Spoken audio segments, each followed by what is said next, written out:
Welcome to another Vixa Vaughn romance audiobook. We're excited to have you join us. Whether you're into second chance romance, enemies to lovers, fake marriage, or any other trope, Vixa Vaughn offers you the chance to escape into stories that will carry you away into heart-pounding romance and gripping characters. While we want to get you the full experience, some parts of this audiobook are abridged to stay abreast of YouTube's community guidelines. If you want the full experience, you can always head to Vixa Vaughn Romance and use code VIXA40 to get the unabridged version of this audiobook for 40% off. Now sit back and enjoy the show.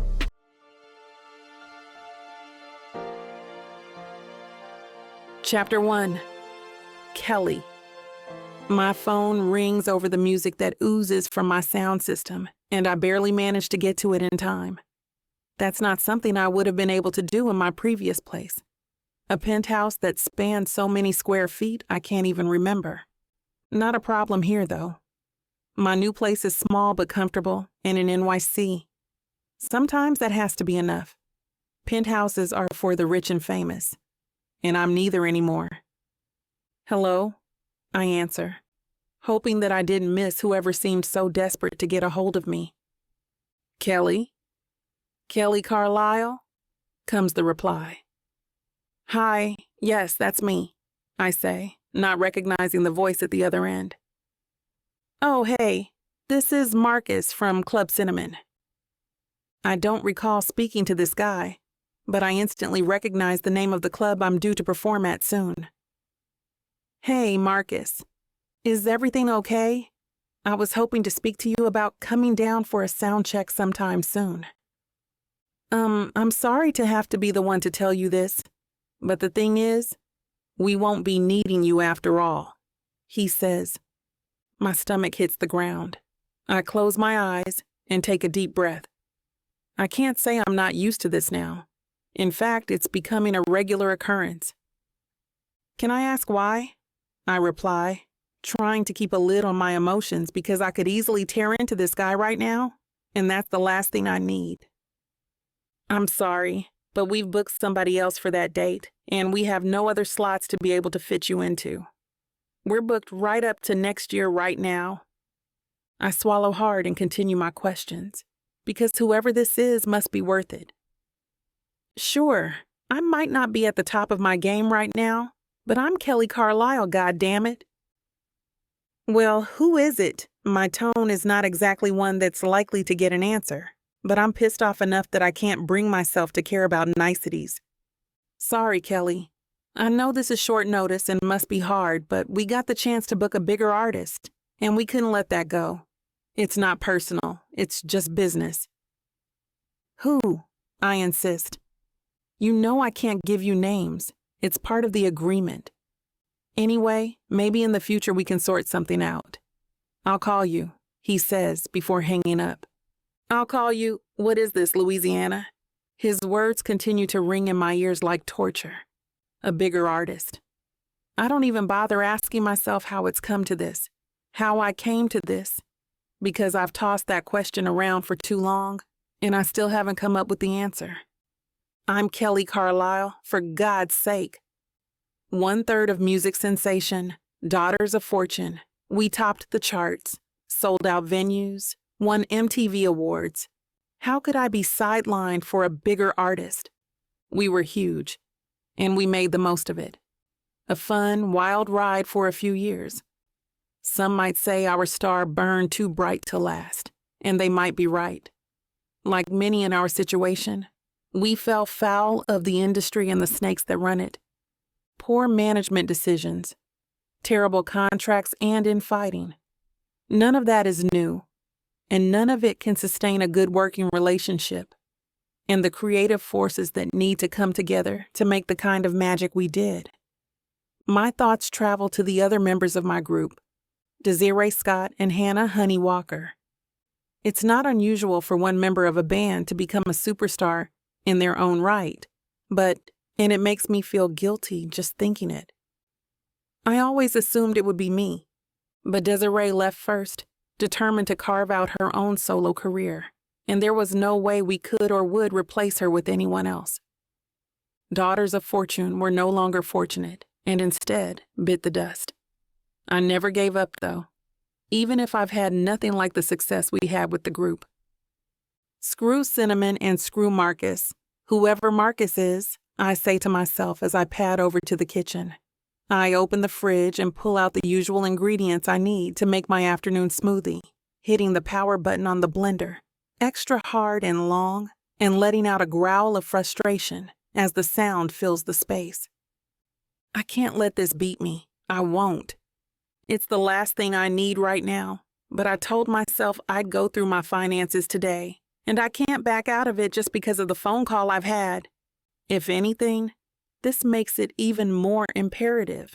That gig was going to get me out of some scrapes. The bills never stop piling up. And NYC isn't exactly the cheapest place to live. Moving from a penthouse to a small apartment has helped, but I find myself having to worry about things that I never did before. I was only 20 when we hit the big time, so money was never something I had the foresight in those days to think much about. The records label paid for everything from our clothes to our hotels to our meals. I had money coming in that meant I could afford to live independently. Not only that, but in the lap of luxury, the likes of which most people will never know, let alone young girls like us. I take a sip of my smoothie, carrying it with me to the dining table that's become my office. How things change. Sitting at the dining table with my laptop and papers spread all around me, it seems like another world. I remember a time when things were full and rich and colorful. When I lived for music and performing, friends and fans. Now it's just bills and worry and hustling for work. And even when I get the work, there's nothing to stop it from being ripped out from underneath me, just like it was today. Bit by bit, the money has slipped away, just like everything else. What used to be so easy to come by is now nothing but stress. After Daughters of Fortune disbanded, I sank so much of my cash into launching a solo career. The tour plans, the albums, and none of it worked out. The magic just up and left, and it doesn't look likely to return anytime soon. And yet something in me won't give up, even though it seems like the universe is yelling at me to quit already. Well, I'm almost beat, but I'm not a quitter. Picking up my phone, I'm determined not to let this latest setback of many get to me. I pull up my manager in my contacts and press call, hoping that she'll pick up and not decide that someone else is more important than me at this point, just like most others seem to be doing. Amy, it's me. Hi, Kelly. How are things on your end? She asks. I can hear the sound of something in her voice. Resignation, maybe. Well, Cinnamon's just canceled on me, I inform her. What? They didn't tell me? Why didn't they call me? She says, and I'm glad to see she has some fire left in her belly, even if it takes something like this to fan the flames. Dunno, maybe they think I'm so over that I don't even have a manager anymore. My tone is harsh, and I don't mean to be, but I'm just done. So what gives? Because I've got to do something. This is going pretty damn quick, and I'm all out of ideas over here. Did they say why they canceled on you? She asks, obviously still brooding. Bigger act, I say, looking up at the ceiling and trying not to cry. Those bastards, she hisses. So I was thinking, is there any chance of getting a tour set up? Doesn't need to be the big venues. Maybe something small and intimate for the hardcore fans. Or it could be bigger. I don't know. I'm grasping at straws. Look, I'm going to be straight with you. At this stage, it just isn't viable, Kel. You know how much tours cost, and we just can't guarantee you'll pull in the crowds. I hate to say it, but you're just not a headliner anymore. Just when I thought it couldn't get any worse, it did. Yeah, I reply, hanging up on her, because I just can't right now. I know she's telling me the truth, and yet it's so hard to hear. Suddenly I'm engulfed by so many things, fears and regrets, mixed with memories of what it felt like to be up there on the stage. The electric energy from the crowd, the blood, sweat, and tears that went into performing.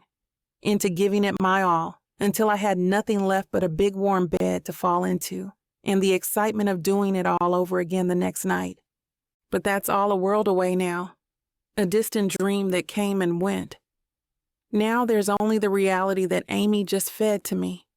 All I can do is pick my heart, my career, and my broken dreams up off the floor and try to place them back where they belong.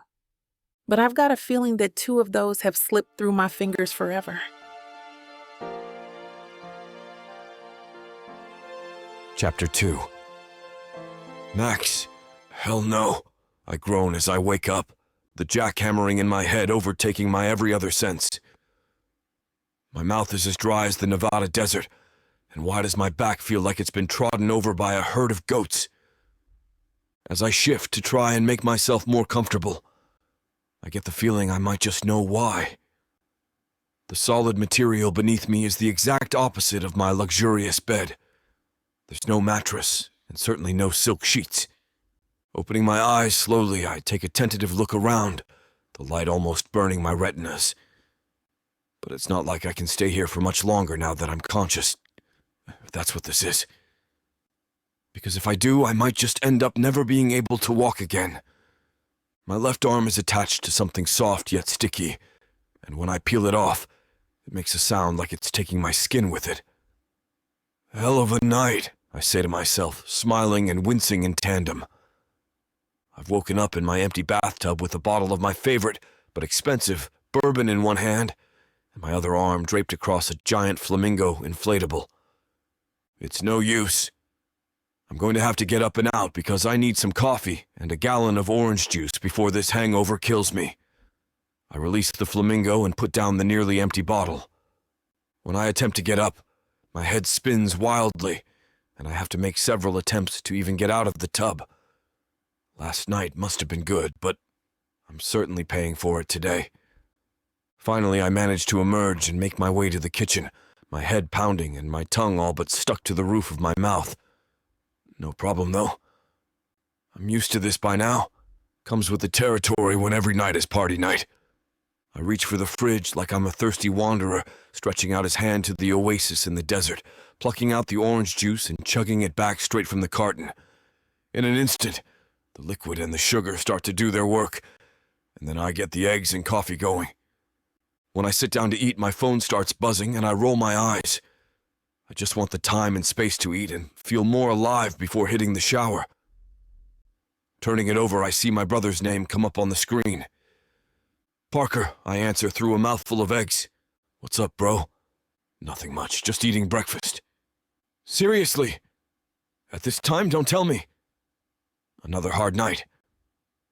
I laugh to myself, knowing that he's probably just jealous that I'm over here, enjoying myself while he's probably been up and at the office for hours. You know how it is, I reply, slurping some coffee and waiting for his next remarks. Actually, I don't, because some of us have important stuff to get on with. So, did you know I've secured a huge star for the new film? No, but I'm sure you'll tell me all about it. Obviously, I can't tell you who it is, he continues, as if he didn't even register what I just said. I mean, it's big, though. I can't even tell you how big, but just wait until you find out. Uh-huh, I say, my hand gripping the fork just a little bit tighter. My brother is following in our father's footsteps in the movie industry, and delights in telling me and everyone else just how great he is at doing it. You know, you really need to stop with the partying act. You could be doing something like this, not just drinking your life away. Thanks for the advice, bro. I need to go. Unless there's anything else? I'm cutting this short. I don't need him constantly rubbing it in that everyone else in the family seems to have their passion projects, things that inspire them to get up and at it every day. Okay, listen to what I said, though, Parker instructs before I hang up on him first. Speaking to him has at least made me come to life a bit more, even if it is with frustration and resentment. I down my coffee and head to the bathroom, determined to shake off that conversation and start my day over. Usually I'd take to the pool and bang out a few dozen laps, which I do most mornings, but that bourbon has taken too much out of me. Plus, swimming on a stomach full of coffee, eggs, and orange juice isn't up there with any of the best decisions I've made, if there are any. So instead, I take a long, hot shower before subjecting myself to a short, sharp blast of ice-cold water to wake me up fully and get the blood flowing. I'll do my laps in the pool later. Even after I've showered and put on some fresh clothes, I still can't get the conversation with Parker out of my head. Bastard, I hiss, not knowing if it's him I'm mad at or myself. The reality is, it's probably both. Because he's right. I do need my own goal in life, something I can feel passionate about and succeed in.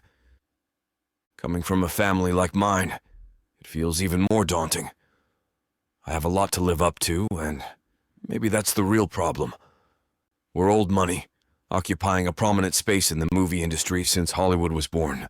I have a grandfather who was a director, an aunt who's an actor, and a father that was destined to be a top exec in the industry. A destiny that he fulfilled, of course.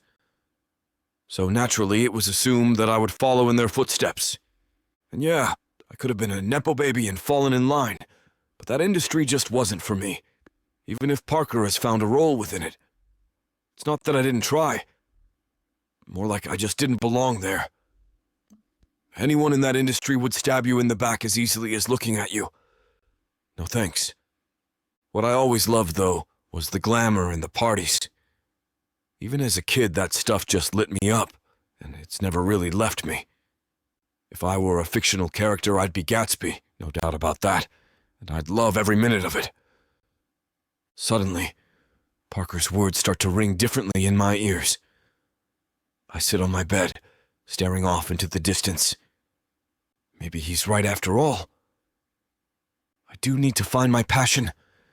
Except, what if I've already found it? Everyone, especially my family, has always made my partying out to be a bad thing, something that I should be ashamed of. A part of me, maybe a large part, has taken that on, even if I haven't given it up. But what if partying is my passion? I've got a good business head on my shoulders, but haven't found my niche yet. So, what better way to fulfill my passion for the bright lights and late nights, as well as use my business acumen, than opening a casino on the Vegas Strip? Everything slots into place all of a sudden, and I can hardly believe that I've never thought of this before. All along it was so obvious. Sure, I won't be the one downing the drinks and waking up in the bathtub with an inflatable flamingo if I'm the owner of a casino, but I can live with that. If I can just be in the thick of it, I can show people a good time. I can let them see that life isn't just about the work and the rat race that everyone seems to be caught up in. I know then I could be happy, and I know I can make a good job of it. A burst of inspiration shoots through me, lighting me up, lifting my mood and taking my mind off my hangover. Whatever plans I have for today, and there aren't many, can now wait. Thanks, bro, I say to myself, nodding as I come to these revelations. He might be a pain in the ass, but whatever he said today has certainly helped me break through a major barrier here. I grab my laptop and phone and fire everything up. Then, for the rest of the day and well into the night, I do nothing but brainstorm and plan out this new venture. No more partying in the meantime. I've got a business to plan. A Las Vegas casino, the heart of Sin City and surrounded by never-ending nightlife. I think I may have just found what it is I've been looking for. Who knew partying would be my purpose in life?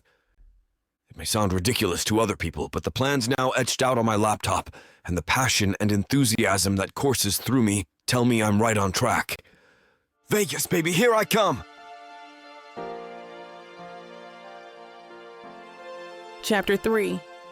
Kelly. Hey, this is Kelly here. Just checking in to say hi and to thank you for all your messages of support. You guys are awesome. Hope to see you all sometime soon.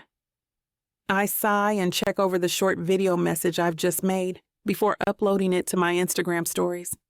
I haven't heard from my manager since the Club Cinnamon cancellation a few weeks ago. Right now, there are still no plans for a tour or even gigs. It's a depressing state of affairs, but I am getting used to it by now. Something's got to give soon, surely. Despite not setting foot on stage in months, I still have a loyal fan base who, my social media accounts tell me, are constantly demanding to know when I'm going on tour again. I screenshot some of the messages, requests, likes, and shares as evidence that I can share with Amy and anyone else who might be able to give me a chance. There's a demand there, and it's frustrating that no one wants to take a shot at meeting it. I'm no business person, but even I can recognize a good opportunity when I see one. So why can't they? Not being able to go out and perform for my fans, meet them at venues around the country, makes a hollow ache settle deep in my bones. It was my life for what seemed like so long, but I guess it was the intensity that made it feel like something I couldn't live without. Even though I'm happier being away from the cutthroat ways of the music industry, I still miss all the good stuff that went with it. That's why I signed up after all. The music, the performances, the screaming fans, and the chance to indulge my creativity and gifts. There are so many things I miss, and I never imagined that it would all come crashing down like this, because that's what it feels like right now. I knew long before we all disbanded that being in a band doesn't always last, but I really thought I had a chance at a solo career. What happened? My phone rings, and my thoughts turn straight to my manager, but when I look down, it's not her name I see. In fact, it's not a number I know at all, and it isn't in my contacts. Hello? I say tentatively. Hey, is this Kelly Carlisle? Yes, speaking, I reply, wondering whose beautiful deep voice this is on the end of the line. Hey, Kelly, this is Max Bilini. Are we okay to talk right now? Yes, sure, I say, because it's not like I have anything important to do other than reminisce over my previous life and wonder where this current incarnation is now going. I'm trying to place his name, but I just can't. At the same time, I don't want to look like an idiot or sound rude. Great. So I hope you don't mind me calling you like this. It's just that I wanted to talk to you about an offer I'd like to make. My heart thumps, but I don't want to get carried away. Is it a gig of some kind? I begin to pace my small apartment, hoping that whatever he has to say is going to be good. I'm not sure who he is, but he seems to know me. So I'm not sure you would have heard being in New York right now, but I'm actually opening a casino in Vegas. On the Strip, of course. Something that can rival the best of them, but with my special touches. I can hear the enthusiasm in his voice as he talks, and it's almost infectious. Something I recognize. Something I used to have myself. Oh, well, congratulations, that's great news, I say, still wondering where this is going. The reason I'm calling you is because we're in the process of planning the opening. Obviously, it's gonna be big. It's Vegas, right? And I want it to be the best. That's why I'd like to talk to you about being the headlining act. I'd love to fly you out so we can go over it. The line goes silent, and all I can hear is the sound of my own pulse in my ear. Is he serious right now? I mean, it sounds like he is, but after everything that's gone down these past months, I'm slightly skeptical. Why me? There are hundreds of other acts that he could have approached, surely. After hoping and praying for something to come along, now that it has, I'm questioning it.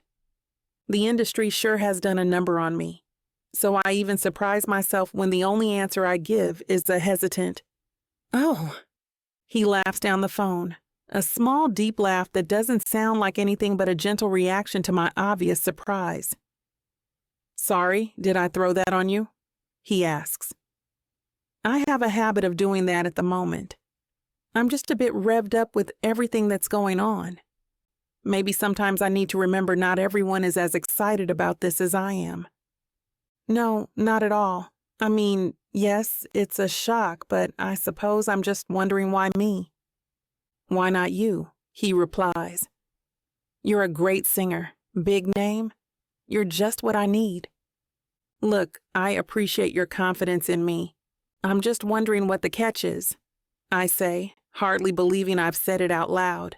But someone has to, and no one else is here to look out for me. No manager, no bandmates. He does that laugh again.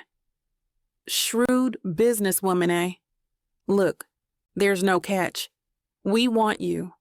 So much, in fact, that I've already got a ticket booked for you to fly out here in a few days' time. I'm sure my mouth must hit the floor. This guy is really something. What do I say now? The last thing I want to do is shoot myself in the foot here. So I go for the most obvious option and hope that he takes it well. I see. In that case, then, I better speak to my manager about it, I say, attempting to sound professional, even though inside my head I'm screaming and wondering if this is for real both at the same time. Great. You do that. I'll look forward to hearing from either of you. You take care now, and I hope to see you out here soon. With that, he hangs up, leaving me stunned. I don't even hesitate to dial Amy straight away because I need to talk to someone about this right now. Kelly, how are things? She asks, as if she didn't know that they're really not that great. Up until now, that is, potentially. So I've just got off a call with someone, and I need to let you know because I can't work it out. And I've never even heard of the guy before. And I mean, I really didn't know what I should say, so Kelly, calm down. You're speaking 1,000,000 miles an hour. Now, who called you? Sorry, I say, realizing how fast I blurted that out by how breathless I now am. I blow out a deep breath and carry on. He says his name is Max Bilini and that he's opening a casino in Vegas on the Strip, going all out by the sounds of it. And he was really pumped. Did you say Max Bilini? She says, almost incredulous. Yes, why? Do you know him? I ask, hoping that she can shed some light on my mystery caller. Yeah, sure. I mean, not personally, but I know about him and his family. They're big time. Really? I say, noticing how high-pitched my tone is. I've never heard his name, I don't think. He's old-school Hollywood. Well, his family is. Big in the movie industry, so it doesn't surprise me that one of them is opening a casino. They're a showbiz family. So what did he want? I take a big sigh of relief and sit down. He said he wanted me to be the headlining act in the opening event, and it's going to be big, apparently. Not only that, he's insisting, saying that he's already booked my flight for a few days' time. Oh, well, that's great news, she cries. Is it? I ask, still not being able to quite believe this is happening. What? Of course it is. Max is from a well-known family. He's definitely legit. Have some faith, Kel. This could be a huge opportunity for you now. It's happening at last. Really? Yes, really. Offers like this don't come around often. You know that now. If he's already booked the flights, then what are you waiting for? You need to take this. Who knows where it could lead? For a moment, I allow myself to be taken in by it all again, to actually believe that I might be back on the road to success. I close my eyes, and all I can see are the lights. Tonight, for one night only, here in Vegas, Kelly Carlisle. Chapter 4. Max. I watch Kelly come down the escalator at the Las Vegas airport, but from afar. Instead of greeting her myself, I'm letting my chauffeur meet her and pick up her luggage. I plan to stay in the limo, but my curiosity screams for me to get out. I make a compromise with myself, standing some distance away, leaning against one of the many showcase pillars which display artifacts from previous Vegas headliners like Frank Sinatra, Debbie Reynolds, and Elvis. She's more stunning in person than in her press photos. Everyone knows that she's a gorgeous black woman, of course, but there's something special about seeing her here now. I can tell simply by her carriage and walk this girl is a cut above. And Kelly Carlisle, I hit the jackpot. I wipe off my grin. It's pathetic to act in such a way. Hold it together, man. You're the boss. She's the employee. Remember? She sees my chauffeur's sign with the simple name, Kelly. I watch as they gather her cases with the help of an airport porter. Wow, this chick travels like she's in first class on the Titanic. I chuckle to myself as I wait for her to come to me. Once they reach the doors, I walk up and put out my hand. Kelly, I'm Max. Welcome to Vegas. Nice to meet you, Mr. Bilini. I can't help but notice her striking brown eyes looking at me with an expression I can't place. Is that embarrassment? I smile, hoping to disarm her. Please, call me Max. Everyone does. I have a car waiting outside. My hand lightly finds her elbow. I guide her to the limo, every bit the gentleman or so I tell myself. The chauffeur opens the door and we slide in. I take the next few minutes while the driver maneuvers the bustling streets to get Kelly up to speed on the gig. I can tell she's nervous in my presence, so shop talk might help. Okay, Kelly, here's the deal. I plan on giving you a residency at the casino. You perform 4 shows a week, and that gets you the guaranteed rate we discussed, plus a cut of the ticket sales. You're set at a 6-month stay with an option to renew if things go as I think they will. How does that sound? I smile, confident in my sweetheart deal no other casino owner is offering these days on the Strip, especially to a flash-in-the-pan singer. I open the wet bar and grab a bottle of champagne to celebrate. Max, if it's okay with you, I'd like to get settled in first before we discuss business and have at least overnight to think on your proposal. I look at Kelly, startled at her response. I can't believe my ears. This is literally a lifeline for her stalled career I'm handing her, and she's only considering it. I guess this beauty comes with business sense, at least in terms of being immune to the instant hustle. I slap on a serene smile and up the ante. How about after you get settled, I take you out on the town tonight? Drinks and dinner at Ruth Chris's steakhouse. Grab the Foley's Bergère show at the Tropicana. Have my driver take us around to see the sights? Yes, sure. That would be lovely, mister. Max. She still seems tense, but I decide to take her reply at face value. Great, we're here. I say as warmly as I can muster despite my irritation brewing. Welcome to your new home for the next few days. The chauffeur opens the door and I help Kelly out. We stand in front of the circular drive at the newest casino on the Strip, the Pacific. The double towers block out the setting sun and look a brilliant steel and glass blue. The elongated center drive fountain gurgles and splashes, giving the place a luxurious feel. The 2 Tophet doormen swing open the glass entryway, and on my arm, Kelly enters. Immediately, the sing-song of the casino swims in our ears, of croupiers talking, bells and whistles going off at hot slot machines, and drink servers in shimmering black and white Lamy Tux outfits call out. I look eagerly at Kelly. This place is considered the best, most up-and-coming. The place I'm building will put this one to shame, just something to keep in mind. Very impressive. Not to offend necessarily, but more than the casino floor, I'm interested in the sound quality of your showroom. Will it be built to the proper acoustic requirements? I chuckle again. This woman is really something. The best showroom money could buy, Kelly. You'll see soon enough. For tonight, let's let our hair down and relax, shall we?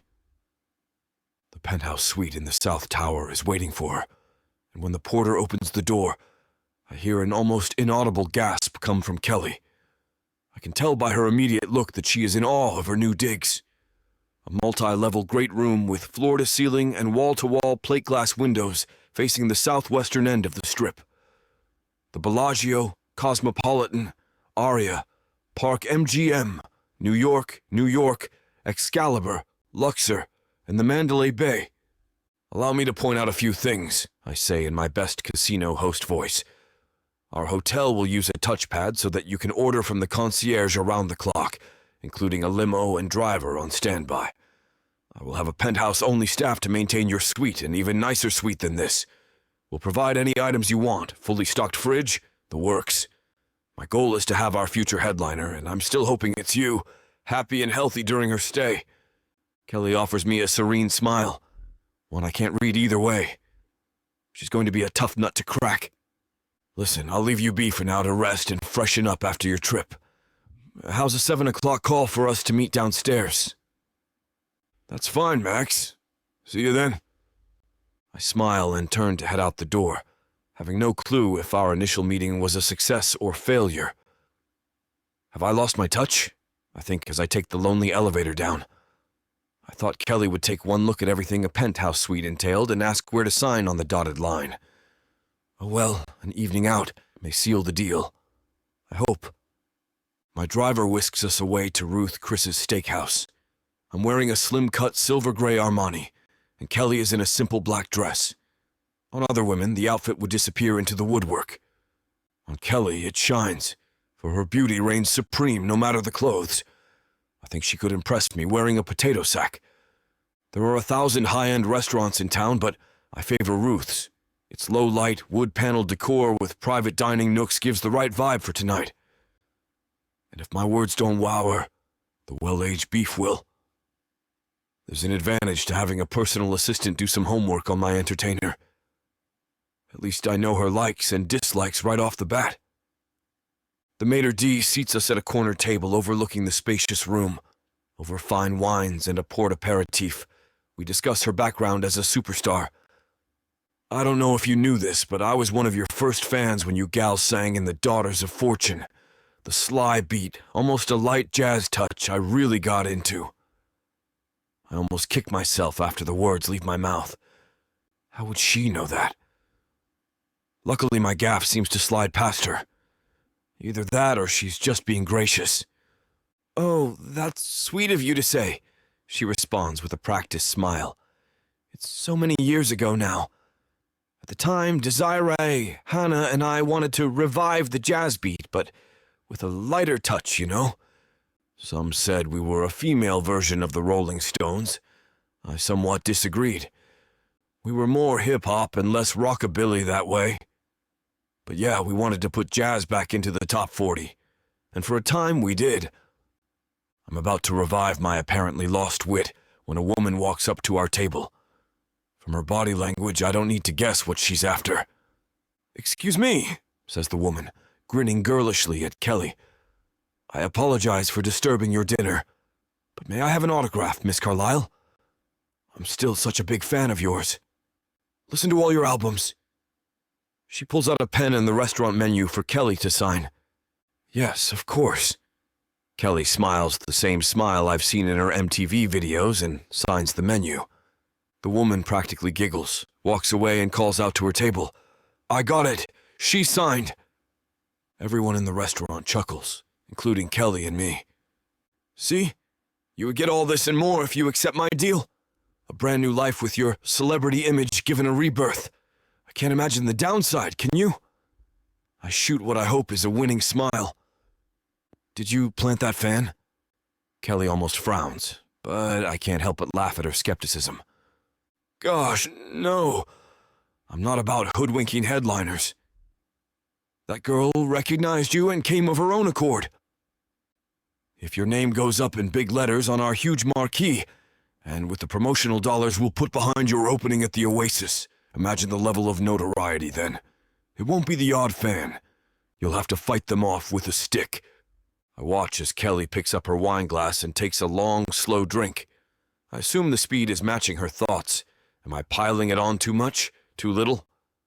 My PA did a fantastic job of researching Kelly Carlisle for me, but no amount of Googling can get me to read her mind.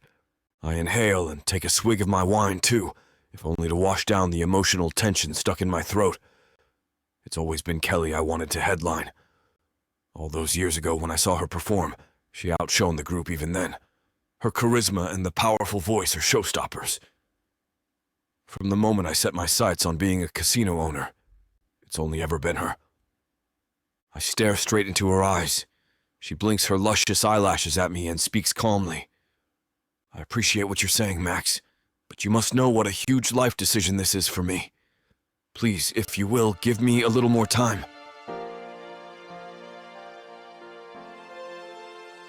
Chapter 5. Kelly. Thank you, Max, for a wonderful evening. I say in a manner that I hope makes me sound professional. It was my pleasure, Kelly. Have a good night, and please think over my offer, won't you? He flashes me a smile that I want to trust, but that scares me at the same time. Thank you, I will. I hope that's enough to buy me some time to think all this through, but apparently it isn't. So I'll hear your decision tomorrow? He asks eagerly. I think for 2 seconds.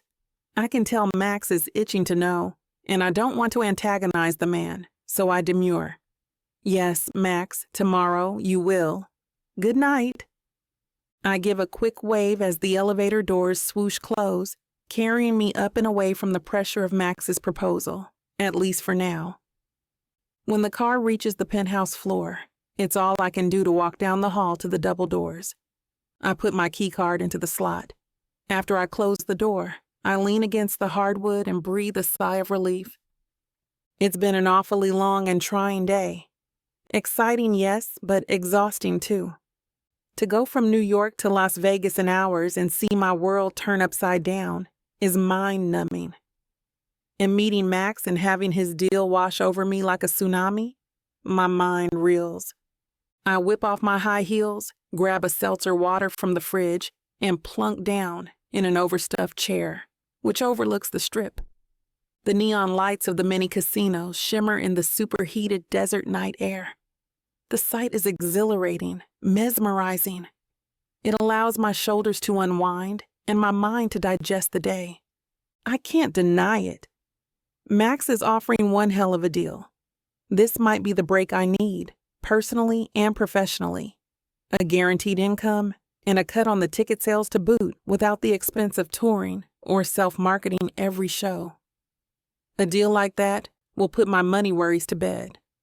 I sip the water and slowly twirl the cold bottle around in my hand. The unconscious motion helps me think. Ever since the Daughters of Fortune took off like a rocket, my life has been nomadic at best. Sure, there's the apartment in New York I'm barely in and can hardly afford, but what kind of life is that? To be in one place, call it home, and have my fans come to me instead of me hunting them down sounds like a dream come true. I get up and stand by the window. Thinking isn't cutting it. Talking to myself is best. Like I have a close and personal relationship with my alter ego, who I assume is far more level-headed than the outside me. Okay, Kelly, what's wrong, chick? You know this is a kick-ass deal. You're dead excited, but here you are hemming and hawing like you're made of money and your brand is global. What's the deal? My gut knows the deal. I let someone in the music biz burn me before, and I promised myself I wouldn't be hurt again. I know how the game works, and I know how much I hate the game. Right. Okay, Kelly hates the game. So what, girl? Can't you swallow your pride and pack away your hurt long enough to rake in retirement-level dough? How many great deals like this do you think will come along? I silently nod at my alter ego's reasoning and continue to talk to myself like it's not a sign of mental deterioration. Damn. I wish Honey were here to talk to. I hate making decisions like this on my own. Decisions. Playing games.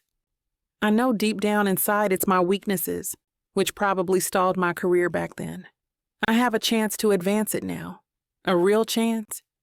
All I've ever cared about is the music, but that's what burned me last time. Music alone won't pay the bills or fill your stomach. As I gaze out into the night, I feel a terrific sense of self-preservation this time. What's the adage? If it sounds too good to be true, it probably is. This deal might be too good. There has to be a catch. I know I can't sleep on the uncertainty. I grab my cell phone, flipping through the recent calls until I find Max's personal line. It rings. Max? Kelly? I can hear the smile in his voice. I apologize for the late-night call, but I need an answer to one question before I can decide on your offer. Sure, anything? Fire away. You and I aren't newbies in this biz. Your deal is great. Too great. What's the catch? I hear Max clear his throat. I doubt that's a good sign. Okay, Kelly. I'll lay it all out. The fact is, Vegas has casinos open all the time and with far bigger headliners than you. In order for the Oasis to survive, it needs a hook. I need a huge event to draw in the crowds. and I know exactly what that should be. I stay silent as the grave, partly because I don't know what to say and am afraid to ask. After a long few seconds that feel like hours, where I clench both my fists to white knuckle status, Max speaks again. You and I are going to be married. We'll have the wedding on opening night, and your first concert will follow the ceremony with you in your long, flowing bridal gown. I know this is absolutely the wrong thing to do, but I slowly and quietly hang up the receiver. I pray Max figures out it means I'm not angry. I'm in shock. There isn't a word I can muster at this moment which will make any sense, so hang up instead. I sit by the phone for a few minutes, worried Max might call me back. Thankfully, he doesn't. If he had, he'd have dead air on this side again. I go to the Penthouse bar and pour myself a real drink. 2 fingers of Johnny Walker on the rocks. I do it in a robotic motion. My mind has left the building. After a couple big swigs and a re-pour, my alter ego finds its voice. What the ever-loving hell is this hot mess? A fake wedding? A fake marriage? This man has got to be joking. Has he passed this business plan by the Bank of America for any mental deficiencies? Honestly, Max has lost the plot.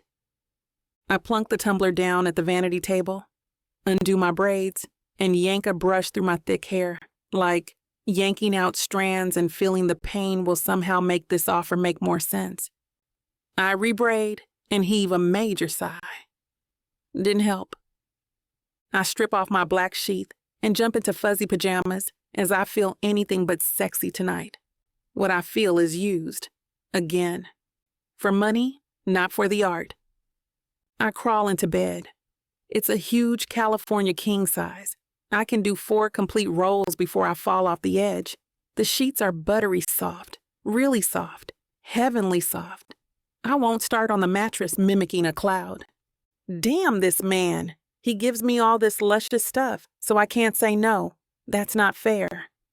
The bourbon is doing its thing. I feel lightheaded, and my worries are flatlining like they're not even there. The relaxation enrages me, and I keep on yammering to myself. I knew there'd be a catch, but I was thinking something like I have to headline at another sleazier lounge. Or I have to go on the road too. Never something like this. Okay. For fun and giggles, let's pretend I say yes to this craziness. How will this keep the oasis going exactly?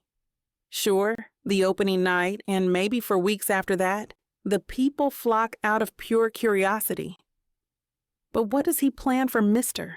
and Mrs. Fakers after that? A casino doesn't run on love. I get up. I know I can't sleep. I pad to the kitchen and forage in the pantry. I find it packed with all the usual weight-losing snacks performers eat. The contents make me dry heave. I head to the touchpad and order an enormous bowl of mussels and a bottle of champagne, knowing that Max is stuck footing the bill. Not only that, he has me staying with his competitor, so every dime I spend here is like sticking it to him twice. Quicker than I expect, there's a knock on the door. Penthouse service is excellent in this place. If Max really thinks his place is going to be better than here, there's something appealing about having round-the-clock service available to cater to my every whim for 6 months. I open the door and step out of the way to let the porter and his little dinner cart do his thing. He assembles a small table with white linen, crystal, and bone china, and from beneath his trolley comes the biggest bowl of mussels I've ever seen with a magnum of champagne. I giggle. I stifle the giggle. Barely. The porter leaves out the door and I'm left with drink and culinary heaven. Enraged energy spent. I sit down to the late-night snack, gobbling the tasty mussels and washing them down with liquid nirvana. The decent woman in me isn't feeling revenge. She's feeling guilty for ordering the meal, for drinking the booze, and for staying in a room that her head screams is not really for her. But her heart wants. Oh, damn, does it want. Chapter 6. Max, I let the morning go by. I don't want to pressure Kelly any more than I have to. I got the message last night. That quiet hang-up spelled shock. I'm sure of it. Well, who can blame her? It's not every day a casino owner throws in a deal-breaking caveat of marry me or else. I throw on my swim trunks and head for the pool. I walk out into the blinding sunshine and quickly apply my shades. Vegas is like a cosmic yin and yang, the sultry darkness of the casino floor versus the blinding light of a desert day. Both intrigue and amaze me. For now, I'm staying here at the same casino hotel as Kelly, though I made sure she got the best room money could buy. Officially, I'm just here collecting notes on how to make sure my casino turns out better than anything out there. Towels for you, sir? Yes, thank you. An attendant places a towel on a chaise lounger, and I make a mental note. We'll add bar service at the pool, too, I add in my head. I climb into the jacuzzi to relax and reflect. The desert sun soaks into my skin.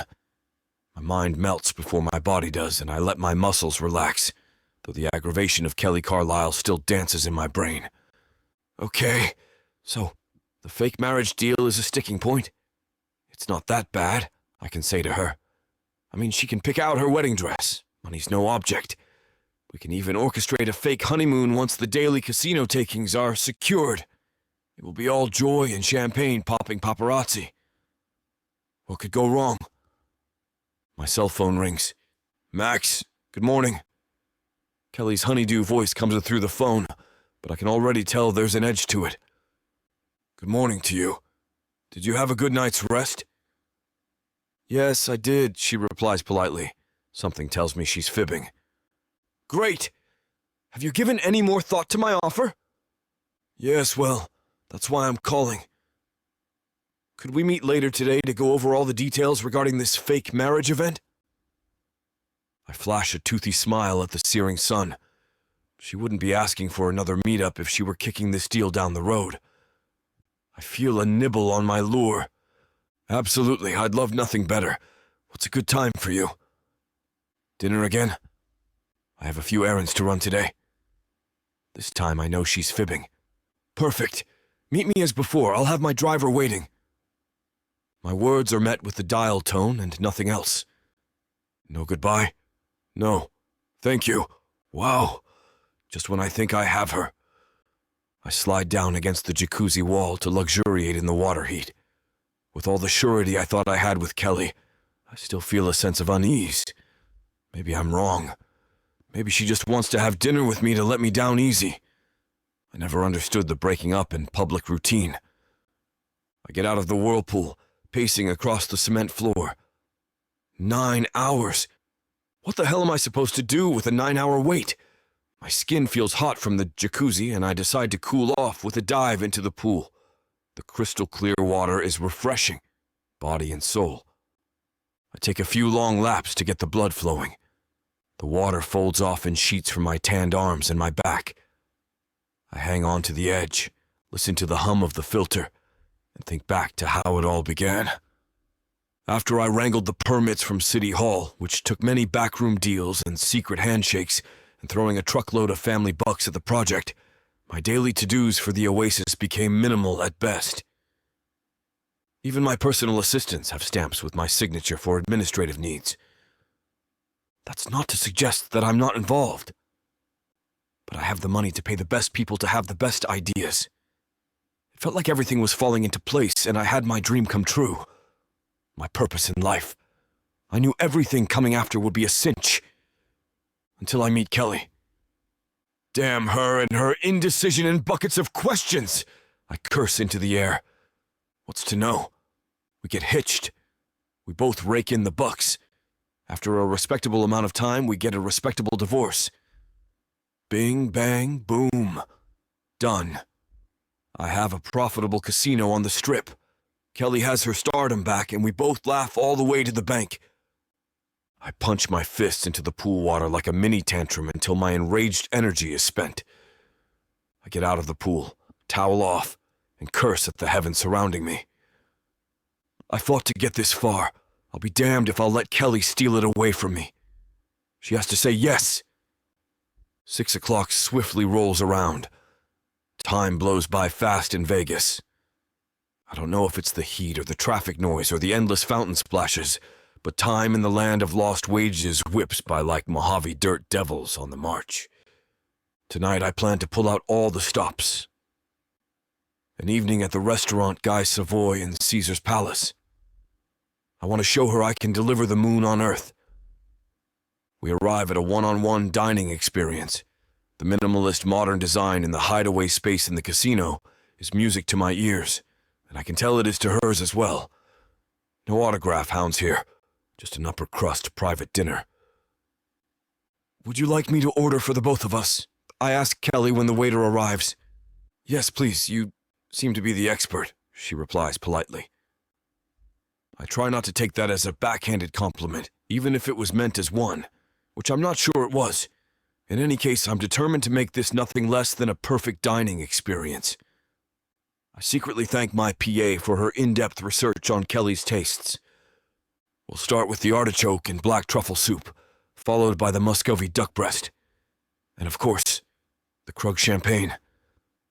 But of course... I smile and watch the server float away, only to return a moment later with the champagne. Once the drinks are poured and we wait for our truffles, I dig into the topic at hand. "Kelly, listen," I begin in what I hope is a balanced mix of both amicable and businesslike. I know this has come as quite a shock, but it's really an easy gig. I already have the papers drawn up, protecting us both. In 6 months, you could walk away from this emotionally unscathed and well in the black at your bank with your stardom restored. After that, you could go back on tour as a single act and at your leisure, unchained by financial needs. I watch Kelly twirl the stem of her champagne flute. I can tell she's watching the crystal reflection on the white damask. I'd give $1 million to know what is churning around in that pretty head of hers. But all I can do at this point is sip and wait. Suddenly, Kelly looks up and says in a flat effect, "You'll have to propose, you know. This has to look publicly legit." I smile and thank my parents for forcing me to join the Boy Scouts of America as a kid. Ever since those heydays of camping and badge earning, I've always been prepared. Right, propose. I calculated for that. I fish through my jacket pocket, leave my chair, bend down on one knee, and open up the black velvet case. The rock inside catches the lighting and reflects a kaleidoscope of color on the ceiling. It's a pink graphed diamond. Nothing more needs to be said. Kelly's eyes pop, and she puts her hand to her mouth. "Kelly, I've loved you from the start. You are my one and only. Please honor me with your hand in marriage, darling." I'm laying it on thick, but this is what she asked for. The handful of elite diners turn around. All sound leaves the room as if in a vacuum. A handful of seconds later, and then her voice breaks the quiet, as silky smooth as always. "Yes, Max. I will marry you." Not her best performance, but it'll do. I jump up and slide the rock on her finger. The restaurant diners politely clap and offer wide smiles. The maitre d' brings me a cigar, and Kelly a bouquet of red roses, 2 dozen. Like I said, always prepared. Out of the blue, paparazzi stormed the exclusive space. I paid off the maitre d' in advance to allow the photographers in for 5 minutes, as long as their wide-angle lenses didn't capture the other diners here at the Savoy for the main thing on the menu privacy. Camera motors whir under bright lights, and the press gets what they want. I already know the news will hit the front page of the Las Vegas Sun the next day. It'll be tagged as the wedding of the century for the town. The gig is locked and loaded before I sneak the first kiss. "You did all this, set this up in advance?" Kelly hisses out of the side of her mouth while flashing the press a fake smile. "One thing you need to know about me is I'm always prepared. That, and I knew you'd say yes." I whisper back, giving a toothy grin to the camera jockeys. I hear her next whisper, only I don't think she meant to say it out loud. Thankfully, the camera clicks drown out her words, even if they hit me hard in my heart. Dear God, what have I got myself into? Chapter 7. Max. What the hell is going on over there, Max? The engagement takes no time at all to hit the national newspapers, just as I'd planned, including the society pages in the LA Times. And so, like clockwork, my brother calls me to berate my life choices. I prepared for that, too. "Hi, Parker, brother of mine. How's things in sunny Sokol?" "Hilarious. What's this splash I saw in the rags today? Society pages centerfold feature about the wedding of the century in Las Vegas, with the billionaire bachelor Max Bilini and the beautiful songstress Kelly Carlisle. The spread has Technicolor pics to boot. Is this some kind of lame stunt to spark life into that casino of yours?" I whip out a voice of disdain. I don't mean it, of course, but I read somewhere that if a liar sounds offended, the listener will believe the lie. In for a penny, in for a pound. "Parker, of all the hurtful things to say, I'm astounded you'd think of such a smarmy thing. Who do you take me for? Some kind of used car salesman? No, this is no casino stunt. Well, that's swell. Cough up the details, please." "It's no big secret, really. Kelly and I have been seeing one another for about 6 months now. She came out west to see about performing here, and I bumped into her while I was out here checking out casinos and doing research myself." "Uh-huh. Go on." "We kept our relationship on the down low. It was Kelly's idea. You know how the paparazzi can get. And I think she wanted to make sure I was as serious as she was. And of course I was. I am. So the other night I knew the time was right, and I proposed at the Guy Savoy. The media accidentally caught the moment, and we ended up in the papers. It's really as simple as that." Silence on the other end of the line. Parker always does that. When he's unsure if I'm telling the truth, whether we're together or over the phone, he just sits there, Mum. It drives me nuts. I want to babble, offer more excuses, more plausible explanations. But I know from the past that the more I talk, the less Parker believes me. That also drives me nuts about him. "I don't know, Max," he finally says, breaking his vow of silence. I silently congratulate myself for holding out. "What's there to know?" I say offhandedly. "I love her. She loves me. I proposed. She said yes. Paparazzi took pics. Big, splashy wedding. We live happily ever after in Vegas." I swear I hear an audible sigh on the other end of the line. "You bought her an expensive ring, didn't you? The photo of The Rock in the LA Times nearly took my eye out. Now, who's being hilarious? What? You want me to go to the nearest Vegas pawn shop and buy a zirconia? Again with the Max funnies. No, of course not.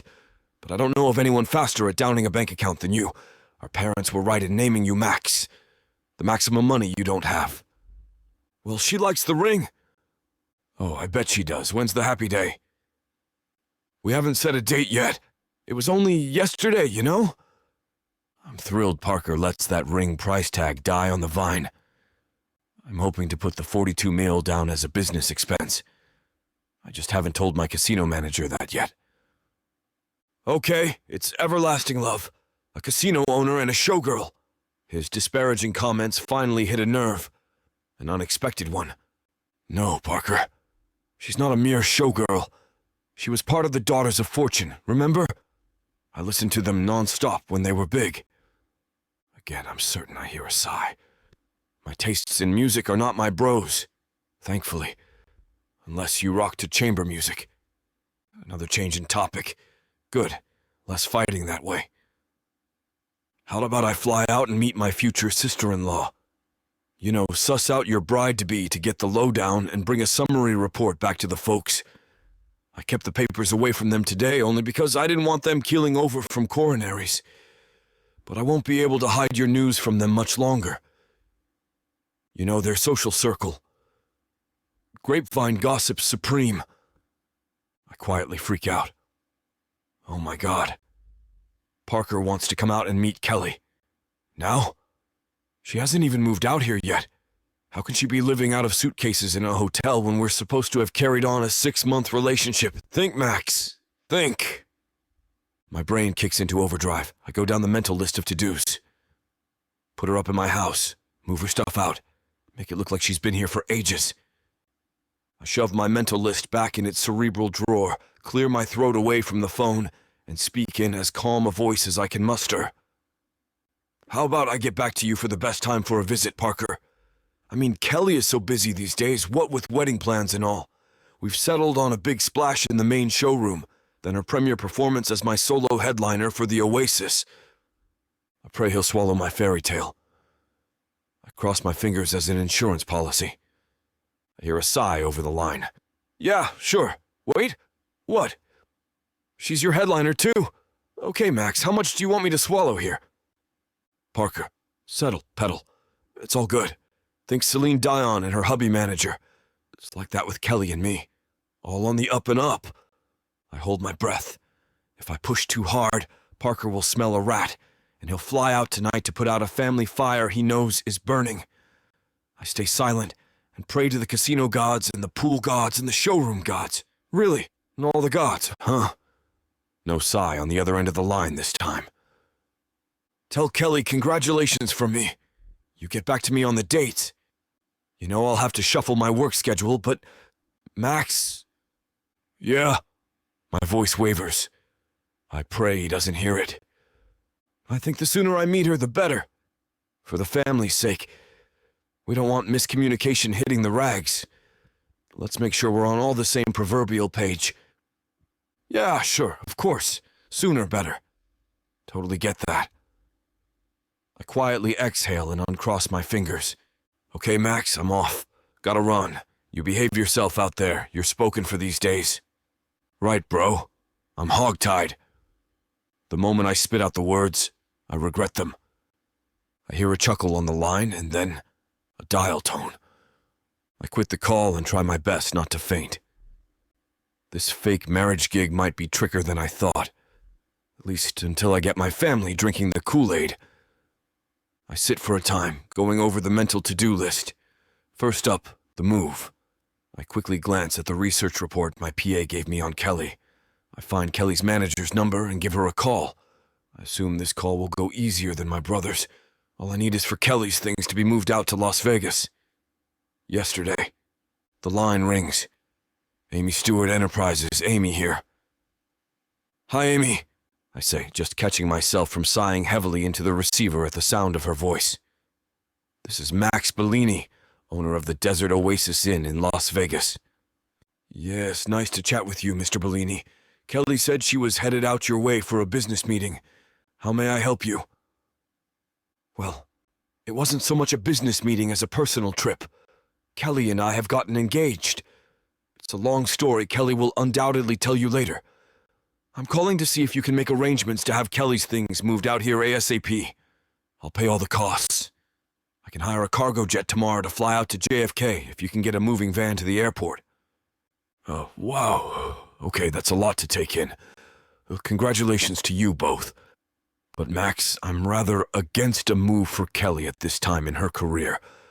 I don't think it's in her best interests. My PAs did a lot of research on Amy Stewart, too. The woman has been holding Kelly back for years. As far as I can tell, she doesn't think Kelly has got what it takes to have a solo career and only uses her for third-rate gigs and quick commission bucks. As her future husband, fake or not, I decide to stop that in its tracks. Amy, listen. I know how you've been mismanaging Kelly as a client of yours for years. You know it. And I know it. Let's not fight. I switch gears a little, letting a little sternness trickle into my voice. Have Kelly's things on the tarmac at JFK by noon tomorrow. I'll wire you your service fee now. It's more than double your daily rate for expedited gigs. After tomorrow, you are no longer Kelly's manager. I will wire you the severance package and documents to follow. I hang up, and not too quietly either. The moment I end the call, a thought sparks in my head. It's not a good one, and one I didn't prepare for. How am I supposed to explain to Kelly she's just been permanently moved out west and is without a manager? Chapter 8. Kelly. I wake up feeling a little homesick, which is ludicrous. My life has completely turned around in the last few days. Everything is going my way, and I want to go home. What is with me? Still, I feel small. I look out the windows and see nothing but brown. I walk outside, and the oppressive heat feels like the hand of a fire god weighing me down. I try to take a deep breath, and I feel like I'm sucking air out of a kiln. Maybe there's something that can take my mind off this sudden melancholy. I take out my phone and search the attractions at the casinos. Finding what I'm looking for at the Mandalay Bay, I purchase a ticket and walk into the aquarium. As soon as I smell the water, I'm back home. The cool, humid air sends prickles across my skin, and I start to wish I was in more than shorts and a tank top. No matter. The cold of the aquarium distracts from the cold inside me, and I can breathe again. I wander through to the reef and take the tunnel to the underwater observation deck in the shark tank. Taking a seat next to the glass, I watch the sharks glide through the water with their steely eyes and wonder if Max resembles these creatures in some small way.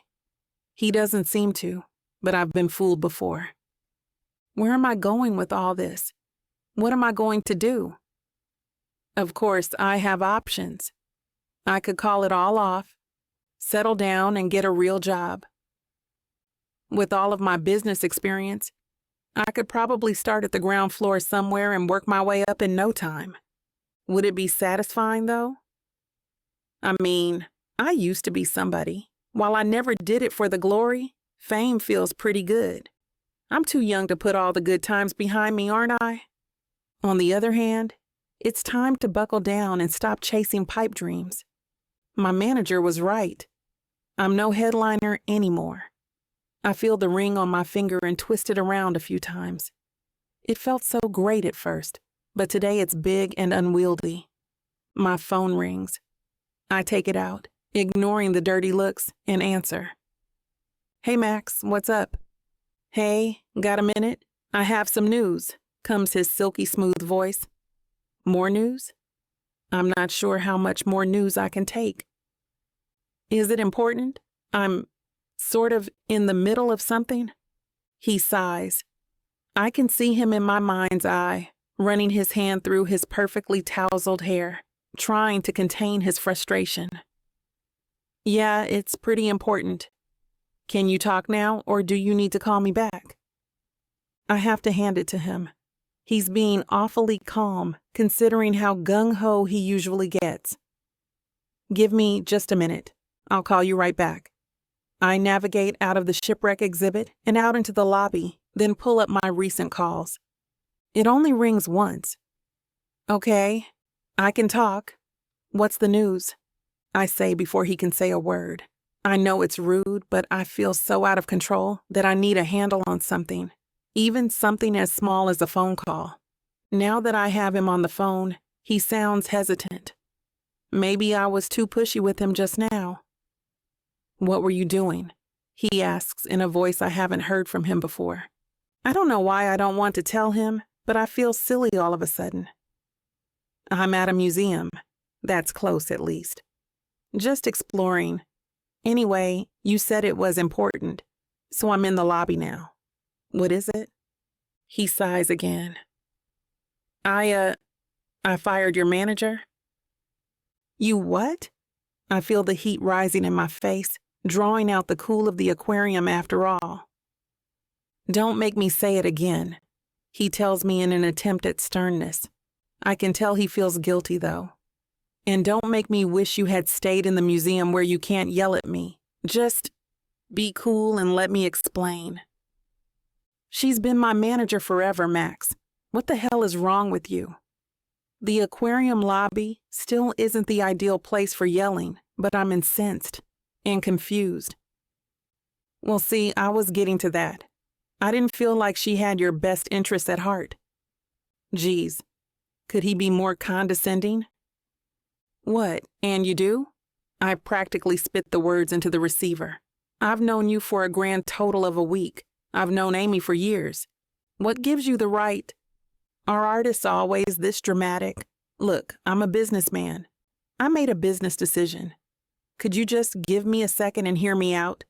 He's walking a fine line between arrogant and apologetic, and I'm deciding whether or not to give him the benefit of the doubt. I try to breathe and remember what it felt like to be in control of my life. It infuriates me that he would be so cavalier, making decisions for my life without even consulting me. I grit my teeth and attempt to rein in my emotions. Business decision, he calls messing with my life a business decision, and he called me dramatic. I'll show him dramatic. I could rail at him for hours. "You there?" he asked, when I haven't answered for a good long while. "No, I'm busy being dramatic," I hiss. "Okay, poor choice of words. I understand that you're upset, but I talked to her, and she was deliberately holding you back. I mean, you could be 10 times bigger than you are if it weren't for her." I'm suspicious, but my curiosity gets the better of me, like it usually does. "What do you mean?" "Amy never believed in you," he begins.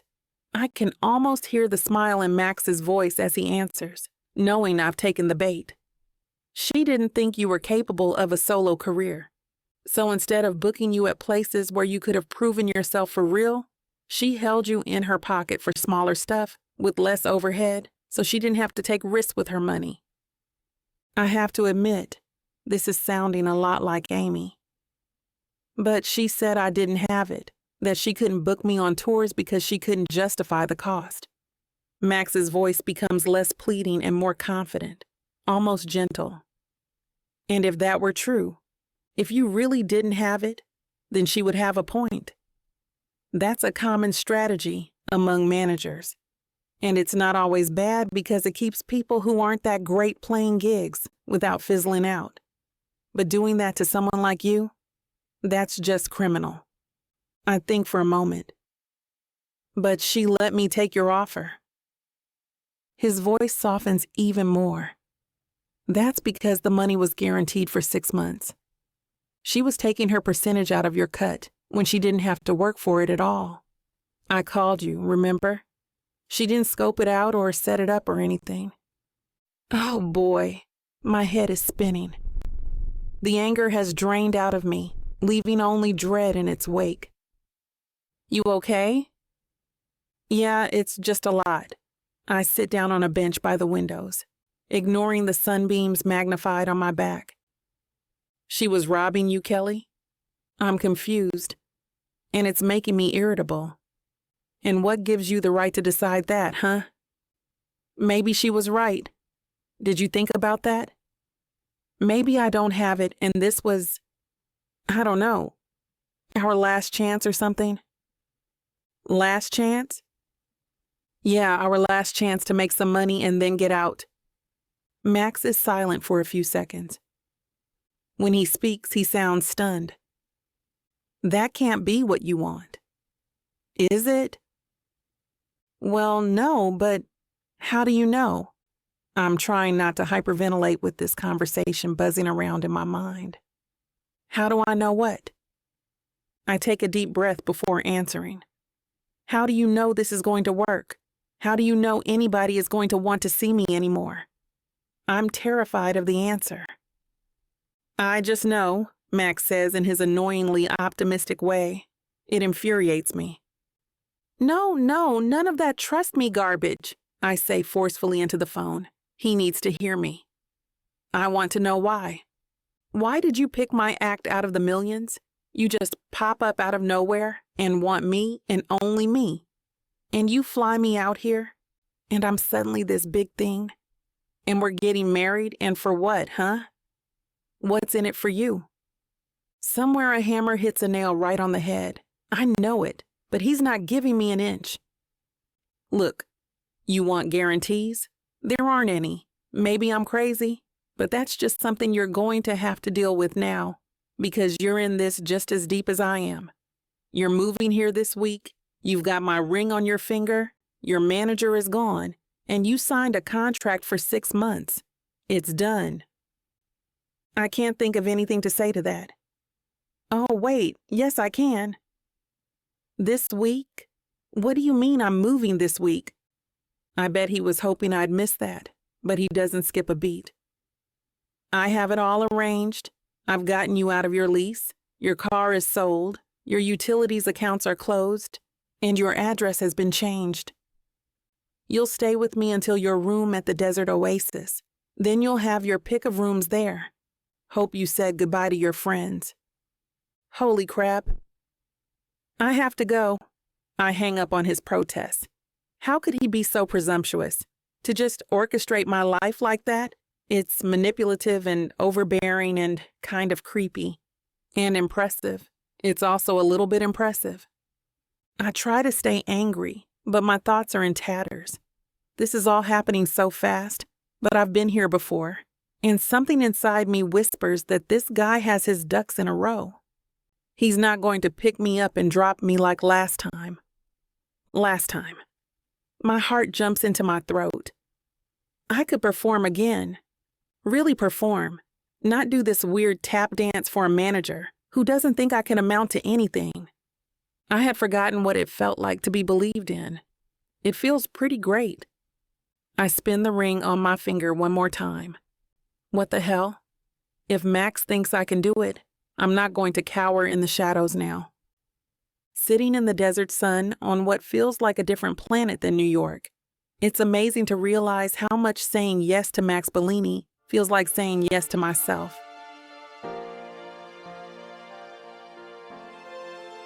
Chapter 9, Kelly. For once, the beating sun doesn't seem to be pinning me down with its glare. I can't help but feel it's because this place is starting to feel comfortable.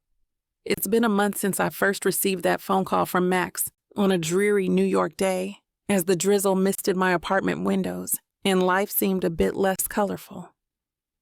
But things are different now, and I know deep down it's not just because of the bright lights and glamorous venues. It's something much more real. I had no idea just how much things would change. How could anyone know? It's like something from a dream, and on more than one occasion, I've found myself pinching myself to check that it isn't. It isn't.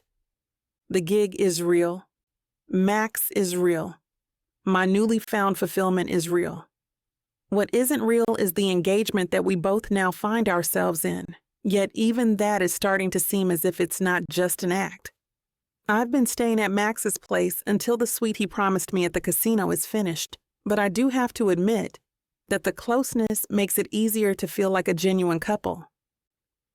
Grilled cheese or salad, he says as he steps into the kitchen, his hair still wet from his swim and then shower. I try not to stare, but it's pretty hard not to right now. Grilled cheese, please, I say. I can make it if you like. I've got it, he replies. Are you going over your show notes? Yeah. It's Sunday, he says, turning and smiling. You should know after being here for a month that all work and no play just doesn't cut it. I look up at him, thinking about what a complete contradiction he can be. He's shrewd, sharp, and everything a man at the top of his game and business should be. But still there's that part of him that knows that life's for living. Suppose you're right, I say. I just want to make sure that everything is just perfect. It's been a long time. Even though I'm excited and grateful, there's still that huge seed of doubt that was planted when the band split up and things went from bad to worse. A seed that was fed and watered by the canceled shows and the phone calls that never came. I know. I trust it will be. You've got this, he says in such a matter-of-fact way, it's hard not to have utter confidence in what he says. I've been planning this show for 15 days now, and it's in my head morning, noon, and night. Take a break for today, seriously. Come back fresh to it tomorrow, he says as the grilled cheese sizzles in the pan. I promise you it works. You're right. Not for the first time, he says, grinning. Seriously, though, it's about working smarter, not harder these days. Trust me. And the thing is, I do, and it's easy, because he not only talks the talk, but he's got the walk figured out too. If anybody else had offered me this deal, there's no way I would have taken it. With Max, it's different. He oozes confidence, and not the fake type. Though I have no doubt whatsoever that he could talk himself into or out of anything. But I also know he'll follow through because he's driven. He's a doer, and even though he has the smuggest of grins, underneath that exterior is a man of integrity, even if he is faking a marriage. I smile to myself at that thought. Max Bilini, the man of contradictions. He turns back around to the pan, and I trace my eyes over his shoulders, covered by a plain white t-shirt. Underneath, I know he's lean and muscular, and it's no wonder the way he pounds the pool every day. I've watched him a few times, in awe of his strength, discipline, and determination, while the wing tattoo that spans his shoulders looks back at me, reminding me to fly higher. I've wondered if he even knows I'm there on such occasions, or whether he's so focused on his task that he's in his own world, free from the eyes, thoughts, and demands of those outside of it. "1 grilled cheese," he says, placing the plate in front of me as though he's serving up something from one of this town's fanciest restaurants. But I take this over gourmet cuisine any day of the week. "When you're done with that, I think we should just chill for the day. What do you say?" he says. Yes, I suppose." "Yes, you suppose?" he teases. "Okay, yes," I insist, smiling at him. "After all, this is Vegas, baby," he emphasizes, that grin making an appearance again. I'm more than aware of that now. Since news of the engagement, we've spent so many nights on the town to appear as a real couple, I've almost lost count. We've been on 5 dinner dates, all of them different, yet all ridiculously flamboyant and fancy. Then there were the sports events. Football, basketball, and I can't even recall the other 2. We've been to 3 casinos, and then there were the concerts and the party at the club that's owned by Max's friend. Just like the old times, the cameras were there, the flashes were going, and people were calling my name to pose for their pictures or for selfies. My name has made its way into the media and entertainment news again, even trending at one point. Once again, I'm Kelly Carlisle, a star and someone that has an upcoming show. It's my name that'll be up in lights, and I get to plan the show of my dreams so that I can fulfill the dreams of those that come to Vegas, just like Max says. That's all great, of course, but what has made the real difference isn't any of these things, because more than anything, I like being with him, despite the crazy way this has all come together. And how could I not? "So what did you have in mind?" I ask before taking a bite of the sandwich he's made me. He sets his own plate beside me and then takes a seat. "Absolutely nothing." "Nothing?" "No, absolutely nothing." Once again, he's full of surprises. This is the guy who's so driven it's hard to keep up with him. And he's now saying he wants to just drop everything and chill. I doubt many people would be able to just switch gears like that. "I'm serious," he says. "We've worked hard, not to mention played hard, to put on a show. Tomorrow is Monday and we'll get right back at it. But today, I think we should spend some time together doing nothing, like regular couples do. Means we can get to know each other a bit better and also get some rest and relaxation in." He must see the confused look on my face as I continue to work my way through the grilled cheese. "What?" he asks, bemused. "Nothing, it's just, I never know what's coming next with you," I confess. "Be boring if you did," he quips. "Besides, you've only known me for a month, and in that time it's just been go, go, go. But I'm a bum sometimes too." "You, a bum?" "Okay, well, maybe not a bum. More of a party animal, I suppose. What I'm trying to say is, even though I'm in the thick of it now, with the casino opening and all, I'm not all suits and business. I like to party, like to relax. I like a bit of everything, so to speak." We both laugh a little at his choice of words. "Yeah, I'm starting to see that," I say. "And you?" "Sort of the same, really. I mean, I love performing, I love my music. And yeah, being in the spotlight these last few weeks has been amazing." I sense there's a but, he says perceptively. "But being out of the spotlight has also showed me some things, I miss the performance and the fans and the real side of it. Not so much the other stuff that comes with the industry. It showed me to focus on what matters and that even if the other stuff is nice, it's not real and it's not everything. Yeah, there's a lot to be said for that, he replies genuinely. Not something about the movie industry I liked either. Oh, I can imagine. He looks across at me and puts down his sandwich. So, now that we've established that real is the way to go, why don't we just do that today? Hang out together? Agreed.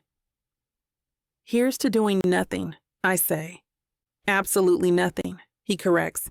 My mistake. Absolutely nothing. He smiles and picks up his sandwich. We sit eating our ordinary snack in this extraordinary place. For the first time in ages, I feel as though there's nothing to worry about, even with a fake marriage and a looming headlining Vegas show. But it all feels right and under control, and that's because of him. Max Bilini, I've come to realize, is handsome, smart, fun, and hardworking.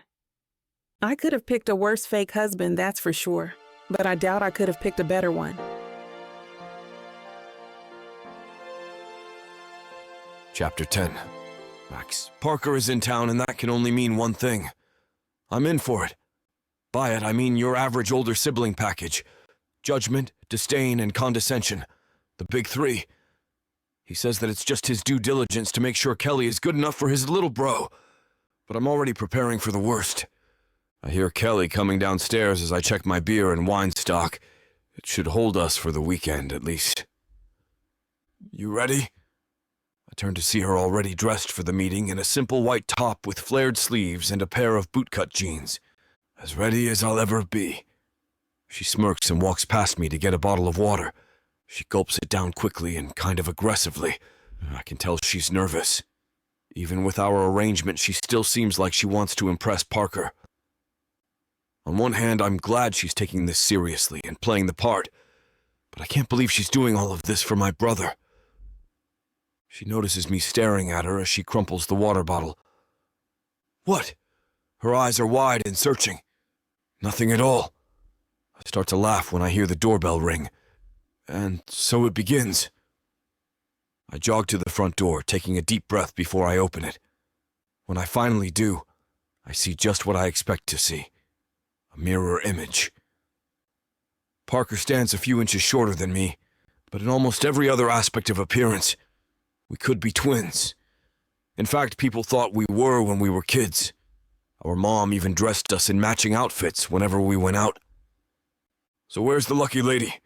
He pushes his aviators upward to sit on his already receding hairline. I tousle my own hair as a way of thanking my lucky stars that I got the good genes when it came to hair. It's nice to see you again, too. I usher him in with a wave of my hand. And here we go. We walk into the living room, and I notice Kelly smoothing down her blouse and fixing her hair. Is she serious right now? Somehow, it seems more like the kind of gesture I'd expect before a date, not before meeting your fiancé's brother. I watch her closely as a dazzling smile spreads over her face. You must be Parker. She reaches a hand toward him and gives him what I can tell, just by looking, is a firm handshake. That alone was probably enough to give him a semi. It's so nice to meet you, Kelly.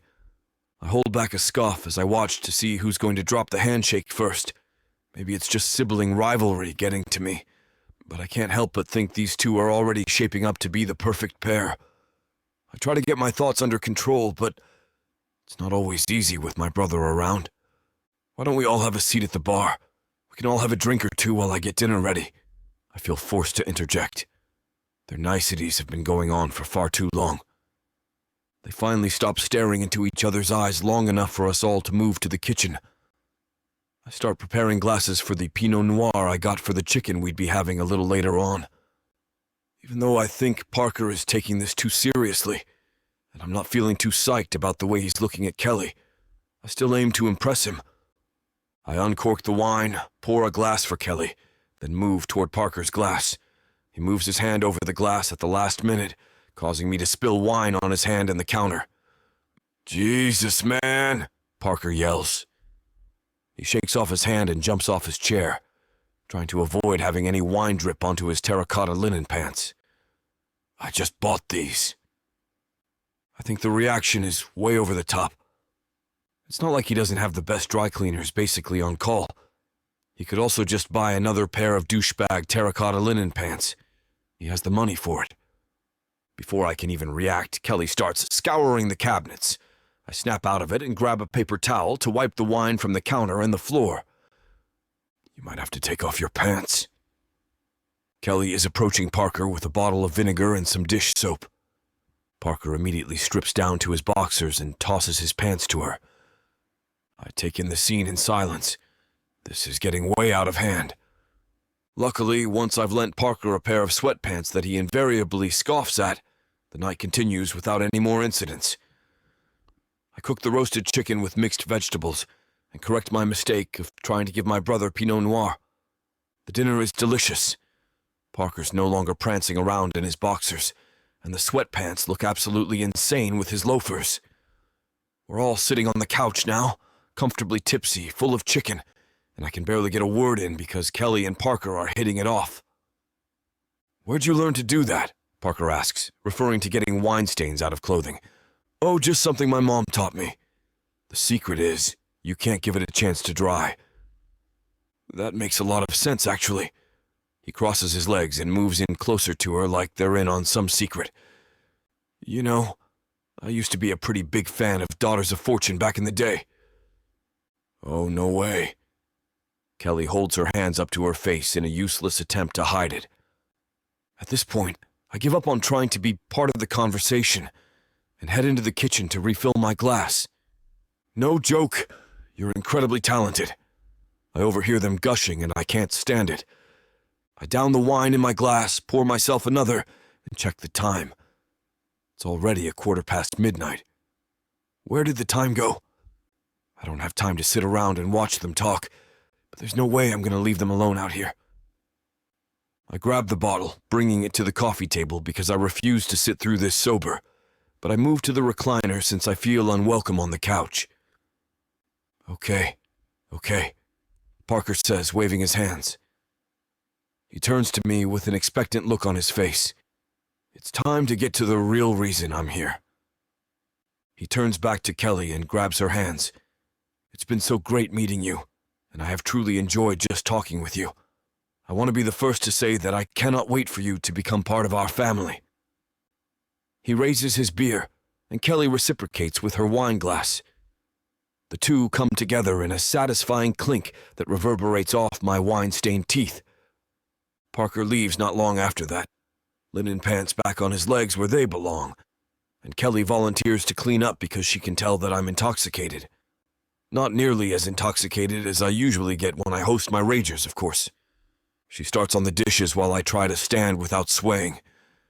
I bring my glass to the sink and just stand beside her because I want to say something, but I don't know how to start. "Everything okay?" she asks as her hands move deftly through the suds. "You know I have a dishwasher, right?" I point to the appliance to her right. "I know. I just figured it would be faster to just get them out of the way instead of running the washer. No big deal." "So you and Parker, huh?" I can't help myself. I'm drunk and craving confrontation. "What?"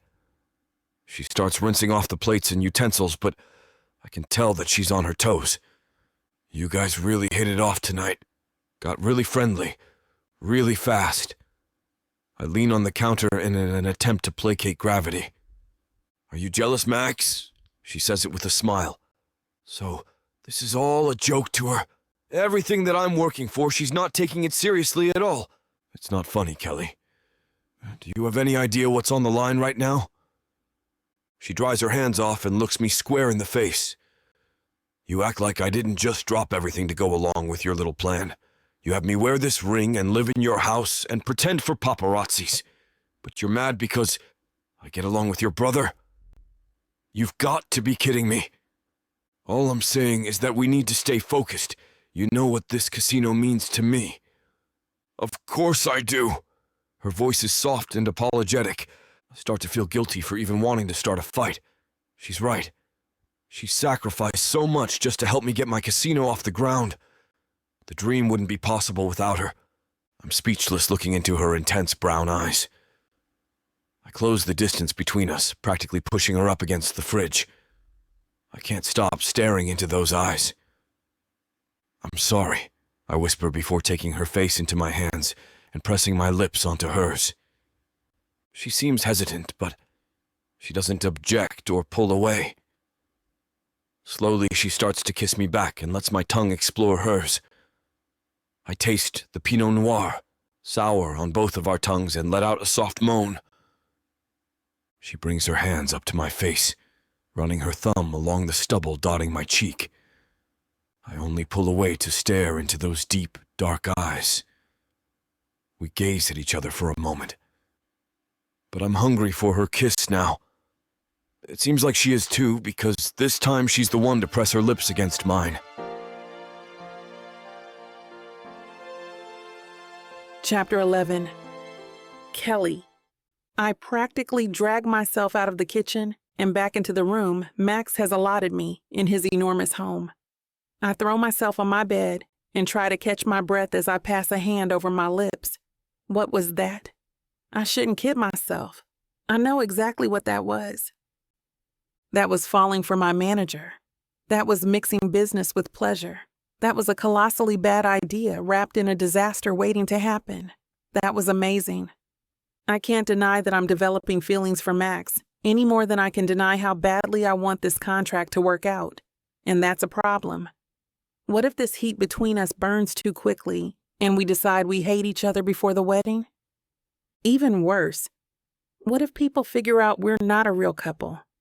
We were supposed to be playing it cool, like we'd been dating for a while now. That doesn't leave a lot of room for error, but I guess if we just got engaged, we're supposed to be all over each other. My head hurts. It's done more circles than a merry-go-round since Max Bilini came into my life. That man does nothing but send me into a tailspin every time he's near me, and before I know it, I can barely see straight.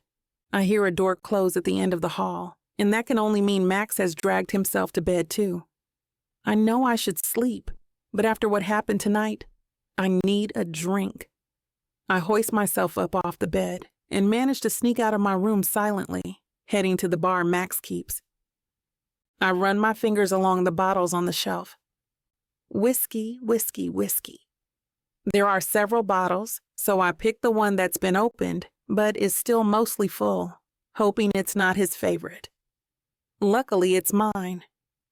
I find a lowball glass under the counter and pour myself a couple fingers. I never doctor my drinks much. Sugar and ice are bad for the vocal cords, and it's hard to think through the hangover cocktails give you. Of course, it's hard to think at all these days. If my first round of fame taught me anything, it's that it takes a special kind of relationship to last more than a few milliseconds under this kind of pressure. I've never been able to sustain one before. Then again, I've never felt this way about anyone before. I'm still contemplating the possible ramifications of our pretend relationship that may actually be something when my phone buzzes, snapping me out of my reverie. It's a message from Parker, asking me to meet him for a business brunch at Bardo Brasserie tomorrow. I guess Max got the same message. I shoot back a quick message telling him I'll see him there. Then I down my drink and go back upstairs for a shower before bed. Back to work. By the time I discover that Bardo Brasserie is an elegant French cafe in the Aria Hotel, I'm already walking in. At this junction in my failing career, I'm used to wearing jeans and t-shirts for business meetings in old bars and nightclubs, so I immediately feel underdressed. I find Parker wearing slacks and a sport jacket over a shiny purple shirt that's unbuttoned halfway down his torso, and I feel a little better. It would make him look sleazy if it weren't just a little ridiculous. I chuckle and sit down, trying to look as if I came dressed like this on purpose. One of the first things you learn in showbiz is to fake it till you make it. If you believe deeply enough that whatever weird thing you're doing is normal, everyone around you will follow suit. The bigger the crowd, the greater the effect. "You look great," Parker says as he stands to greet me. Mission accomplished. He places his hand on my waist and pulls me in for a kiss on the cheek. I try not to stiffen. Overfamiliarity from colleagues and fans is something I could never quite get used to. Have a seat and order whatever you want. Their wine selection is extensive. Wine for brunch. When in Rome, I guess. I look over the menu, but Parker wasn't exaggerating. There are so many names here I just don't recognize, and in the end, I just order some French toast and ask the bartender what wine would pair well. He returns with a dry white wine that offsets the sweetness of the syrup nicely. At least, that's what he tells me. So where's Max? I ask between bites of brioche. Parker hesitates. This doesn't concern him. My hackles go up, but the worst thing I could do is show it. If this is a business deal that Max is being cut out of, I can at least let Parker fully incriminate himself so I have a full report for Max. I can't see myself telling him his brother betrayed him. But I can't think about that now. Does Max know how lucky he is? Wait, what? If this is personal, I need to cut it off now. Look, Parker, I thought this was going to be business related. I think I should go. He starts to laugh. What? I ask, suddenly confused. You are guileless, he responds, still chuckling. Here I am trying to think of ways to make hints and approach the topic slowly, and you're not having any of it. I just hope Max understands how rare that is in the entertainment business, meeting someone who cuts straight to the heart of things. Well, in the interest of upholding my sterling reputation, what did you want to talk about? Make it snappy, because calling me here without my manager kind of makes you look underhanded. I'm getting annoyed now. I've already made a deal with one devil, a particularly handsome one at that. I didn't know there'd be a second deal involved. What is this exactly? A second fake wedding? A three-way wedding? I almost roll my eyes in Parker's face, but I managed to stop myself just in time. See? There it is again. I came to ask if you've ever considered getting into the film industry, he says with an award-winning grin that almost reminds me of Max's. This time, I really do roll my eyes. That is, before I realize he's completely serious. Me? Of course not. Why not? He asks, leaning across the table. Let me count the ways, I reply, suddenly incredulous. I'm a musician, not an actor. I'm not pretty enough, and I eat too much. Besides, you said it yourself. I'm honest, and that's not exactly common. It's my understanding that movie stars don't like to be told the truth. Sure, but who does? I mean, pop sensations aren't fond of it either, and you've gotten this far. I laugh again derisively. What news story were you watching? Daughters of Fortune broke up, remember? Because of your honesty? That takes the wind out of my sails. Well, no. Look, the past is the past. My point is, you were incredibly successful in a high-pressure, public-facing profession, and I think you could be equally successful in another one. The stakes aren't higher, just different. His take on the situation gives me pause, but my other objections still stand. How do you plan on marketing me? I'm not movie star material. What makes you say that? Look at me. I gesture to my clothes and up to my face, praying he won't make me say it like a high school girl fishing for compliments. He rolls his eyes. You seriously don't know how beautiful you are? You look better in a ponytail and no makeup than any other woman in Vegas. You're in a t-shirt and sandals, and the men in this restaurant can barely keep their eyes off you. I glance around furtively, attempting to take in my surroundings. In the process, I actually catch a few guys staring. Okay, maybe, but acting is completely different from music. Parker shrugs. Not really. Every entertainer learns to put on a show. You found a way to maintain honesty through that, and that draws people in. It's a hard line to walk, and most people never find that line. Bring that level of truth to a character like you did to your shows, and the audience won't be able to get enough of you.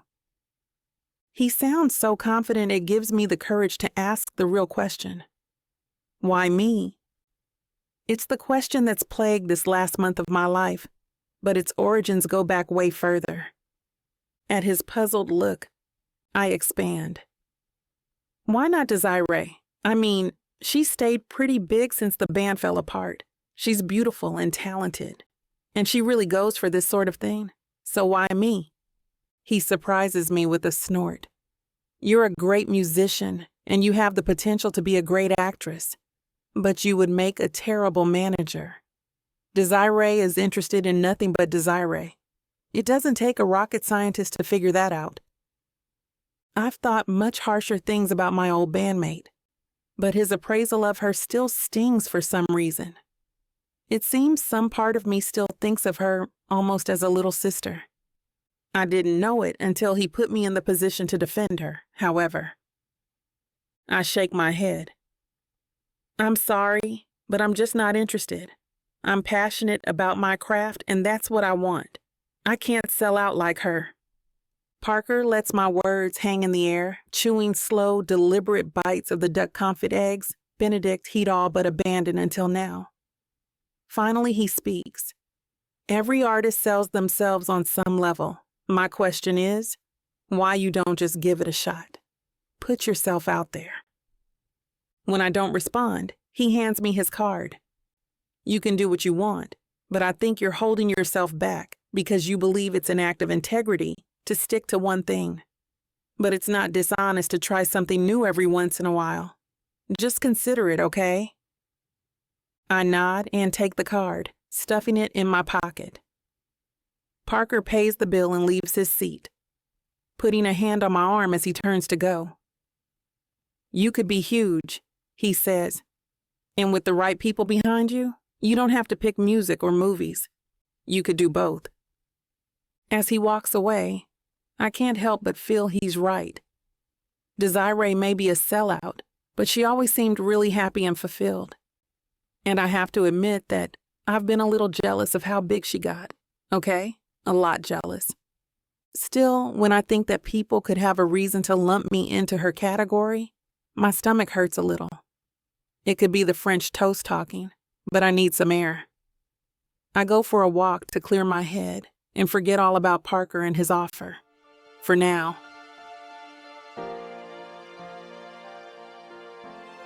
Chapter 12. Max. Max, what is all this?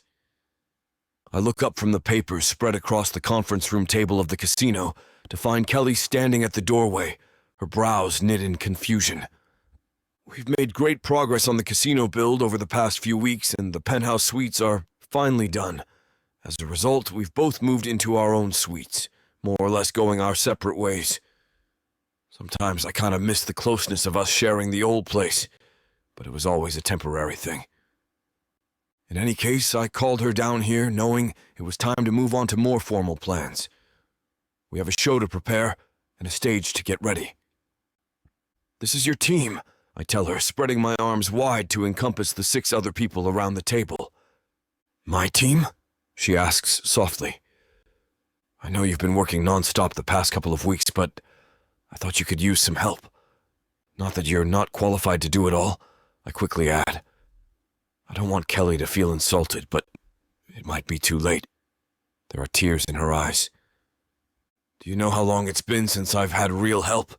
She asks softly. This is amazing. I smile at Kelly and she beams back at me, then walks over to the table. This is a mock-up of what the stage is going to look like, I tell her, as she lifts up one large piece of paper. If you approve, that is. Remember, you have the control.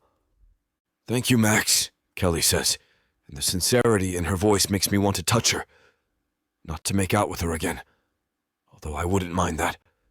But more than that, I want to give her a hug, just so she knows that I see how big a star she is, too. The only times I see Kelly for the next week are when I stop by the studio to check on rehearsals. She seems to be working non-stop from early in the morning until long after the sun sets. The first time I go to the studio, I enter quietly and stand against the back wall. Kelly's standing in front of the long mirrored wall, the choreographer a few feet away. The music is so loud that I know Kelly hasn't heard the door close behind me. "Let's try that spin one more time," Kelly tells the choreographer, who shakes her head. "Girl, you have it! You've had it the last 5 times!" the woman says, laughing. Kelly grins too and lets her hair out of its ponytail. The long braids fall down her back like a waterfall. She shakes her head and then ties her hair back up. "Let's go for number 6, Kelly says determinedly. She rises up on her toes and spins, then immediately executes a complicated dance step. "All right." Kelly cheers, and she and the choreographer exchange high fives. I slip back out, not wanting to disturb her practice. But after that, I try to find time every day or so to find Kelly. Usually she's with the choreographer, dancing in a halter top and form-fitting leggings or shorts. A few times I catch her talking with the set designers, pacing around the studio as she uses her hands to sketch out what she wants the stage to look like. Sometimes she sees me and waves. Most of the time, she looks too focused to notice anything that's not right in front of her. I don't mind. I don't need her to notice me. I just need, I realize to my surprise, to see her for a few minutes. If I don't, my day doesn't feel complete. Then there's the afternoon that I come into the studio to find Kelly standing in front of the mirror in just a bra and underwear. Although there's no just about what she's wearing. The bra is lacy black. The high-cut underwear is lacy red. "Max," Kelly says, surprised. "We're in the middle of costume fittings." I'm sorry, I fumble, stepping back and hitting my lower back against the door handle. I didn't think that would happen here. I rub my back, aware that this is going to leave a mark. "Amira thought the light was better in here than the dressing room," Kelly explains, and I notice Amira, the costume designer, on the other side of a rolling rack of dresses. I didn't mean to interrupt. "It's okay, you just startled me." Kelly seems amused as I keep rubbing my back. I can feel how heated my face is. "You all right?" "Yeah, just bruised my pride," she says with a sly smile. "Back," I respond with a grin. "Kelly," Amira calls. "Let's try this white one. I think it'll be great for the last song." "Back to work," Kelly tells me. "Right, me too." But I watch Amira help Kelly into a white slip dress that hugs all of her curves and falls gracefully to the floor. "Kelly," I say, and both women turn around. "Yes, Max?" Kelly asks. "Why don't you take a break tonight?" I suggest. "Let me take you out to dinner, show you how much fun this town can be. You know, again." Kelly smiles, and I'm struck all over again by how beautiful she is. I'd love that. I'm hoping to see that smile again when I knock on the door of her penthouse later. But instead, Kelly opens the door and lets out a small laugh. "Max, I don't think a guy's given me flowers for a date since senior prom." I hand her the bouquet of red roses. Then I'm honored to be the first man to break that dry spell. Kelly shoots me a sly look as she follows me to the kitchen. "I'm sure you are." Everything in me wants to just turn around and stare at her, at the way her halter dress shows off her neck and her toned arms. Instead, I focus on making it to the kitchen in one piece. "Let me put these in water for you." I reach up onto one of the higher shelves and take down a crystal vase, then walk into the kitchen. "I forget that you must know every inch of every room in this place," Kelly says, as I fill the vase and unwrap the flowers. "Pretty much," I admit. I ate, slept, and dreamed of the oasis for months while it was being built. I don't tell her how much personal thought I put into her room here. I put the vase on the counter and turn to her. "And now I'd like to show you my absolute favorite inch of the place." "Lead on," she says, slipping her arm through mine. One quick elevator ride later, I open the door to the rooftop balcony that only our VIPs know exists. At this stage, we're only open in certain regards and for certain people as it is, but the secluded feeling up here is something I plan to preserve even past our soft opening. Just as I instructed, Patterson, the balcony manager, made sure that flowers are woven through the balcony walls, and the table in the center is perfectly set.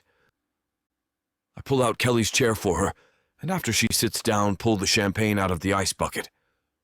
"May I?" I ask, nodding to her glass. "Please," she says, looking around. "We're high enough that most of the lights and noise can't reach us. This is one of the few places on the strip that's both outdoors yet truly private." "Max, this is amazing," Kelly says after I fill our glasses. "I think this is now my favorite place, too." "I'm glad you like it." I hold up my glass and gently clink it against hers. "Here's to a wonderful evening." "Yes," she says quietly, and a jolt of longing shoots through me. I clear my throat and take a sip. Kelly's deep brown eyes are still looking at me, and I hope she's feeling what I feel, too.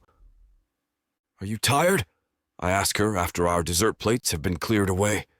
"I should be, but I don't want this night to end yet," she says, leaning back in her chair. "Feel like dancing?" "Always." "Then let's go," I say, standing up and offering her my arm again. This time I swear she holds on just a little tighter than when I picked her up. We go to the hotel's main club. It, again, is one of the few spaces that is already open, drawing in crowds even before the rest of the casino is available. It is packed tonight thanks to a new DJ, one of the hottest acts in town. Kelly leads me onto the dance floor and wraps her arms around my neck. She's such a better dancer than I am, so I just put my arms around her waist, my hands touching the cool softness of her skin, and follow her lead. I have no idea how long we're on the floor before Kelly leans up to me and says, her warm breath tickling my ear, "I need a break." She starts to head to the bar, but I catch her hand and shake my head. Instead, we go to a banquette in a far corner, the best one in the house. "I'm having a great time," Kelly says as we sink down onto the plush velvet couch. The banquette could fit 15, but we sit right next to each other. I glance down at her face, at her long eyelashes and full lips. Her braids are down and brushing my arm. "You're a pretty good dancer," she says. I shrug modestly. "Just trying to keep up." Kelly looks at me, and I swear I see a faint smile coast across her lips. "I don't think you have any problem with that," she says. I reach over and touch her hand. "Is this okay?" I ask. "Yes," she whispers. "What about this?" I ask, lifting her hand up and kissing it. She nods, not taking her eyes off me. "Kelly," I whisper, but before I can say anything else, the lights blaze on. Chapter 13. Kelly. "Kelly, where's your mind, girl?" Amira, my choreographer, says teasingly. "Yesterday you were teaching me that step combo." "Sorry," I mumble, embarrassed to have messed up the combination 3 times in a row. The truth is, my mind is on Max, but I can't tell Amira that. I also can't stop thinking about last night, how it had felt when Max touched my hand, how I'd been just about to cover his hand with mine when the lights came on. I didn't know clubs in Vegas ever did close. Yet there we were at closing time, blinking in the sudden light. All around us, clubgoers had moaned that their evening was over. I'd wanted to moan too, but I'm pretty sure my frustration was different than theirs. Max had wanted to come back with me to my room, but I'd insisted we go our separate ways. I didn't think I could trust myself if he came even close to my door. Hell, I knew I couldn't. "Let's go again," Amira says. 1, 2, 3. I make it through the rest of rehearsal thanks to sheer willpower. Until right after the dinner break, that is, when Max comes into the studio. I tense, wondering if he's going to act strange, but he smiles at me and gives a little wave. "I just wanted to see how things were going," he says. Max looks as relaxed as yesterday, and I smile back, relieved. "Want to join us?" I ask as Amira counts off beats. "I know I can't keep up with this," Max says, and I smile in relief at his joking tone. I agree, Amira says dryly, and Max laughs. Max sits in one of the chairs near the costume rack. He doesn't say much, just nods as we work. After an hour, Amira wipes her hand dramatically across her brow. All right, kids, I'm beat. See you next session, Kelly. Good night. Thanks for everything today, I tell her. You're really impressive, Max says as the door closes behind Amira. You don't need to sound surprised, I tease him. I'm not. It's just this looks even better than it did the other day. I'm in awe. Thanks, I say. Are you done for the night too? Max asks me as the door closes behind Amira. I'm done rehearsing, I tell him. Maybe I could walk you back to your suite then? He suggests. He holds out his arm. I'm all sweaty, I say, suddenly feeling shy. I don't mind. I look up at him, at the dark hair I suddenly very much want to run my hands through, and I take his arm as we leave the studio. Do you want to come in? I ask Max at the door to my penthouse. Are you sure? He asks. Yes. Then I do. Very, very much, he says. No sooner has the door closed than we're in each other's arms. I honestly don't know who made the first move. Can I kiss you? He asks. I don't bother to reply, just press my lips against his. They're smooth and warm, and I've just begun to enjoy them when his tongue presses my teeth apart, confident and assured. I moan as he kisses me so deeply I swear I feel it in my toes. Follow me, I whisper once we break apart. I grab Max's hand and lead him into my bedroom. I stand next to the bed and kick off my sneakers. Then I pull off my tank top and slide out of my leggings. Kelly, Max says hoarsely. My God, you're gorgeous. Your turn, I say. He keeps his eyes on me as he unties his tie, unbuttons his shirt. They fall to the ground. His belt is next, then his shoes and slacks. I approach Max. He's more muscular than his thin build would suggest. I run my hands over his biceps and then his chest, appreciating their firmness. The edge of a tattoo sneaks over the top of Max's right shoulder blade, and I walk around him. Then I gasp. The tattoo is of angel wings. It's huge, stretching across both shoulder blades. This is beautiful, I tell Max, running my finger over the ink, over his hard muscles. Thank you, he says simply. Then he turns around and kisses me with a ferocity that surprises me. I match it, running my hands over his back and under his boxers as he unsnaps my bra and gently pushes me onto the bed. If you want to know where this naughty scene is headed, you'll have to get it from BWWM, This platform has rules and guidelines that we have to follow in order to keep these free stories coming. Find any Vixa audiobook on her website and use code VIXA40 for a 40% discount to make up for these interruptions. Let's return to the story. I hope you're enjoying this audiobook by Vixa. If you want to keep hearing more audiobooks, then please hit that subscribe button and like the video. It may seem insignificant, but the more people that subscribe, the easier it is to produce more audiobooks in the future. So please, help us out and subscribe to our channel. Thank you for listening, and now back to your book. Chapter 14. Max! Max! Kelly's panicked voice wakes me up. Max, we overslept! What? I ask, opening my eyes to see Kelly standing at the foot of the bed. She's half-dressed, pulling on a tank top, even as she's also trying to step into a sneaker. The interview with Hot 98 about the show. It's at 11, and we must have slept right through my alarm.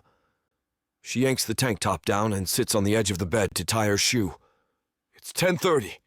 You have to get to the lobby. The host and crew are going to be here any minute. Oh, God, you're right. Damn! I jump out of bed and pull on my boxers and pants. I'll see you in the studio then? I grab my socks and tie, toss on my shirt, and figure I'll button it in the elevator. Yes, go! But at the door I stop and turn back to her. What? Kelly asks, still looking frantic as she pulls her hair into a bun. Last night. Do we need to talk about it? I ask uncertainly. Kelly must be feeling unsure too, because she abruptly stops moving. Her hair falls down around her shoulders, but she doesn't seem to notice.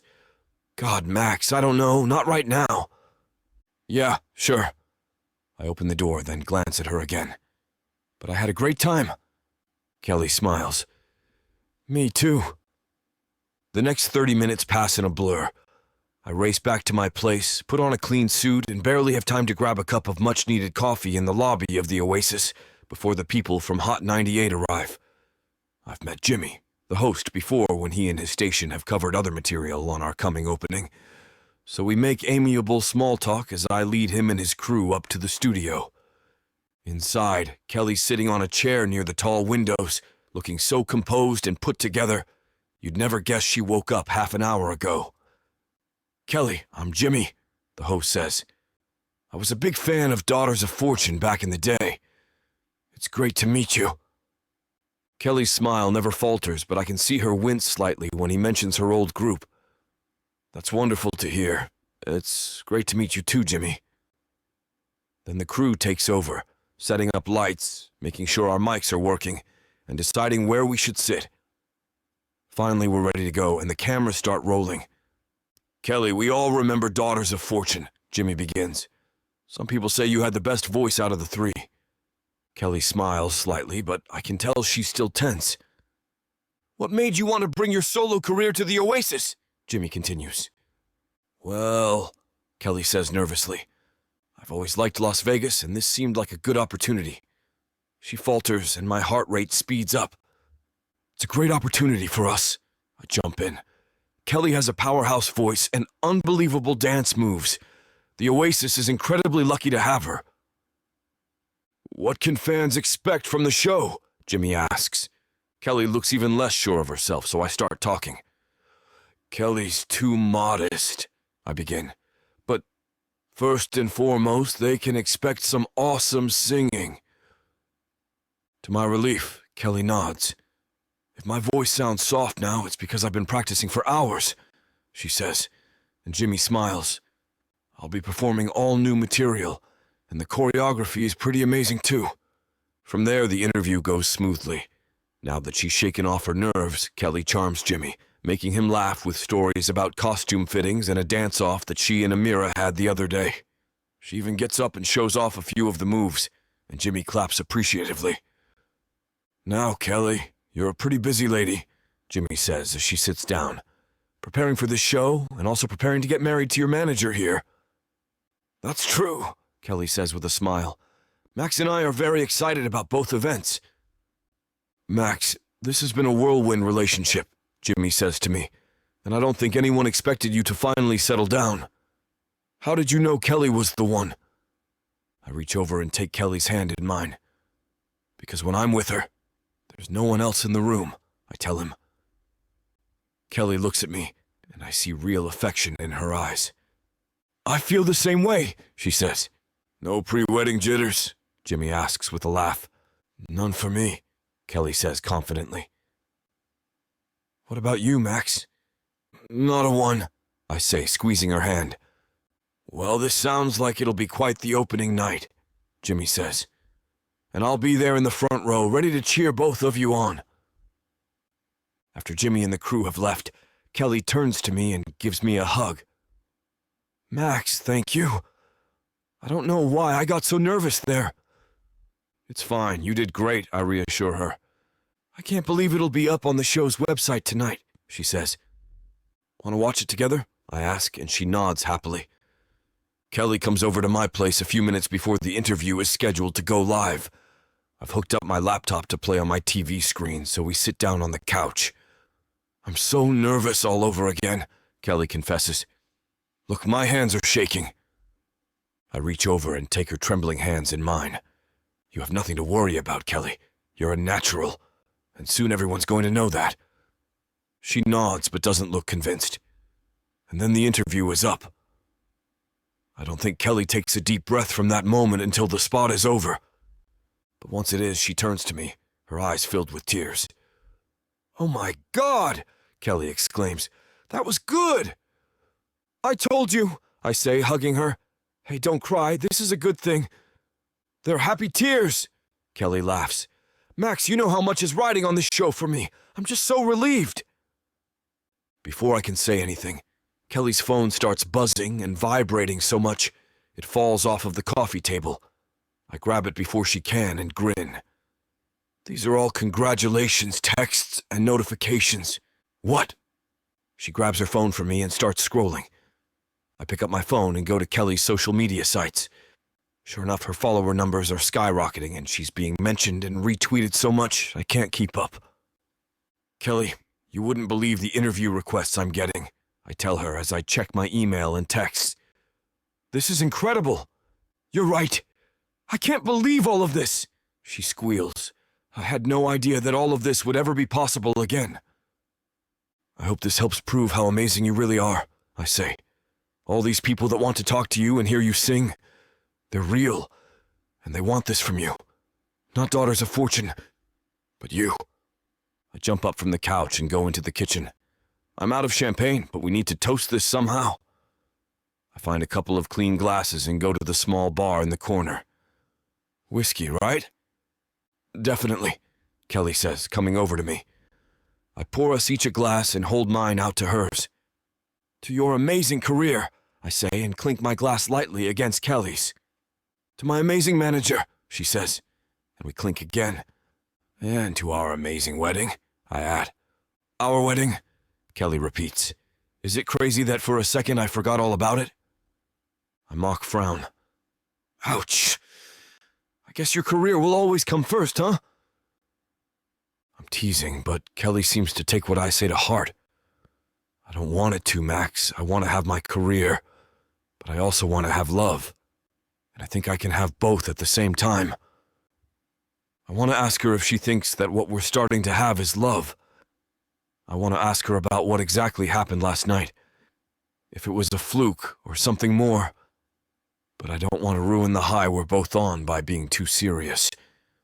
To our wedding," I say again. "To our crazy, over-the-top wedding that not even we can believe is happening." Kelly laughs. "I'll drink to that," she says. "To our absolutely unbelievable wedding."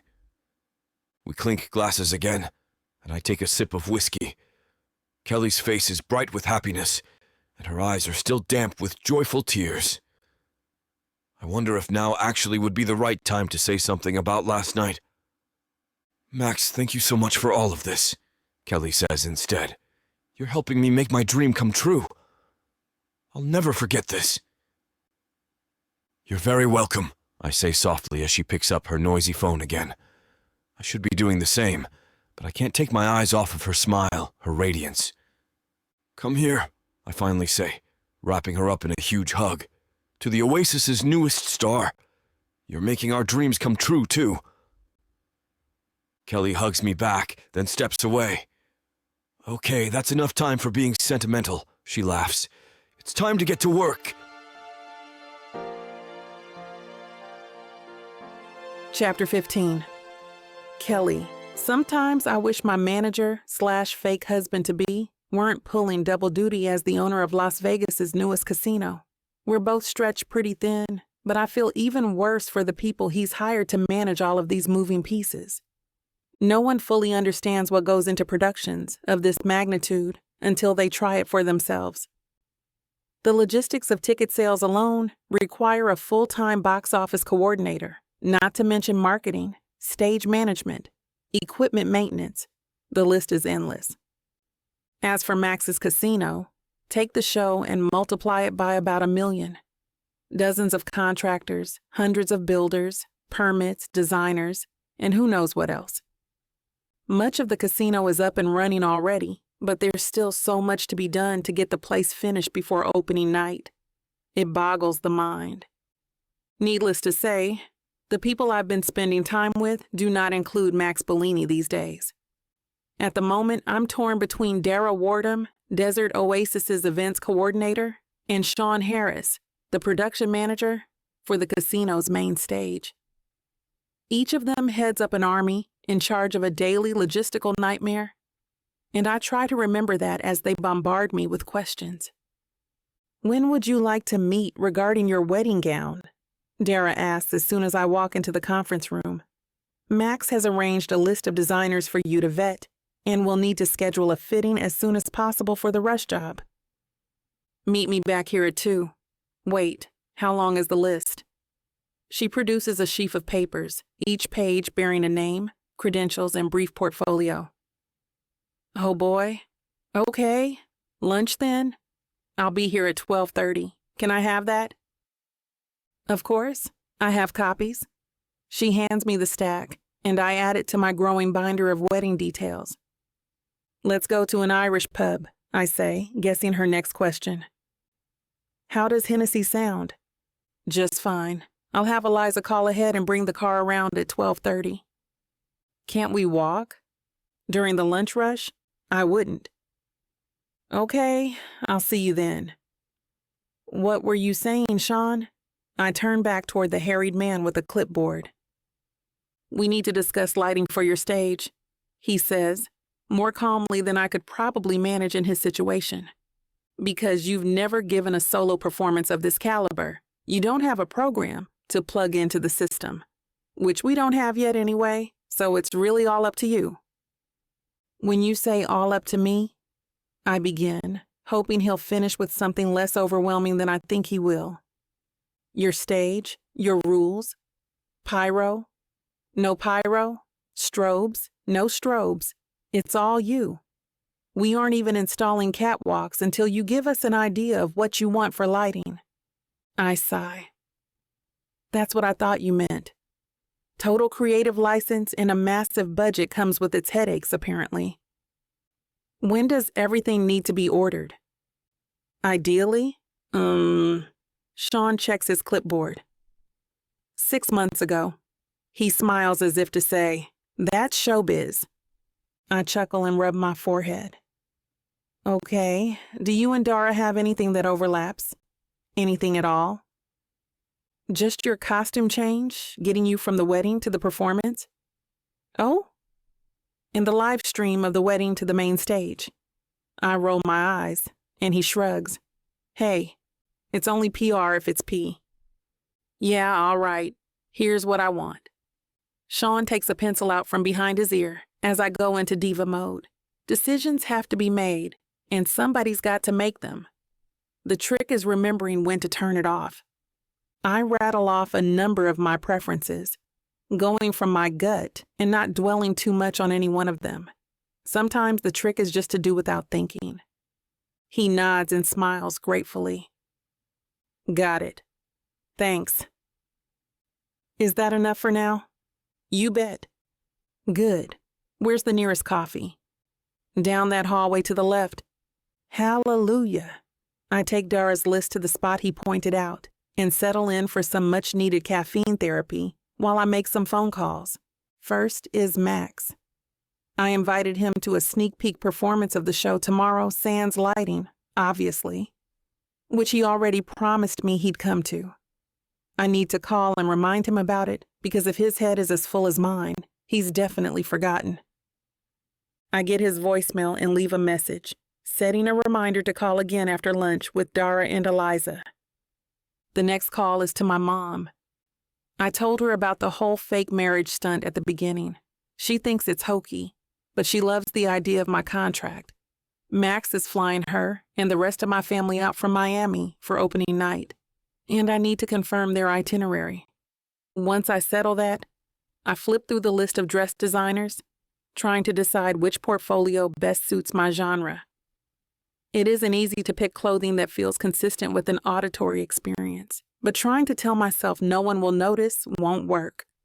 The costumes Amira and I picked for the dance numbers have already been settled upon, but I was almost forgetting about the dress. Besides, my head will be 15 feet tall on the screens of an auditorium that seats 5,000 people. They'll notice. I narrow the group down to a manageable shortlist and take a minute to breathe before walking the long way to the conference room. If all of my shows are going to be this stressful, I think I'll tell Max I'm placing an addendum in my contract for a standing appointment at a spa. Dara is already waiting for me. I appreciate the look of approval she gives me when I hand her my short list. You've already got it down to 5? Yep. When it gets down to the wire, I can be pretty decisive. She looks at the ceiling. You're a manager's dream. Shall we? She leads the way to the black BMW Max bought for my daily commutes. I'm pretty sure the driver's name is Josh, but he insists I call him Tito, and I have no idea why. Take us to Hennessy's, Tito. Best not to question certain things. Dara decides to start the meeting early. Have you thought about the color scheme for the wedding? I groan. No, I forgot. I need another assistant. Make that another 5 assistants. Where did you find Eliza? I got a list of summa cum laude graduates from the business departments at every premier university in the country. I have a better assistant than the president, but I'm sure we can find you an acceptable alternative. I snort. Then I see her face. I was joking. I wasn't, she replies dryly. Evidently. You do seem stressed, though. Why don't I hire someone for you? Max has given me full hiring power for whomever I need, and the budget is astronomical. I'm sure I can toss a few million your way for a dedicated personal assistant. One to fill in whatever gaps are left by the rest of the team. Now her mouth twitches, but I'm still pretty sure she's not kidding. That won't be necessary. Are you sure? I'm hiring Max's tomorrow, and I'd be glad to hire 2 instead of 1. If you think your workload is bad now, just wait to see what he has planned for you after the wedding. I smirk. Don't be crass. She actually laughs at that one. Really, though, he's thought about sending you on tour while you hold down your regular concert schedule. Good grief. I could kill that guy. I've heard that many a similar sentiment passes between artists and their managers. I throw up my hands in desperation. What do I do? Hire an assistant. I sigh. Okay, you win. Find me an assistant, Dara. She smiles with satisfaction, as if I just fed the beast. She's probably happy she'll have someone of her own species around to talk to. I think about having an assistant all the way to Hennessy's. The thought of having an underling to order about actually begins to excite me. When's the earliest you can have the minion ready? Warming to the idea, are we? I nod as we exit the car and walk to the tavern. It's hardly fine dining, but it's what I've been craving all day. I'll have one for you when I have Max's, when he returns from France the day after tomorrow. My stomach drops. He's in France? He said he would be at my show tomorrow. We're staging the whole thing for him. It'll be good to do a run-through, but still. He didn't tell you? He's meeting that famous chef who wants to put a restaurant location at the Oasis. Oh, what's his name again? I sulk. It doesn't matter. I want to pitch a fit like a petulant child. I thought I was the draw of this hotel. And why wouldn't he tell me he wasn't coming? Suddenly, I get the overwhelming sensation that life with Max may not be all it's cracked up to be. Sure, he's hot as Hades and was fantastic in bed, but I'm not in this for a manager with benefits arrangement. I'm tired. Can we do this tomorrow? Actually, no. Dara grimaces sympathetically. You have your run-through tomorrow, and this will get buried before you know it. Get a Guinness. It'll help you relax. You heard the lady? I joke to the bartender. And the biggest order of fish and chips you have? Oh, and a Shirley Temple to go for Tito. He'll love that. I put my hand in my pocket to get my ID and find a wrinkled up piece of paper that went through the wash. Whatever it is, it's held up surprisingly well. I pull it out to see that it's Parker's business card. The memory of the Shark Tank at the Mandalay Bay comes unbidden to my mind. I can't tell if it's because I could use a minute to think or because one of these brothers reminds me just a little of a vicious predator. But I know one thing. Compared to this casino business, A movie set sounds like a pretty relaxing place to be right about now. Chapter 16. Max. Well, that was a useless trip and a complete waste of time. Famous chefs act like gods. What was that guy thinking? His profit percentage demand from the casino was way off the mark. He was supposed to do the cooking, not own the place. My ruminations make the limousine ride from my hotel to the airport fly by. And before I know it, the driver opens my door to the departure area. I spend time in the VIP boarding lounge, but I barely notice my time there. The entire flight home to Vegas has me planning to interview Michelin-starred chefs back on American soil. My major regret, apart from failing to procure a chef, is the time I spent away from Kelly. As soon as the plane touches down on the Vegas airport tarmac, I'm texting Kelly. I don't want to waste another minute. "Hey, doll, are you free to meet me at the airport?" "I just touched down." "Sorry, Max," comes the reply. "Can't. Too busy in show prep. I'll see you when you get here." Well, that was a letdown. I thought for sure Kelly would be excited to see me back. I thought she'd love to have a drink with me and fill me in on how the dress rehearsal is going. I don't text back. I'm not into begging. I'll drink on my own. My limo driver senses my mood. "How about the Dorsey, boss?" "You read my mind. On the double, man, or faster. I'm pissed and parched." My driver smiles, nods, and hits the throttle. In mere minutes, I'm passing along the Strip, the limousine carrying me to the Dorsey Cocktail Lounge. The joint's vibe is moody, chic, perfectly matching how my jet-lagged mind feels. I could have gone back to the Desert Oasis to drink and pout there, but what's the point? "Kelly is busy," she says. "I'll drown my sorrows where no one can find me until I can't stay awake anymore." "Do you want me to stay, boss?" "No, you take the car back. I'll find my way home." "Are you sure? This time of day is tough to get rides." "Yeah, I know. Just take my luggage back. I'm like a homing pigeon. I'll find my way there." I get out and watch the limousine leave, its elongated chassis turning slightly right to turn left. The excesses of Vegas make me smile. I look around the parking lot, practically empty. Good. I enter the bar. Thankfully, the place is bereft of humanity other than my own and the staff. Perfect. Just the way I like bars to be. I wave at the bartender. He waves back, and I take a seat at the back near the library and fireplace wall display. The server floats up to me. "2 Manhattans, please." I want to be a drink ahead of the server's inclinations to refill me in case of an alcoholic rush on the joint. I lean back in the blue velvet easy chair and stare at the bookshelves. Oh, the stories lying within. I wonder if my life is too chaotic for a book. Part of me wishes I could just make my home in this bar and read other people's tales of riches and romance. Mine isn't going the way a writer would plot in a book, nor how I planned. The server comes back with the drinks. I sling one back and give him the empty with an eye that tells him to refill that sucker. The definition of rich, when no words to the staff are required and you still get what you want. I grin at my musing. It's an inside joke nobody would get. I reach for the second tumbler and sip this one, actually tasting the liquor this time. I brewed some more. What the hell is so god-awful important that Kelly can't meet me? Is the show becoming more to her than anything else? Than me? "Of course, idiot," comes the harsh voice in my head. "You hired her for the show, remember? You're secondary at best, Max. Remember that." Suddenly, a shadow blocks the fireplace light, and its looming presence rouses me from my reverie. I look up.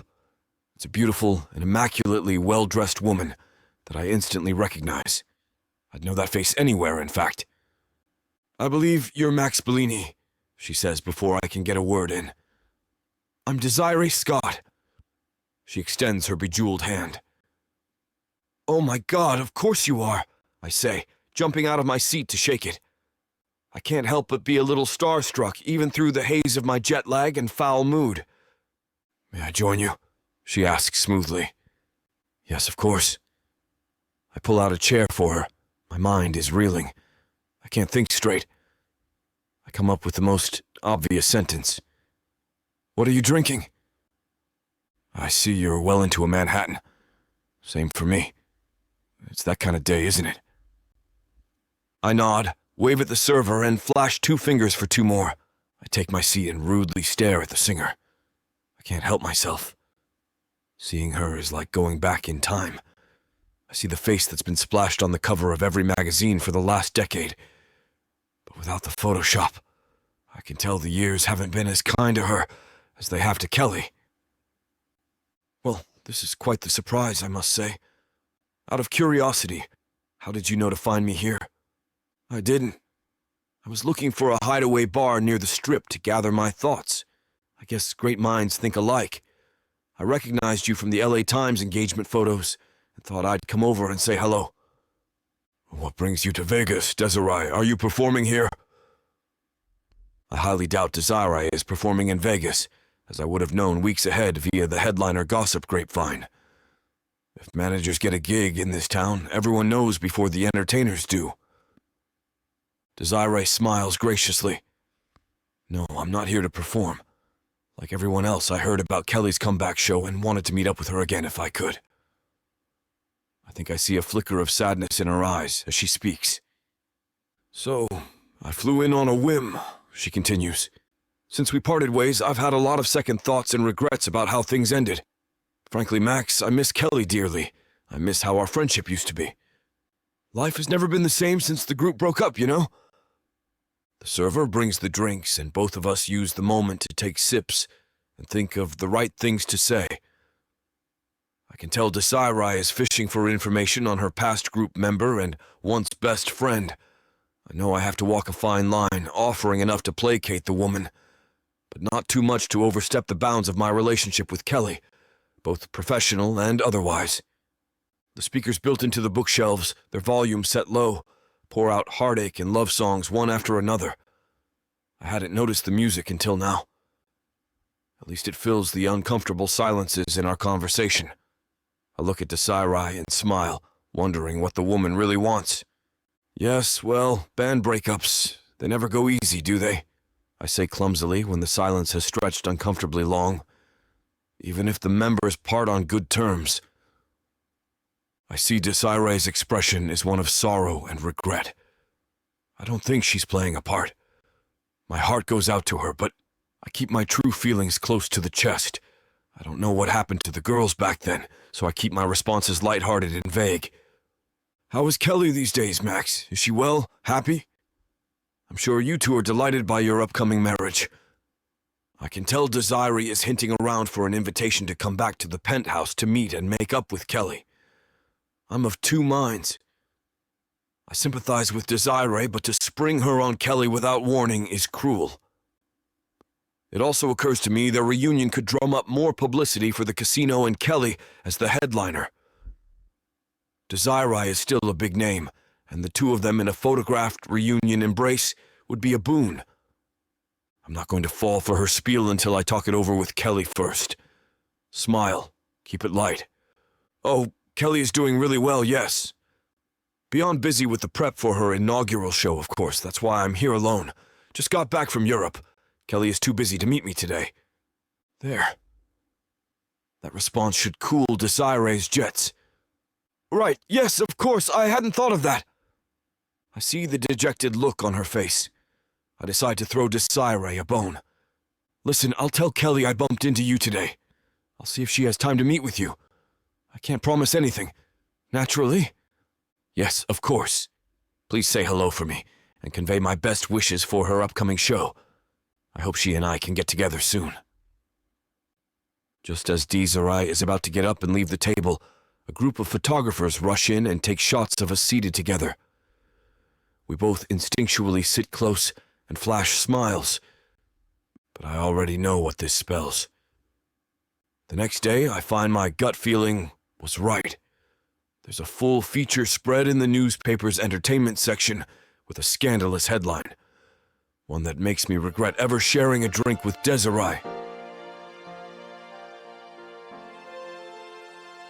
Chapter 17, Kelly, Dara sets me up with one of the finally finished office suites at the Oasis, so my papers and binders can have a place to live that isn't my bedroom. And my new personal assistant, Corinne, has a desk outside my door. The whole thing makes me feel official and important. I can even buzz her for coffee. I'm between meetings with Sean and Dara, and I've gotten so used to the constant bustle that I'm quite bored in the silence. Corinne, have we gotten the ticket sale projections from the box office yet? I ask to fill the space. I don't believe so. Here's today's mail if you'd like to check. She brings in a stack of envelopes and magazines, rifling through it to sort out the spam so I don't have to waste time. As she lays the items needing attention on my desk and turns to go, I see a picture of Max with a woman on the front page of one of the magazines. Wait, what's that? I point. She looks down at the stack in her hands. Just tabloids. Did you want them? Just that one on top. Thanks. Close the door, please. I don't need an audience while my life comes crashing down around my ears. Normally, I would ignore this sort of picture. It's just Max out for a drink with someone who isn't me. Perfectly harmless. No innuendo. Nothing to worry about. Except that I recognize her. It's Desiree. How could I be so stupid? Of course he's meeting with Desiree. Why wouldn't he be? Every time I ask what he wants with me, he hedges and evades and practically does somersaults to keep from answering me. He wants to get the band back together. The realization hits me like an impact to the chest. My face goes hot, then cold, then hot again. Max is all about PR stunts after all, and what could be more attention-grabbing than a surprise appearance by Daughters of Fortune, back like nothing happened, or worse.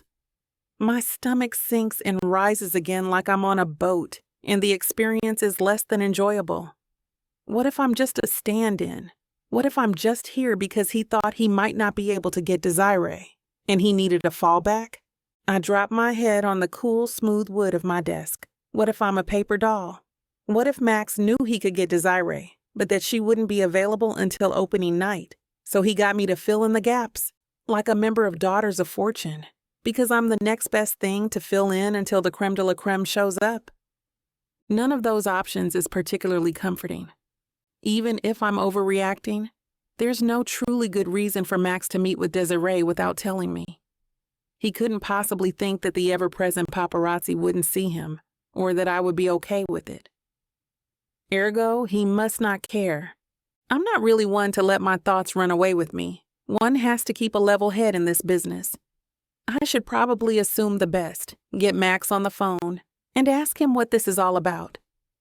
On the other hand, I can't think of a best to assume, and assuming the best of people is what got me kicked to the curb in the first place.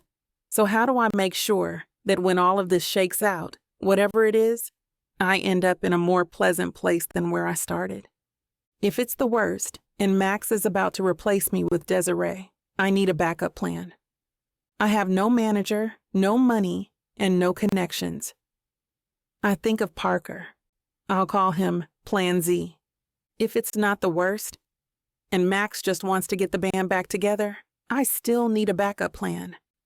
I've been burned by Desiree's unwillingness to share the spotlight before, and there's no way I'm going to let that happen again. So what's a non-time sensitive gig I can hold on the back burner for when I need it? The only one that comes to mind is Parker. Okay, he's promoted to Plan MM for maybe. A thought occurs. What if Max is genuinely trying to get us to reconcile? He's sweet, if a bit overbearing, and he's never exactly shied away from orchestrating my life. Maybe he just wants us to be friends again. I shake my head. I would still need a backup plan for when that mess blew up. Desiree might stay put together, but no one around her ever does. Parker just graduated to Plan B. The longer I look at that stupid picture, the angrier I get. I start to wonder what they think they're doing with my life and why they think they can get away with it. I would never presume to do something like this to someone I claim to care about. I mean, who do they think they are? Neither of them would ever put up with someone else messing around in their lives. That's when it hits me. The two of them always end up in a better place than they started. And why? Because they don't put up with this nonsense. They're always the perpetrators and never the victims. If I want to be in a situation that I like, I need to think like them, especially Desiree. She has everything she ever wanted. I only expect some of the things I want, and none of them ever seems to pan out for me. What would Desiree do? What would Desiree do? She wouldn't wait around for things to happen to her, that's for sure. She would find out what would get her the most in the least amount of time and go out and take it for herself. That's what I'll do then. Whatever these two are planning, I'm not going to stick around to find out. Congratulations, Parker, I say to my empty office, as I take out the card I never managed to lose. You are now Plan A. I dial the number on my cell and shuffle papers while I wait for him to pick up. My stomach is in knots. No matter what the outcome of this, I will probably leave feeling sullied. And I'm angry to have been placed in this position. Hello? I can almost see the ridiculous figure Parker always cuts on the other end of the phone. Hi, Parker, I exclaim too forcefully, but he doesn't seem to notice. Kelly, what can I do for you? I roll my eyes but keep my voice bright. I was wondering if your offer was still on the table. Well, yeah. He sounds pleasantly surprised, and I take a deep breath, feeling like this is the first good news I've heard all day. The projects I'm working on now are pretty small, but they would be a great way to get your foot in the door. When do you want to start? Immediately, if not sooner. I try not to sound too desperate, but I want out of here now. Perfect timing. The lead for a small film I've got going just broke her ankle, and shooting was supposed to start tomorrow. I'll email you the script and have my assistant book you a flight to meet us in LA. How soon can you get to the airport? Leaving now. Don't you want to know what the film is about? Don't need to? How long will I be there? I ask, thinking more about how much to pack than anything else. I can almost hear him shrug. I can probably have you back in a week. That should keep Max's knickers wide free. If only he knew how far that consideration is from my mind. Perfect. See you in a few hours. I'll be ready. I hang up the phone and get some things gathered for Corinne. She's about to have a lot more work than she bargained for. Corinne, I have a surprise for you. That's probably mean, but I feel 10 pounds lighter. I wanted something, I went for it, and it's already working out. If I can get everyone to fly a holding pattern for a week without me, I can have it all. Desiree would be proud. Corinne enters with a quizzical look on her face. I hand her my binders. I have to leave town for a week. The quizzical look leaves as she steals her features. Wow, she's good. Here are the notes for the meeting with Dara. I have all my preferences written down for the next few steps, so those should go smoothly. Sean has been running pretty well without much input, so just tell him to keep on keeping on.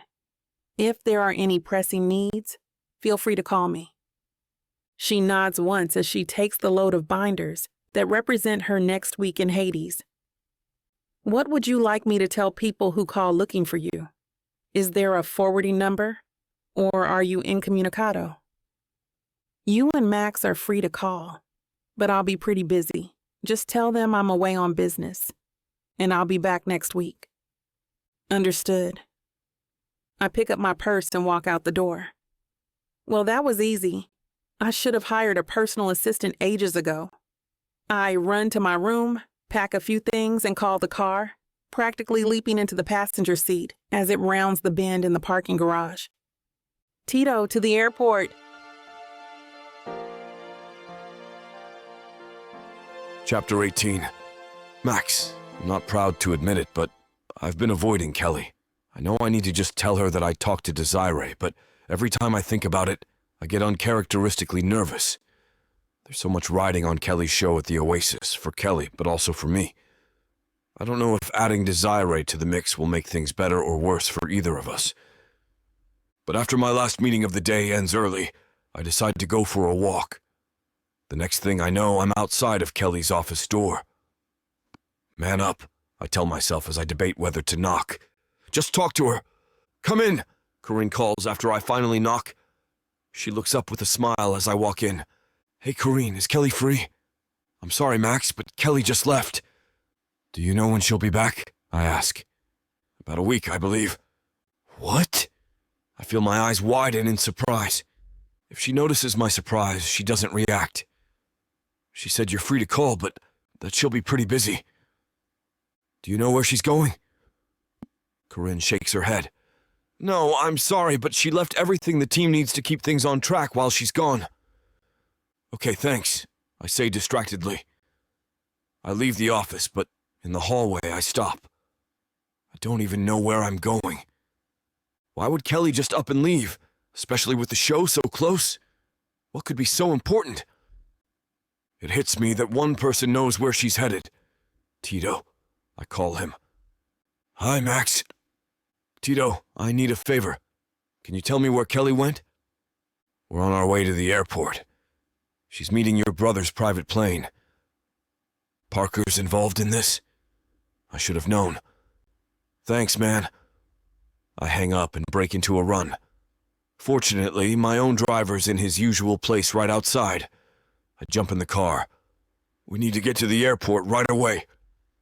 The first thing I see when we pull into the section of the airport reserved for private planes is Tito's car. But I don't see Kelly or my brother's plane. Am I too late? I open the door to my car as soon as it stops and run over to Tito's car. Kelly, I shout. Are you in there? The back door opens and Kelly gives me a guarded look. Max, what are you doing here? I have the same question for you, I tell her. We need to talk. Kelly crosses her arms and shakes her head. No, we don't. You're meeting at Parker's plane, right? He's flying you somewhere? For your information, Parker offered me a job. You have a job, I remind her sternly. A show that's opening very soon. Oh, is it still my show? Kelly asks, her voice bitter. Yes. The sun is beating down on me. It's so hot, it's hard to think. Can I please talk to you? At least until the plane gets here? Kelly hesitates, then shrugs. Fine, whatever. Thank you, I say through gritted teeth. She slides as far away from me as possible as I sit down. But I don't care. It's cool in here and quiet. I can finally hear myself think. Let me guess. Parker offered you a role in a movie, I say. As a matter of fact, he did. He thinks I have a natural talent for acting. I thought singing was your passion, your life. Kelly flinches even though I wasn't trying to be mean. Just because it's my passion doesn't mean I shouldn't explore my other options. That's true, I say. But you're going to up and leave this close to the show? I can do both, she says coldly. It's a week, Max. That's all. I need to spread my wings and see what else I can do.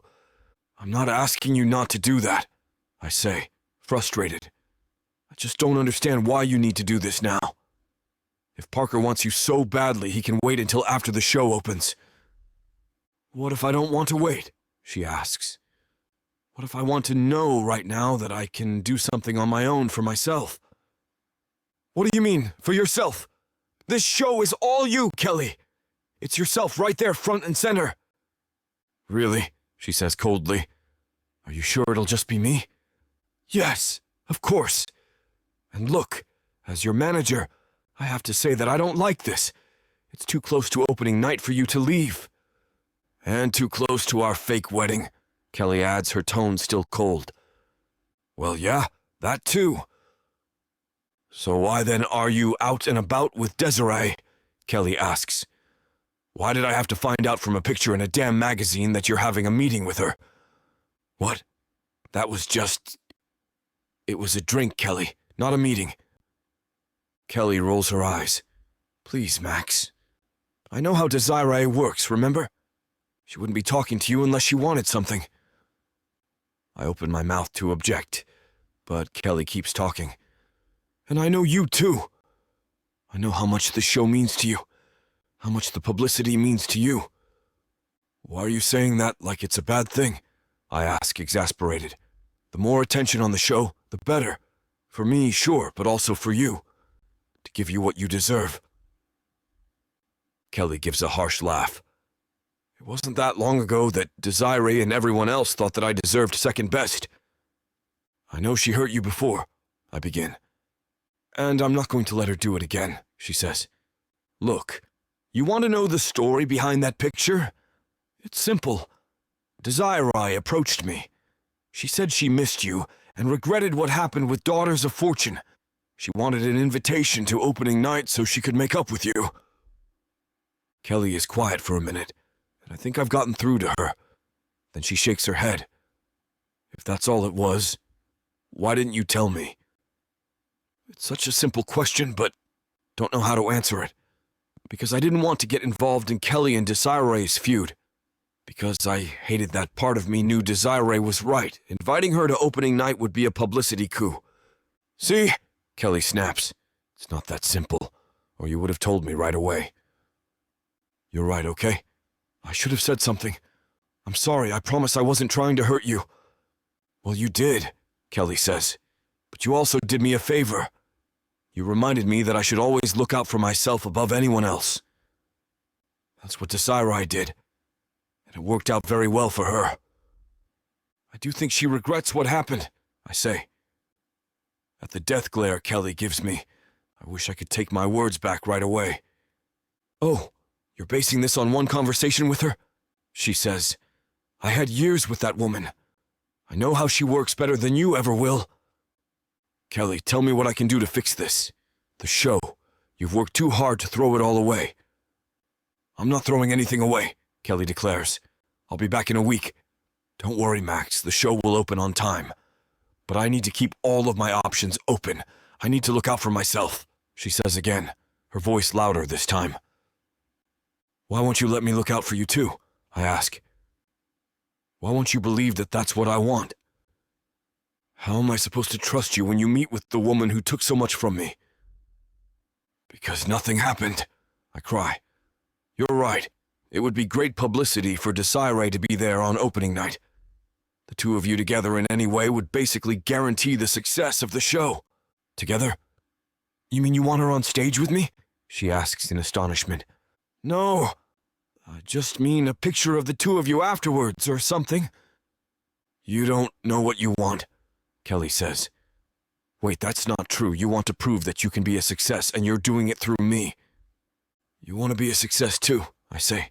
Don't make it sound like I'm using you. Bringing Desiree anywhere around this is using me, she snaps. You're damn right. I want to prove that I'm a success. I've worked long and hard for that to happen. But I'm willing to do it by myself. You pulling in Desiree, that's a shortcut. You don't want her near you, fine, she won't be, I say, throwing up my hands. Just don't go now, Kelly. Stay here. I won't keep anything else from you, I promise. I'm staring at her, but Kelly's eyes are tracking something behind me. I turn around, and there's Parker's jet, ready and waiting. I have to go, Kelly says. I'll see you in a week. She opens her door and strides away. Tito's already near the steps of the plane with her suitcase. I open my door, but she's so fast. Kelly's halfway up the steps by the time I run over. Kelly, don't do this, I yell, clenching the door so hard I might cut open my palm. But the plane door closes behind her, shutting out my words. Chapter 19. Kelly. This was a bad idea. I can feel it in the stares of the cameraman every time I finish a scene. All the techs talk about me in hushed tones, and the other actors smile a little too much. At first, I thought it was all in my head, and that a film set works differently than a stage. But it's been happening all week. Parker keeps telling me I'm doing well. I'm not so sure. I can't shake the feeling that I'm about to be the cause of a major flop. Cut, the director yells. I keep getting his name wrong. I can't remember anyone's name here. Several of the people around the monitors whisper a few things, before the director yells, "Print," and everyone starts setting up for the next scene. I didn't think that scene was print-worthy, but I'm not the one in charge here. Maybe that's why I'm off my rhythm. I'm used to being the one to call the shots and manage all the moving pieces. Of course, there are plenty of reasons to be off my rhythm. I'm in another new place doing more new things with plenty of new faces, and I have a headache that I'm pretty sure is becoming permanent, not to mention the way I left things with Max. The more I think about that, the worse I feel about how I just walked out. I would rather be anyone than Desiree, but the first time I feel insecure about the way things are going at a new job, I do exactly what she would have done. I think of no one but myself. At this point, all I can hope is that I'll still have a job when I get back to Vegas. I've checked in with Corinne a few times.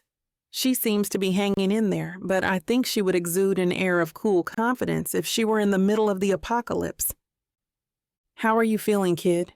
Parker sneaks up and scares me half to death. "Parker, I'm okay, I guess." He grimaces. "Still not getting in the groove, huh?" I shrug. "I don't know. It's just really different, that's all." "You mean better," he insists. "Everyone's calm. Everything's quiet. Nobody's rushing around. You don't need all that chaos just to feel like something's getting done. Everybody just does their work and calls it a wrap." I think he just hit the nail on the head. There's no life here. No music. Sure, there's plenty of bustle and activity, and he's not totally right about it being quiet. But I'm so out of my element here. Truth be told, I'm bored. Yeah, that must be it. I just don't feel like I'm doing the role justice. I read the script he gave me on the plane, and the character he gave me is complex and well written. I'm lucky just to be here. Everyone else had to work really hard, and I just waltzed in out of nowhere. You're doing great. I've been talking to the directors, and they're amazed we didn't have to shut down production. They were expecting you to be some hothead diva and want to change up the script, but you fit the role perfectly. He's just saying that to make me feel better. There's no way this film breaks even, much less actually gets anywhere. He must see the doubtful look on my face because he sighs. Look, everybody feels like it's anticlimactic at first, the movie-making process. Why do you think Max left? It wasn't enough of a party for him, but it'll all come together in editing, I swear. Just get through the next few hours. You'll be done, and you'll see what I mean when your movie's a hit. I try to smile. Thanks for giving me this shot, Parker. I really appreciate it. He shakes his head. You don't have to keep thanking me like these are your last words before the firing squad. Just take some deep breaths and, I don't know, do some yoga or something. We need you on stage 3 in 5 minutes. I follow his advice and take some deep breaths. I now understand why so many people in Hollywood smoke. A cigarette break sounds fantastic right about now. Any excuse to go outside and get some air without looking like you're just standing around. Everything is so tense here. Maybe live entertainment is hectic, but at least it's, well, live. I never realized just how dead and detached it felt to film things. In the theater, you see everything put together with music and feeling and intensity. Same with live performance. It all happens right in front of your eyes. The costume changes take minutes. The choreography is all sink or swim. Either it works or it doesn't. No second chances. None of this. We'll try another take. I love it. And the audience. The audience experiences it right with you. They laugh with you, cry with you, cheer when you get it right. You get to see the emotion on their faces, hear their instant feedback. Here, you get scowls and dead eyes staring at monitors on which you hope you did something acceptable. Kelly Carlisle to stage 3. I hear the page over the intercom and head that way. I'm not worried about the lines. I've had to memorize more complex lyrics in far less time. Besides, they made me cue cards because I got the job a day before shooting, so all I have to do is glance over if I get stuck. When shooting is over for the day, I'm finished. I packed and checked out of my hotel before makeup and wardrobe call this morning. I shower in my dressing room and put on what feels like a pound of moisturizer to counteract the effects of the caustic soap it takes to get all that makeup off. I call Tito to meet me at the airport in 3 hours. Even movie stars have to go through security at the airport. I also call Corinne, so she's not surprised when I walk into the office. She's probably built a robot me by now that's better than the original. I try to get Max on the phone, but he doesn't pick up, so I leave a message and call his assistant. He doesn't answer either, and I wonder briefly if Max told him not to take my calls. "Hi, Irene," I say to the recording. "Just left a message with Max. I'm on my way back, and I'd like to schedule an appointment for this evening. I should only need 5 minutes. Thanks." I feel ridiculous scheduling an appointment with my own fiancé, but I want him to know my apology is official and intentional. I screwed up as his employee, and I need to tell him as my boss that it won't happen again. I'm waiting at the gate when I get a text from Irene. "Max in New York. Appointment when he gets back?" I think for a minute before answering. Nah, thanks anyway. I'm sure I'll see him at some point. Then again, I haven't seen him in... I try to think about how long it's actually been, but I can't seem to count the days anymore. They're all running together in a long train of screw-ups that I can't seem to put the brakes on. I just blow up everything I touch lately. I remind myself that Max isn't completely blameless in this scenario either.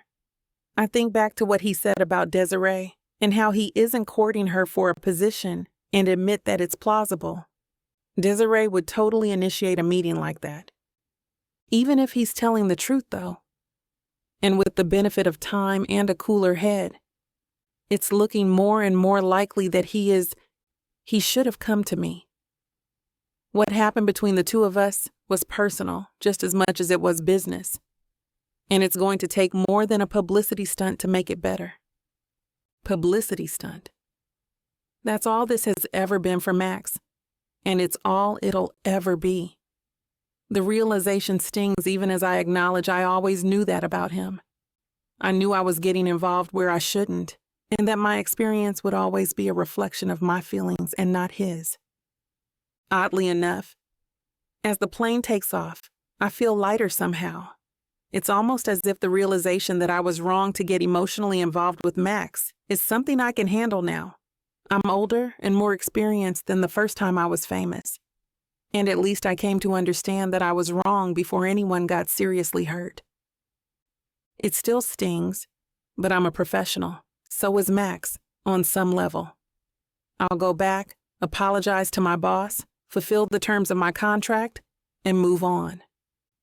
I can admit that this was a mistake, and it doesn't have to be all it's cracked up to be. The closer I get to Vegas, the more excited I get. I'm going to be back on stage again, back in charge. I can't wait. Chapter 20, Max.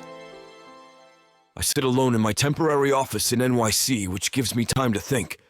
I stare at the ink blotter on the desk, trying to quell my rage. Nothing's working. My hand balls up into a fist, and I pound the blotter for all it's worth. Damn it. I thought things were going well between Kelly and me. And then she runs off with my brother? What's that all about? Some kind of childish prank to hurt me. What has Parker said, or God forbid done, to sway her to his side? The list of worries churns in my head. The casting couch routine is first and foremost. I don't want to think like that of Parker. But it's Hollywood. It's doubtful the Me Too movement has washed Tinseltown completely clean. Through calls and texts during this last week, I've tried to convince Kelly there is nothing to that paparazzi photo and paper spread. Text after text reads the same way. Kelly, listen to me. The photo and articles are complete hoaxes. Desiree found me in that bar. I went there on my own when you couldn't meet me. You know what the paparazzi are like. Anything to sell papers, you have to believe me. But she's been hanging up on my calls and ignoring my texts. No matter how many times I've tried to explain, Kelly refuses to listen. I can't believe it. After all we've been through, Kelly is so ready to believe a headline story over the truth. I'm so far away. I know there's nothing more I can say or do to sway Kelly back to my side. I wonder if delving more into her past might provide answers as to how I can reach her, touch her heart. I finally calm down. I leave the emotional behind in favor of what I do best, research. I figure there's got to be more to the Desiree Kelly story than I know. Who's the best primary source? Someone who could fill in the blanks. I mutter to myself as I tap a pen against the blotter rather than attack it. I smile when the right person pops into my head. She's the one player in Kelly's past who knows the good, bad, and the ugly about her and the singing group. I call my secretary in Vegas. Irene? Yes, Mr. Bilini. Get me Kelly's ex-manager's phone number, will you? It's on that report the PA made up for me. I curse myself for not adding the number to my cell. I figured once I canned the chick, I'd never need that number again. Never say never. You mean Amy Stewart in NYC? Yep, that's the one. Hang on, be just a sec. I wait a few minutes. Irene comes back with the number. Thanks so much. As I wait for the call to go through, I think back on the last conversation I had with Amy. It was pretty ballsy of me to ask her to pack up Kelly's things, then fire her as her manager. I hope she doesn't call me every name in the book and hang up before I can get a word in edgewise. I suppose if she does, I deserve it. I pray she doesn't. There's no one else on earth who will know Kelly like I need to know her. Max, you called because you want to fire me a second time? Once wasn't enough? I see Amy has caller ID. I chuckle. Yeah, that's right. Listen, Amy, I'm sorry about how that all went down. Believe me when I say I only have Kelly's best interests at heart, personal and professional. Ironically, I believe you. That's why I didn't slap your ass with a lawsuit. So why the call today? And make it quick. I have entertainers who haven't fired me who need managing. Gotcha. I'll cut to the chase. I'm looking for the backstory between Desiree and Kelly. Desiree showed up here the other day wanting to see Kelly, and I need to know more before I let that happen. Or rather, I need to know what Kelly and I are facing going into the Lioness's Den, if you get my drift. I hear a deep sigh on the other end of the line. I can't tell if that's good or bad news. I hold my breath. Right. So, what you're asking won't be quick. Figures. Okay, here's the long and short of it. The reasons why the group died. Things were going wonderfully until the singers got too big. Desiree got offers to do solo gigs. Then Kelly got solo offers to do commercials. Kelly passed on all of hers for the good of the group. Desiree didn't. Why the different routes? Why did the girls disagree? I think it came down to the music versus the money. From day one, Kelly had always been about the art, the music. She spent days going over the lyrics, finding the right tone. In the early days, Desiree feigned interest in that too. But if I'm honest, Kelly was the brains of the band. Desiree was the flash. Desiree had her sights on the money and fame. However, they shook loose and landed in her lap. So Kelly wanted more. Artistically, yes. The music was top of mind.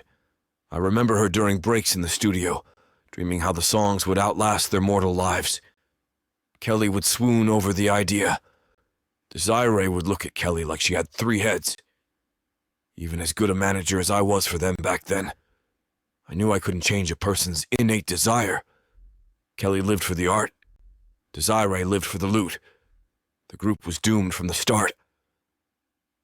So, you spun it in the rags as a mutual parting of the ways artistically? Yeah, I tried to. Mostly to preserve what was left of their stardom. There were hurt feelings all the way around. When everyone signed on the dotted lines to end the group, the rest of us ate Desiree's dust. She tore off to do those high-priced gigs so fast, she never looked back. Cruel. That had to have hurt Kelly a lot. It did. Both her and Honey spent a lot of time in tears. Silence on the line. I can tell Amy hates airing the dirty laundry as much as I hate hearing about it. After a time, Amy clears her throat, finds her voice, and begins again. Max, you need to realize the difference of opinion had been growing for some time. After the huge concert in Houston, Desiree stopped working on the songs. She'd be a no-show at studio rehearsals. The way Desiree saw it, they had made it. No more work needed. Short-sighted on Desiree's part. Yes, that's what I tried to tell her. What Kelly tried to tell her. None of our warnings took. While Kelly put in the hours creating the music, which made them famous in the first place, Desiree hit red carpets and attended parties, lapping up the residual fame and fortune. I didn't have to be a rocket scientist to know this chasm would only grow. So, boiling it down, Kelly felt betrayed by Desiree. Horribly, yes. And who can blame her? I watched Kelly toil through the night on those songs. Then Desiree would show up only when the spotlights shone, or to pick up the checks. Kelly was hurt beyond measure. I mean, Max, it's damn hard to think of yourself as a group if one member does everything not to be a part of the group. How did the other singer take it? Hannah Walker? Yeah, Honey was always such a sweetheart, never one to ruffle feathers. She cared for Kelly and Desiree both. It had to be torture on her to see her friends part like they did. She never offered an opinion either way, but when the group split up, she was caught in the middle with no say, really. I sigh, letting the information sink in. Amy, thank you for this. I really needed to know this background. Please, also know I still feel like a heel for how I dealt with your contract. Amy chuckles. I know. I hear the guilt in your voice. That's all the affirmation I need. When it really comes down to it, Max, I want those girls to be happy. If you can make that happen, I'm glad to help. We quit the call, neither saying goodbye. It keeps the door open for continued friendship. I lean back in my chair and try to digest what Amy said. I let my mind walk over the words, the reasons why, and the regrets. They all jump in my mind like the incessant street-side honking horns currently filling my ears. The tale is classic. It's what happens to so many groups. One member rises over the other. One works like a dog. One reaps the rewards. The hurt and betrayal become too much, and finally they part. I could list so many similar cases in bands long past. Amy's take didn't shock me in the least. I stare out the window like a zombie. I take no pride in knowing I was right. I wish I'd been wrong. The first thing I'll do when I'm back is talk to Kelly about all this. I'll get her take on Amy's view before we go any further with Desiree. Ripping the bandage off quickly will be the best.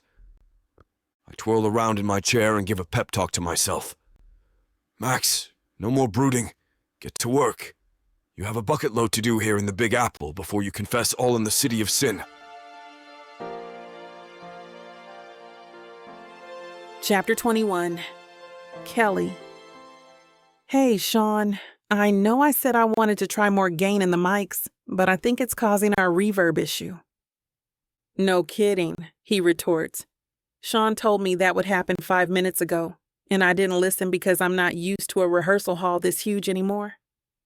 I know, but you made the diva happy, and she's telling you that you're right. Does your job get better than this?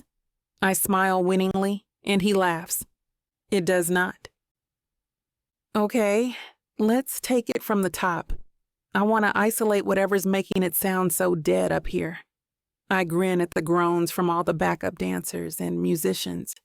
It's so good to be back. Actually, why don't we keep going from where we stopped and give everyone the rest of the day off? You and I can isolate acoustics after they leave. I can tell Sean wants to get this right, but he's on a time crunch.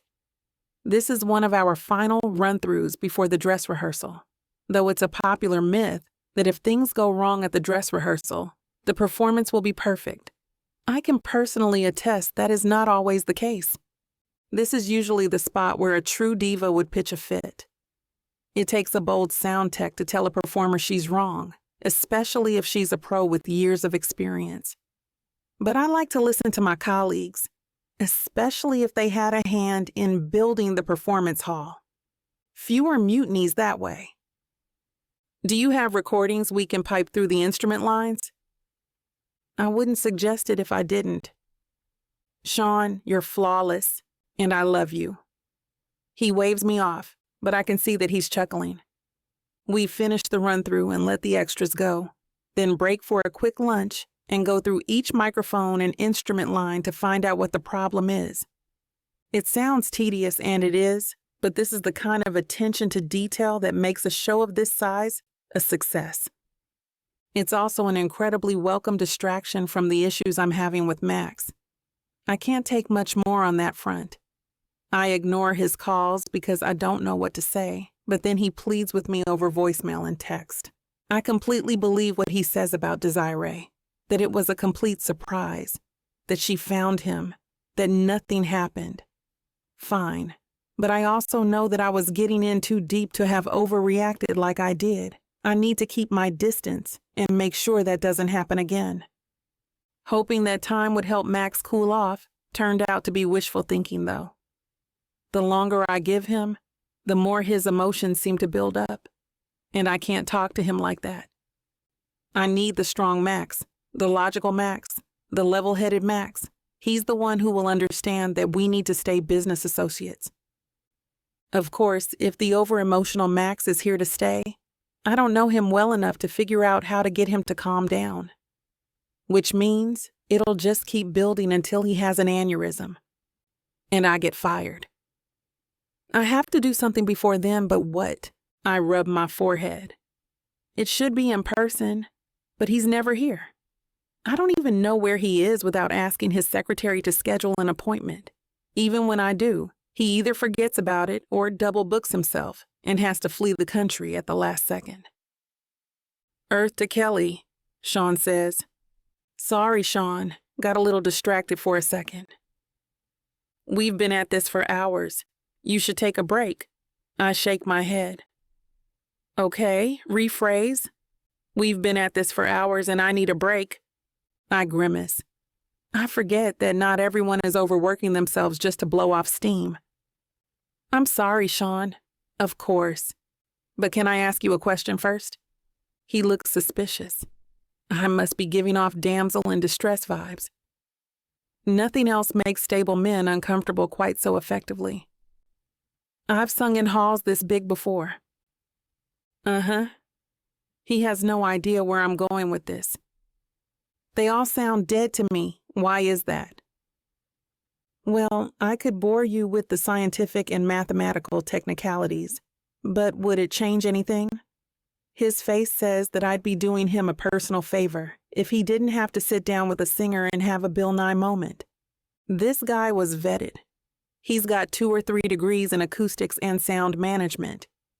He's worked venues all over the world, and I've already wasted an entire day of his time trying to fix the unfixable. But this is my job too. I shrug. I don't want to sing into a black hole for the next 6 months. He seems to understand that this is not just about the sound. This is my life we're talking about. He puffs out his cheeks and thinks for a minute. You really need to wear an earpiece. Sean, I hate those things. We've talked about this. I know. Hear me out. There's a custom piece I'm working on that will give you complete control over the levels and still allow ambient noise in so you don't feel like you're in a tube. Would you at least try it? I sigh and nod. Okay, let's take off for the day. I'm sure you have other stuff you need to get done. He smiles with relief and starts to leave the stage. But then he notices I don't. He turns and hesitates. I've suddenly realized how exhausted I am, and I don't have the energy for beating around the bush anymore. Say whatever you need to, Sean. He looks at the floor. When you have to hit the ground running with a person, trust usually has to be given before it's earned. But we're not in this to trick you. We want this to work just as much as you do. Ouch. Are you talking about me and you or me and Max? Max has told the staff about the real situation. They're on board because they want the publicity too. Plus they signed confidentiality agreements. He shrugs. Use it where it sticks. He turns to go. Thank you, Sean. He waves. See you later. Get some rest. When he leaves, I lay down on the stage and stare at the ceiling for a while, doing warm-up exercises with my voice. Sometimes it helps me think. My cell phone rings, and I realize I must have fallen asleep at some point. I scrub my face with my grubby hands and answer. Hello? Parker sounds confused. Did I wake you? You know what? It doesn't matter. You're a hit. Who wouldn't want to wake up to news like that? Now I'm confused. Huh? He's talking really fast and loud. Your first performance was a hit. It's all the director can talk about. Word spreads fast in Hollywood, so get ready for a whole bunch of other projects to come your way. I can't process this right now. My acting, a hit. I thought for sure I'd never be welcome back on a film set again. I say, still not fully comprehending what he's saying. Aren't you getting this? They want more. More Kelly Carlisle. More movies. More fame. More money. You're in, kid. You're gonna be huge. Granted, he's been saying this from day one, but I think this time he's actually serious. But what about... I start to say Max, but he cuts me off. About what? Your crummy contract? My idiot brother who stuffed you in a back corner, singing to gamblers and drunks when you could be taking the big screen by storm? Who cares? You're about to be the biggest star since Dolly Parton. What? Why Dolly Parton? Do you like country music? No. Do you know who Dolly Parton is? Of course. Exactly. But my contract? I'll get you out of your freaking contract. If Max loves you, he'll let you go. Isn't that the saying? Anyway, gotta run. Process when you wake up and call me back for the details. He hangs up, and I'm left in a daze. I can't just get up and leave again. I did that once, and I hated it. But that was when I thought I was doing a terrible job, and evidently I was wrong about that. Good feedback in showbiz is basically guaranteed work, and guaranteed work is nothing to sneeze at in this business. Even though I have a 6-month contract, Max will definitely cut it short if the reviews are poor, and I already have a sure thing in film by the sounds of it. The director loved me. There's a sentence I never thought I'd say. But I've worked so hard on this show, I can't leave now. Parker talks like it's a done deal, but I'm the master of my own destiny as long as he doesn't tell Max. Oh no, he's got to tell Max if he wants to get me out of my contract, and we still haven't spoken since I did the film. I call Max and get his voicemail, then scream into the emptiness of the hall. I actually scream. Why can't I get anyone to listen to me? Chapter 22. Max. My plane flies over the Mojave Desert Valley and slowly veers south towards the main airstrip at the Vegas International Airport. The crosswinds are fierce and pull the plane into a semi-sideways landing.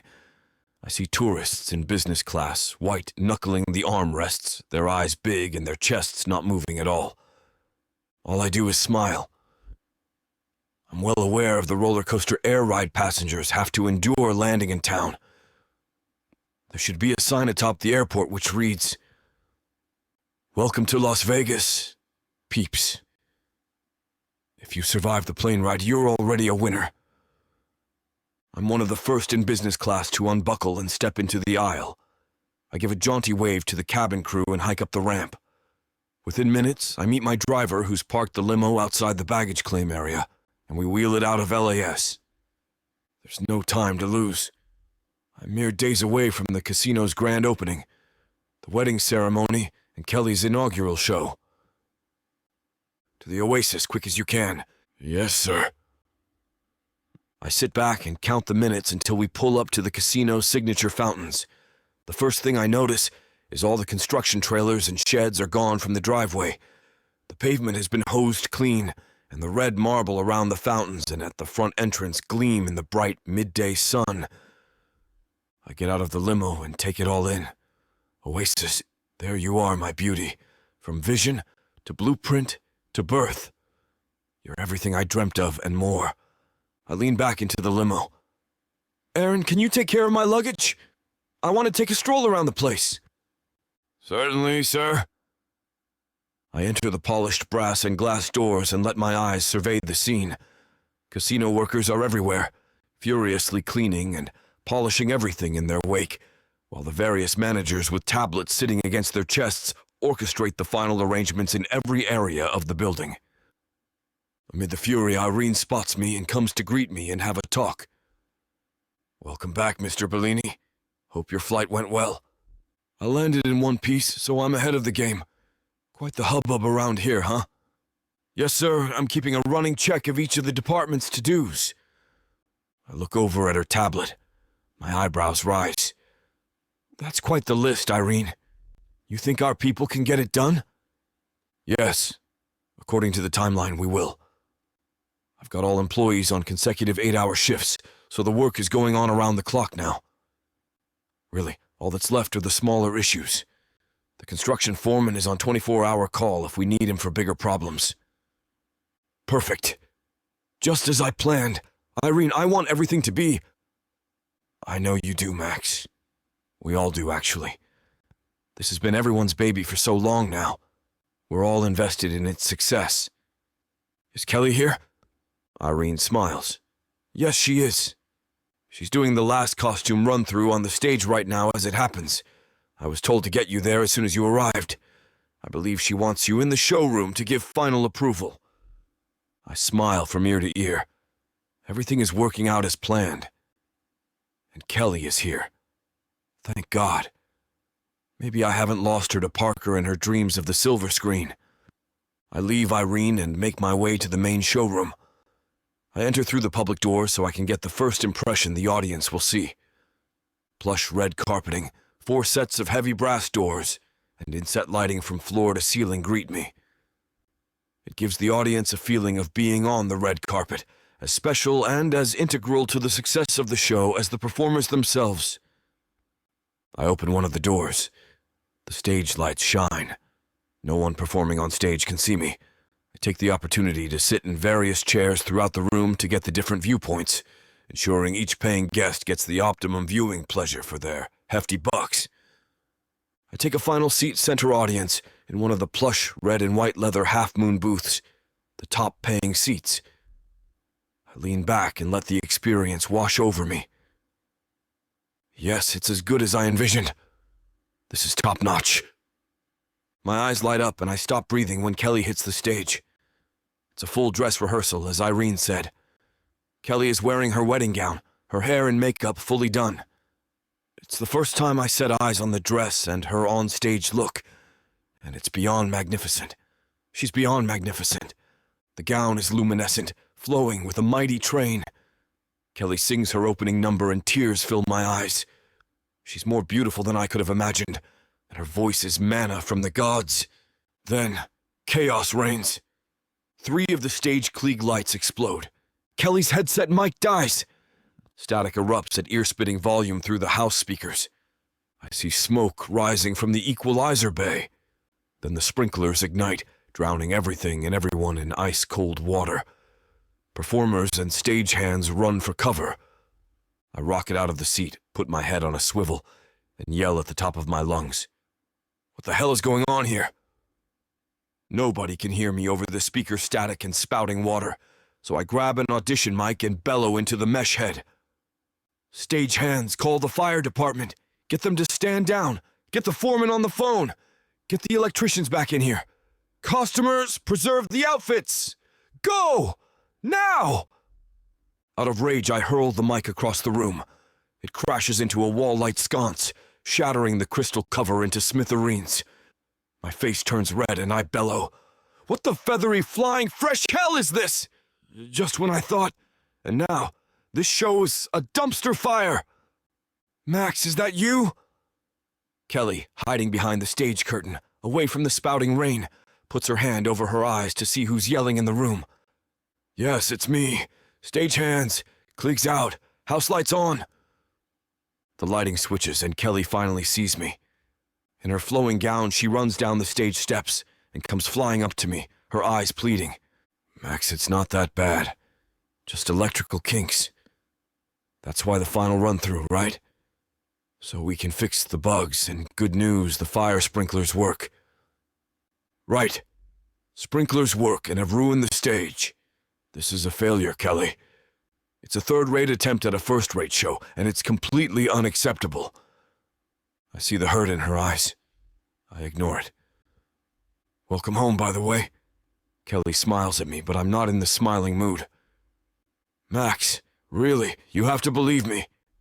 The show works. As soon as these bugs are fixed and the stage crew repairs the backdrop damage, we'll fly through the final rehearsal, you'll see. I look down at Kelly. I can tell she's begging me to believe in her and the team. I see the fear in her eyes that I might cancel the show. I want to allay her fears, but I can't.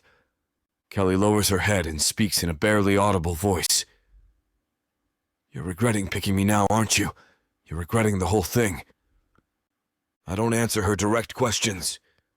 Until we get first-rate stagehands and technicians in here to clear up this mess, the wedding, the entire show is doomed to fail. All I see around me is unworkable junk. You're wishing you had picked Desiree instead of me, aren't you? She would have made this a success, never me. Desiree, Kelly... Kelly runs up the aisle and out of the showroom, not waiting for my reply. I run after her. She doesn't get it. Why does she think it's her fault? I said nothing of the sort. Where is she getting this idea about Desiree? What has Desiree got to do with this? I reach the double doors and I whip them open. I see Kelly running for the foyer. In her rush to flee, she accidentally bumps into Parker, who is coming in to watch the show. I stop pursuing and hide behind a giant marble pillar to overhear their exchange. Kelly, I was coming to watch you, to talk with you. Not now, Parker. The show is a mess. Max is on the warpath. I have to go. No, wait. I wanted to know if you've given any further thought to my offer. I came here to talk to Max for you like I promised I would. Are you ready for me to break it to him? What offer? I think to myself, rage rising in my chest already. Kelly stops in her tracks. The folds of her gown swish and curl around her feet. She slowly turns on her heels and stares straight at my brother. I stare straight at her. I hold my breath. My whole world rests on Kelly's reply. My gut screams I won't like her words. Don't listen, don't listen! But I listen anyway. I can't seem to help it, even as I hate myself for it. Chapter 23. Kelly. Parker walks up to me, takes me by the hand, and guides me to a bench in the main showroom foyer. I feel uncomfortable. I know Max saw us together and undoubtedly knows what this meeting is about. I gather up the flowing train of the wedding gown and take a seat next to Parker. I look into his eyes, trying to read his expression. I can't. Let's sit for a while, Kelly. You and I need to talk. I know it's hard for you to talk to Max, so I came to do it for you. What about? I have an idea what it's about, but I feign ignorance so I can hear what Parker has to say. I hope wherever Max is, he can hear it too. You know what about, Kelly? I could prove to him we need you, just with the screen test shots you did at the studio. Kelly, you're a born movie star. You effortlessly hit your marks. The lines you say flawlessly, and they come from you so naturally, like you are the character. The camera adores you. You're utterly photogenic facing the camera or in profile. That's a very rare thing. Parker, you know I'm bowled over by your words. But let's not be too hasty about this. I never considered an acting career. Not really, until you brought it up. Yes, I have dreamt of a more global fan base, which I know movie making can offer. But I never thought this opportunity could come around. Not really. I'm a singer and songwriter, Parker.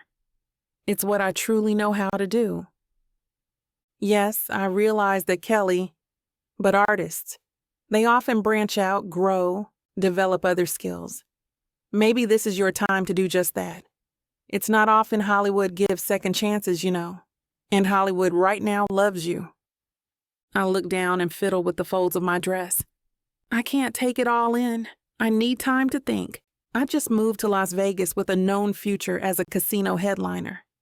How am I supposed to drop the promise I made to Max to instead follow his brother into the unknown?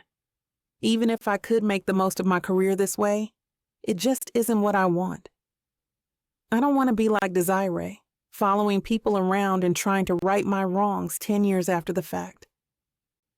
Parker, you know I signed a residency headliner contract with Max here at the Oasis. Signed, sealed, and delivered. I moved all the way across the country to reignite my singing career. How am I supposed to pack up again and break my promise to your brother? I'm not that kind of person. My word is my promise. Yes, Kelly, I realize that. Going with me, it's obvious what would happen here.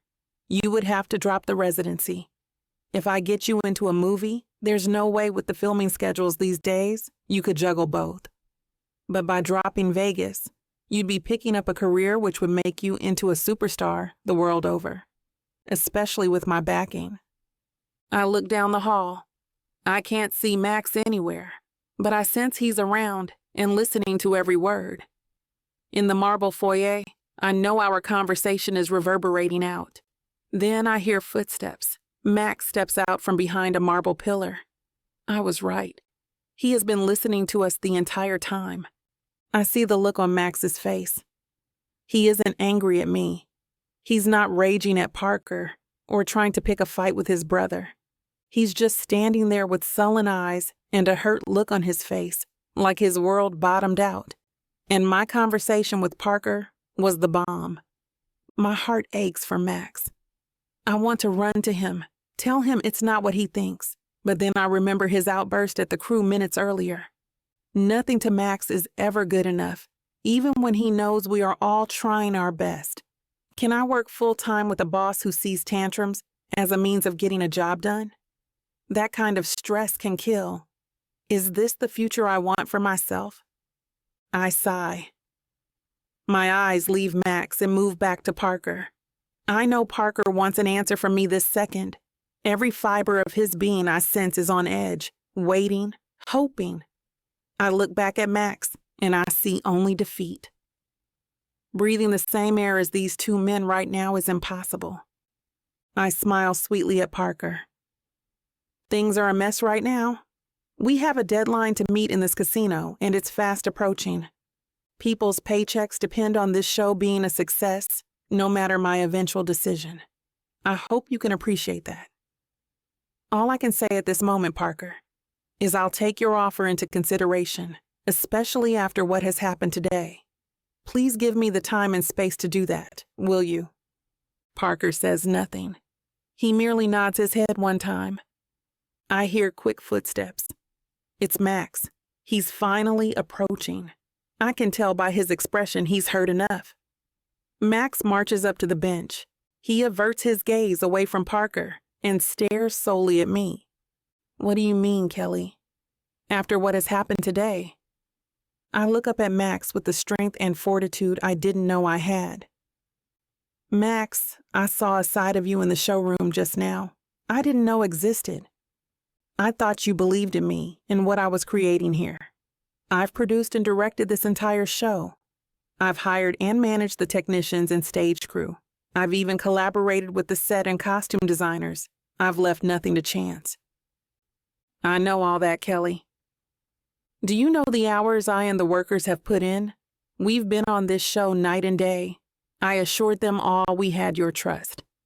So what do? You come in from NYC with guns blazing. In the moment there are glitches. You criticize us all, like the entire production is one big fail. Max, that is patently unfair, and you know it. If this is how you plan to manage the casino, and especially my residency, can you blame me for considering other offers? How are any of us here supposed to perform at our best with an ogre's thumb pressing down on us? Kelly, I didn't mean... I shake my head and put up my hand. I don't want to hear another word from either of you. You've made your point, gentlemen. I'm heading back to my penthouse suite. I need some time and space to think things out clearly. As the old Elvis saying goes, Kelly has left the building. I get up, gather the folds of my dress, and swish away, leaving both men wanting. I feel awful about abandoning them both like this, but I have no choice. I didn't come across the country to be berated or bulldozed into positions to satisfy men. If I had wanted that, I could have stayed in New York. Part of me is fuming. Part of me wants to slap these brothers silly. I know I'm caught in a game of sibling rivalry apart from my skill as a singer and actor. I don't like being used as a pawn in someone else's ego trip. Without asking, I know there's more to these two brothers than meets the eye. I'm too annoyed right now to care either way. They can stew in their juices for a while. I make it to the other building and head up in the elevator. Tears threaten to fill my eyes. I rage at them, curse at them. I'll have none of that. Instead, I talk to myself, trying to convince myself that this time, I'm not the one doing the hurt. How can Max go after the show like that? Sure, the run-through was less than ideal. Sure, the sprinklers went off. Heck, isn't that what they're supposed to do if there's smoke? It was only the stage sprinklers. It's not like the whole damn casino floated away. And while he was having his hissy fit, my stage manager already had the technician and construction foreman on the way. I raise the down skirt and kick the elevator wall. I dent my shoes and my toe aches. I jump up and down, trying to get over the pain. I laugh, and I mean really laugh. Then I take off both shoes and slide down the elevator wall, emotionally spent. How in the heck did I get here? Dressed as a bride? Sitting in an elevator in Sin City? Is this really me? Wasn't I more me in NYC? Or was I less? I don't even recognize myself anymore in either world. I gaze at my reflection in the brushed steel. It's a fuzzy visual. I'm there, but not really. How ironic. I'm in a box and only partially exist as a vision. Writers couldn't make this stuff up. The bell sounds and the elevator door opens. I pry myself off the floor, gather my shoes, and pad to my suite. I let the gown train trail behind me. All I hear is its swish. Chapter 24. Max. Parker!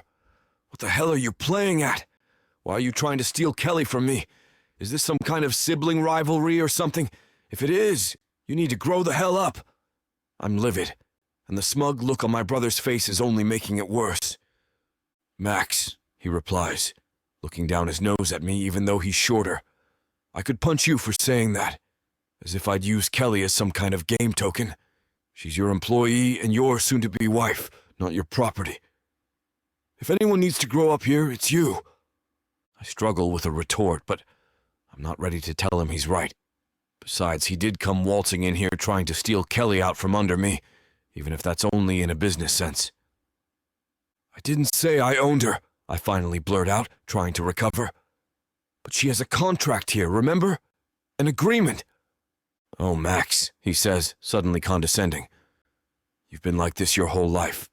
Competitive. Wanting only the best. Driving over anyone who stands in your way. I live in Hollywood, where materialism and image are everything. But you don't see me marrying women as a financial investment or some kind of promotional ploy. You have orchestrated this fake marriage and show to rake in the profits on this new casino venture. But there's no need to get so worked up about it. The cadence in his voice makes me want to retch. With or without Kelly, the Oasis will be successful, I retort. I didn't go into this project with the idea the casino would be a flash in the pan, and the only thing to save it would be the headline show. On its face, that's ludicrous. You actually think City Hall would have given me a gambling license on that business model? Max, like I said, I know you. Money and power have always come first for you. And if you land on the society pages, that's a bonus to your ego. And what's worse, you've never cared one iota how you'd achieve those goals. I'm done listening to you. This game has to stop. My game! My game! If we're talking games here, I'm sick of yours. And if you think stealing Kelly isn't a game to you, then you're lying to yourself. Do me a favor and get the hell out of my casino. I have a show to prepare for and a wedding too. And everything I've planned and dreamt about with Kelly will happen. And we'll be happier with you in our rearview mirror. Mark my words. I storm off. I hear Parker spout off again. I don't hang around long enough to listen. I head backstage and get the techs looking into the electrical glitches and stagehands repairing the sets. And one by one, all the snafus get fixed. Maybe if I hadn't been such a bellowing monster and kept my nose out of Kelly's production. Jeez, Max, will you ever shut the hell up so the people around you can succeed? I turn around and see Irene in the wings, still calmly checking off the to-dos. I smile. She's one of a kind.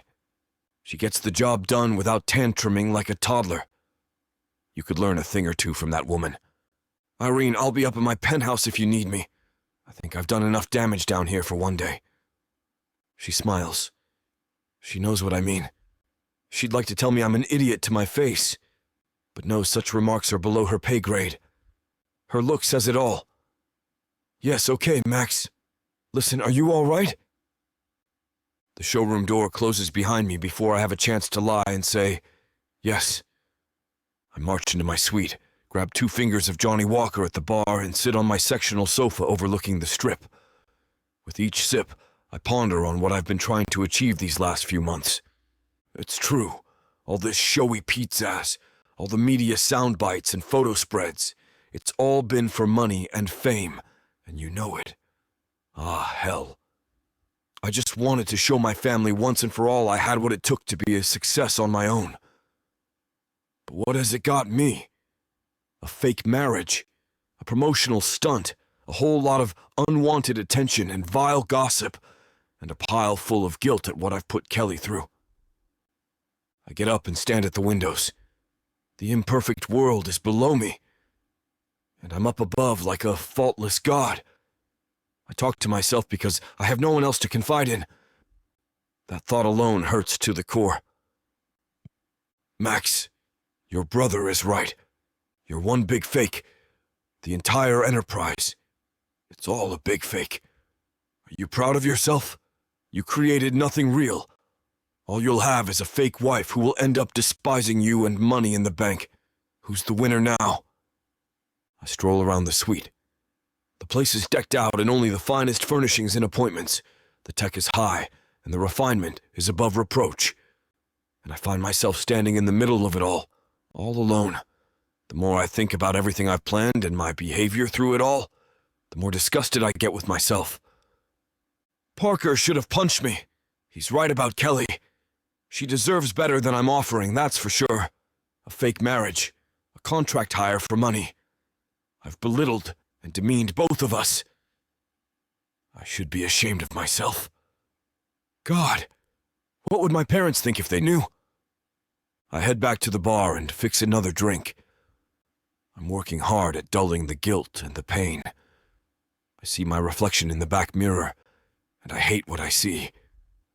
I envision myself growing old, alone with no one to love and no one who loves me, becoming the mean old misery man out of a Dickens tale.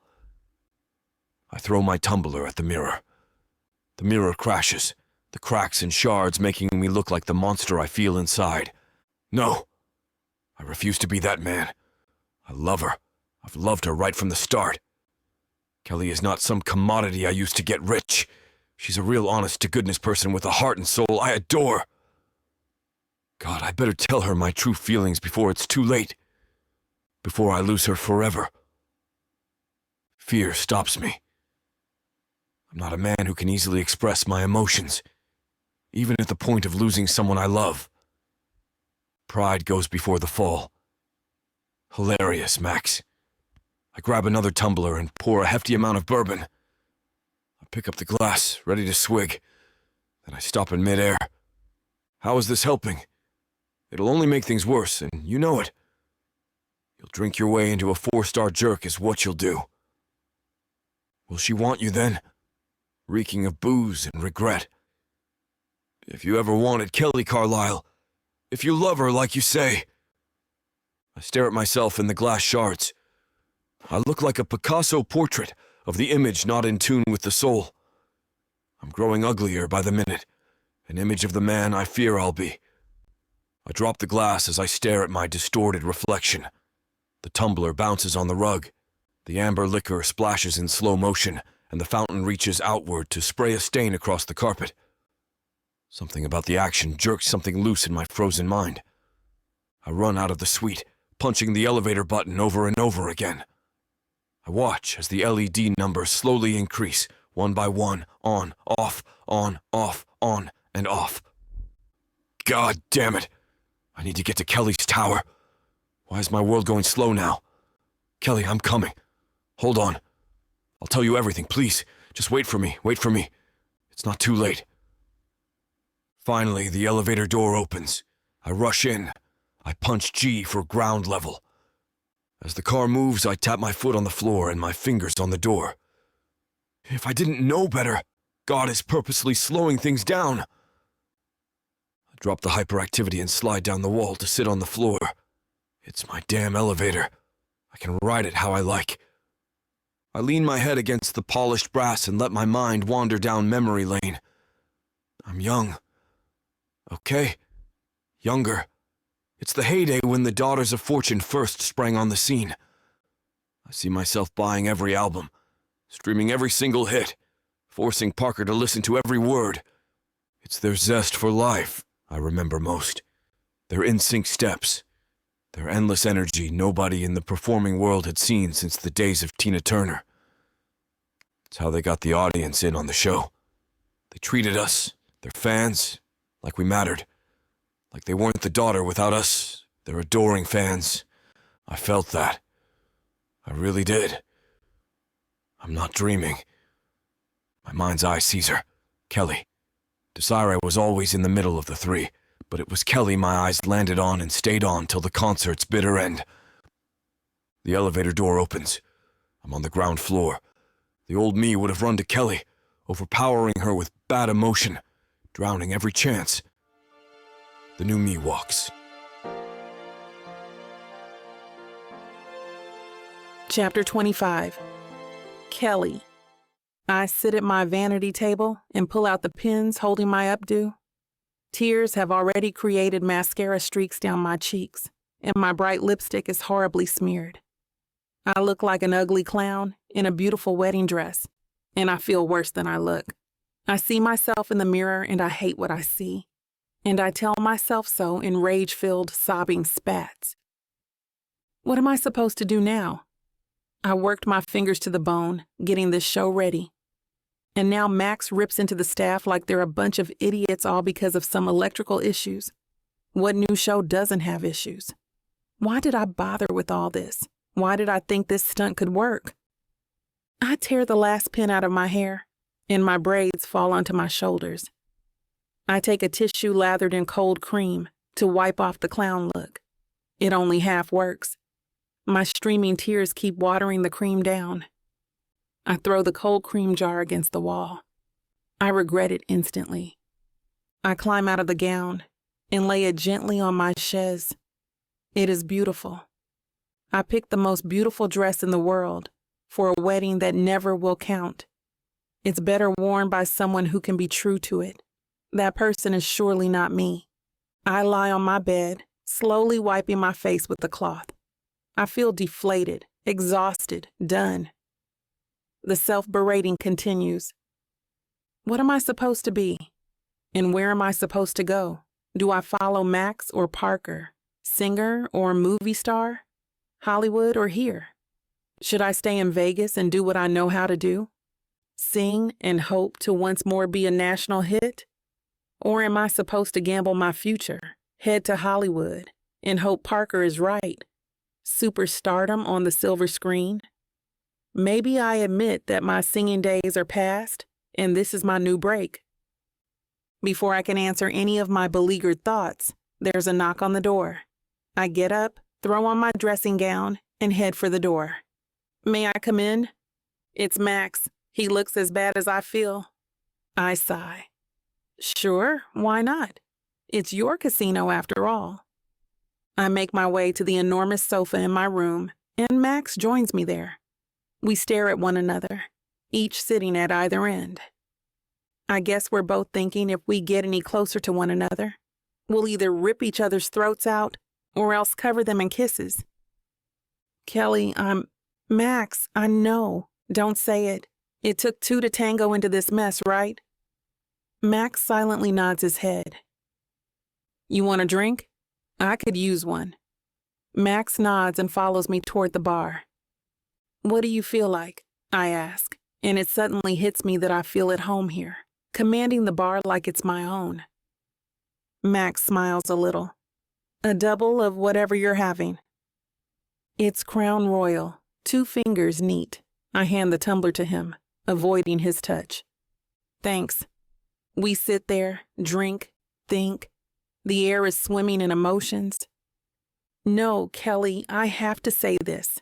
I am so sorry for dragging you into my web of lies. You had a decent life in NYC. I pulled you out of that, threw you a bone in the way of a marriage spectacle and singing contract, and let our emotions dangle in the wind like they didn't exist at all. I've scarcely seen him so vulnerable in the months I've been here. It's refreshing, and it draws the same from me. Max, I get it, I say, twirling my glass absent-mindedly. But listen, I didn't have to accept your offer, right? It's not like I don't have free will. Oh, I don't know about the free will thing. When I want something, someone, when have I ever been given a no? Sure, you can say it was up to you, but was it really? I took advantage of the lull in your career. I cornered you with this sweetheart deal. Don't deny it. I know I did. I'm a goddamn monster. I don't respond.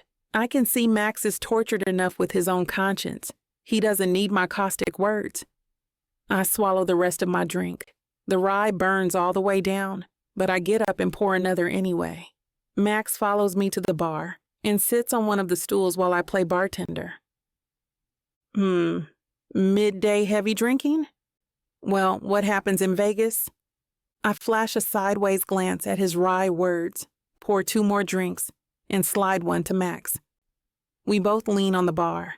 The weight of the world pummels our shoulders. Listen, Kelly, your life is your own. You have to do what's right for you. Other people's expectations, timelines, goals, that's all for nothing. You need to put you first. God knows I've done that for myself and dug my own grave. I look up from my glass and stare Max straight in the eyes. Why, of all the singers in the country, did you pick me as a headliner for the Oasis? Hey, can we switch to martinis? I have a hankering for olives. I can tell Max wants to delay his answer. I let him. Sure, let's trade places then. You be bartender. On it. We do semicircles around each other, both stifling grins. We're too upset to laugh, right? Aren't we? Hey, I look up at Max with a sober face. Yeah? Let the vermouth kiss the glass. I don't want to kill the gin by drowning it. Max puts a hand over his lips. I can tell he's busting a gut, trying not to laugh. None of this is funny, right? Right? Max turns around, grabs the vermouth off the back shelf, cracks open the lid, and splashes some of the clear liquid on his hand. He dabs a bit on both sides of his neck, like cologne, and does the same to me. He screws the lid back on and reshelves the vermouth. Max finishes the drinks, each with 2 olives to a swizzle stick, and slides one over to me. Damn, I like his use of the vermouth. You want the God's honest truth? He finally says after taking a sip. Considering how good we are at lying, yeah, the truth would be a fresh idea. He flashes me a wry smile and puts his glass down. I've admired you since Daughters of Fortune started out. I followed your entire career. I kept watch on your concert tours and went to ones near me. Back then, Parker thought I was nuts. His cheeks flash ever so slightly red. and I'm taken aback. Blushing? I think. Really? But he keeps going. I guess I was, in a way, but you had the right mix, Kelly. Talent and heart. And when it came out that you were the brains behind the songs, well, that sealed it for me. Anyone can be a splash on stage, but it takes passion to exude talent. Honey was a sweetheart, to be sure. But Kelly, you had the it factor. Desiree never had the heart, the soul, nor the songwriting skill. Anyone watching you three up there could see that. I don't know what to say. I try to avert my gaze, but his eyes are staring deep into me. I haven't felt this scene in a long time, maybe ever. Kelly, I rooted for you from day one. I wanted you to succeed, and when your group disbanded and Desiree shot to the charts with pop songs she had written for her, I knew that wasn't right. You got passed over. Desiree got the break you deserved. So when I started this casino project, there could only be one name on the marquee, and that was yours. Plain and simple. I get up from the stool, stepping back to take Max in. I look at him like I've never seen the man before. It's the humanity. He hid it away the entire time. Wow, Max, it's wonderful hearing this from you. At least all those hours alone in the studio, I guess they weren't in vain. I mean, of course we knew we had fans, but when we parted, I never knew if I had really made a difference in the music world. Now I know I did, at least with you. Max walks around the bar and stands close to me. No, Kelly, not just me. So many people loved your music, loved your talent. Maybe I was just the quickest one to the mark to get you for my own. So all this time, I wasn't just a gimmick. You really chose me because of my talent as a singer and musician? God, yeah. If you hadn't said yes, I had zero desire in another headliner. It had to be you. Only you. I walked to the window and looked down on the strip. Cars, tourists, blinking lights, the lazy sway of palm trees. To the north, Treasure Island's volcano trips off. The crowds amass and cheer. Through the plate glass, I can't smell the pina colada scent, but I know it's there. Some things in Vegas are real if you look for them. I turn around to face Max. I have a confession of my own. Max smiles. Oh yeah, what's yours? I let Desiree get inside my head. It happened way before this. Before you. She'd always been the de facto leader of the group. I think because she had the confidence and the mouth Honey and I initially lacked, in the way she carried herself on stage. My mind wanders back to days long past, but they still sting. I don't know, I say, shaking my head to clear my thoughts. I guess I thought she was better than me. And the feeling of being second best lingered for years after and reared its ugly head again when Desiree arrived in town. Max nods, finishing his drink. I drain the rest of mine, and I can feel the conversation has reached its natural end. Listen, he says, a kind look in his eyes. I'll be in my office if you want to talk later. Okay? Okay, Max? Yeah? I am sorry. Yeah, so am I. Chapter 26. Kelly. Kelly, says Irene as I reach the Oasis lobby. It's as though she was waiting for me here. Max wants to see you in his office, but I'm about to head to the rehearsal hall. Can it wait? He knows that, I reminded him. He's asked for you anyway. She shoots me an apologetic look. I nod, knowing there's no way out of it. He is still my boss after all. She leads me up to the casino's mezzanine floor. It's one-way glass overlooking the main gambling tables, the ones that will soon be bustling with clients. Or so we hope. I walk into the august surroundings of red plush carpeting and dark wood. Max looks up from behind his ornate desk, having had his head buried in paperwork. My stomach flip-flops after seeing his expression. It's severe, all business, distanced. Listen, Kelly, I know you've been working hard here to get the wedding ceremony and your inaugural show ready for prime time. But I also know Parker's movie project is pulling at you too. I'd be lying if I didn't admit you have talent in both areas, singing and acting. If the movie, your future acting career, means that much to you, I can free you from your headliner contract here at the casino. I can pay you out. Provide the 6-month severance package now, and you can be free of Vegas and this casino. Max, you have it all wrong. It's only that Max puts up his hand. He points to documents on his desk with a pen lying on top. He leaves the room with not another word spoken. I hear the elevator ding and the doors close. I sense he's decided for the both of us. I walk over to the desk. Sure enough, it's the severance documents. I fall into a chair and bawl my eyes out. I mumble to myself. Why has it come to this? It's all too much. I can't take the pressure anymore. First Max, then Parker. Why do they want to pull me apart? I get up, grab a tissue box from the sideboard, and plunk down on Max's sofa. The tears won't stop. I pull out tissue after tissue and let each one fall to the floor. Hey, Kelly, are you okay? Irene asks as she peeks her head in the door. Yeah, I'm great. Never better. Is there anything I can do? Get you a tea? Punch Max in the gut? No, thanks, Irene, for both ideas. I have to put on my big girl pants and accept things how they are. There's nothing you or I can do. Irene smiles and leaves me to my thoughts. 2 men I never knew months ago are now pulling me apart. One to the lure of reigniting my singing career. One to the fantasy of motion pictures. Why? Why me? Am I supposed to feel grateful for feeling tortured? If I choose singing, will I lose my chance at acting? If I choose acting, will I lose my chance at Max? I'm in love with that man. I can't deny it any longer. If I don't tell him soon, it may be too late.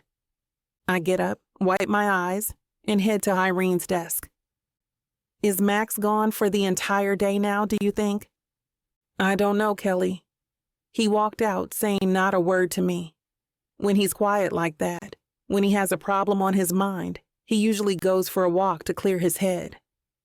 He's told me the hustle bustle on the strip, the noise, lets him think clearly. How that's possible, I haven't a clue, but I don't question the genius. You mean he just heads out onto the strip and walks the street like a common tourist? Yep. And he stands out like a sore thumb in those Armani suits of his. The rest of the staff here, we just shake our heads and hope he doesn't get mugged. If I have enough warning, I get a couple of the casino guards to tail him. Today he left before I had a chance, and his look told me if I had done it, he'd put me in the doghouse for my efforts. Okay, thanks. If he comes back, tell him I didn't sign. Sign what? He'll know. I run to the elevators and punch the button. It takes too long for the car to reach me. I head for the stairs, run the 2 flights down, and burst through a service door on the side of the building. The bright sunshine and oppressive heat nearly knock me to my feet. I throw a hand over my eyes and jog along the service road to the front sidewalk. I come to a halt on the hot pavement, jerking my head left and right through the moving crowd. Soon the tourists slow, then stop in front of me, thrusting pads of paper and pens into my face. Oh, Miss Carlisle, it's you. Can I please have your autograph? Oh, look, it's her. Hey, Kelly, will you take a selfie with me? In no time at all, I'm surrounded by a hot and heaving crowd. People are yelling, shouting. Kelly Carlisle is on the strip. Word goes viral online. Soon paparazzi get the word, and media station vans screech to a halt on the strip, blocking traffic. Cameras start clicking, lights flash. Reporters push through the throngs with mics thrust in my face, asking me question after question. Miss Carlisle, why are you out here all alone? Hey, your eyes, Miss Carlisle. Have you been crying? Why are you crying? Is it something to do with your engagement? The show? Has Max left you for Desiree? Where is Max? Have you two had a fight? Tell us, is it because of Desiree you're crying, ma'am? Up to this moment, it never dawned on me that my star had risen so high I could no longer be out in public alone. It's been such a long time since I had to endure such crowds. I start to panic. I can't breathe, yet the questions come at me like artillery fire. Are you breaking up with Bilini, Miss Carlisle? Has he cheated on you with Desiree? Have you and Desiree had a fight, ma'am? Was your engagement just a publicity stunt, Kelly? Hey, Miss Carlisle, Channel 4 can give you a lift to the airport if you give us an exclusive on the way. Have you been left at the showroom altar, Kelly? Like Desiree left you in the group? The last question pushes the wrong button in me. I flash a dagger look at the reporter. I want to slap him in the face. He winks and smiles. I know this scumbag is saying that on purpose. He wants a rage-filled soundbite from me. I refuse to give him one. Instead, I look the other way and fight for air to breathe. I'm up against heaving chests and screaming mouths. I feel the heat and the spittle on my face. The crowd tightens around me and grows with every minute which passes. I try to push back, to escape somewhere, anywhere. The circle won't budge. I can't breathe. I'm going to faint. Out of nowhere, I hear a voice, loud and booming. It's Max.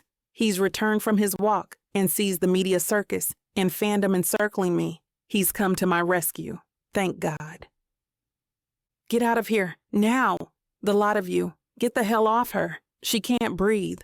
Max bulldozes through the crowd, his arms pushing, his shoulder body checking the throngs. In an instant, I feel his arms around me, one on my waist and another over my head, as he protects me and guides me out of the melee. I fall into him, nearly unconscious. It's all I can do to inhale, and when I do, it's stifling air. Leave her alone. Can't you see you're killing her? If you animals don't make way, I'm memorizing faces for lawsuits. Get the hell out of here, or you'll be in court tomorrow. Max makes the last push and quickly frees me from the crowd. We skirt the firestorm by heading back up the service drive, heading for the door. Max grabs his cell and calls the guards to open it as we arrive. I lift my head long enough to see 2 guards on either side of the open entrance. As I step over the threshold, I turn my head one last time to see the crowd we just escaped running after us. Max runs with me. The guards slam shut the door. All I hear are fists pounding on the other side. Kelly, what on earth made you go out there on your own? He asks. I was coming after you. I wanted to talk to you. Girl, you can't do that. You're a star. They'll eat you alive out there. If I hadn't come along... I'm sorry. I didn't think it would be like that. I could walk in New York. That was then, Kelly. This is now. You're too big a celebrity to be anonymous anymore. You're a star reborn like the movie. Like it or not. His soft caress of my waist and petting my hair belies the rage I see in his eyes. The rage is not directed at me. The media skirmish I barely survived won't soon be forgotten by one Max Bilini.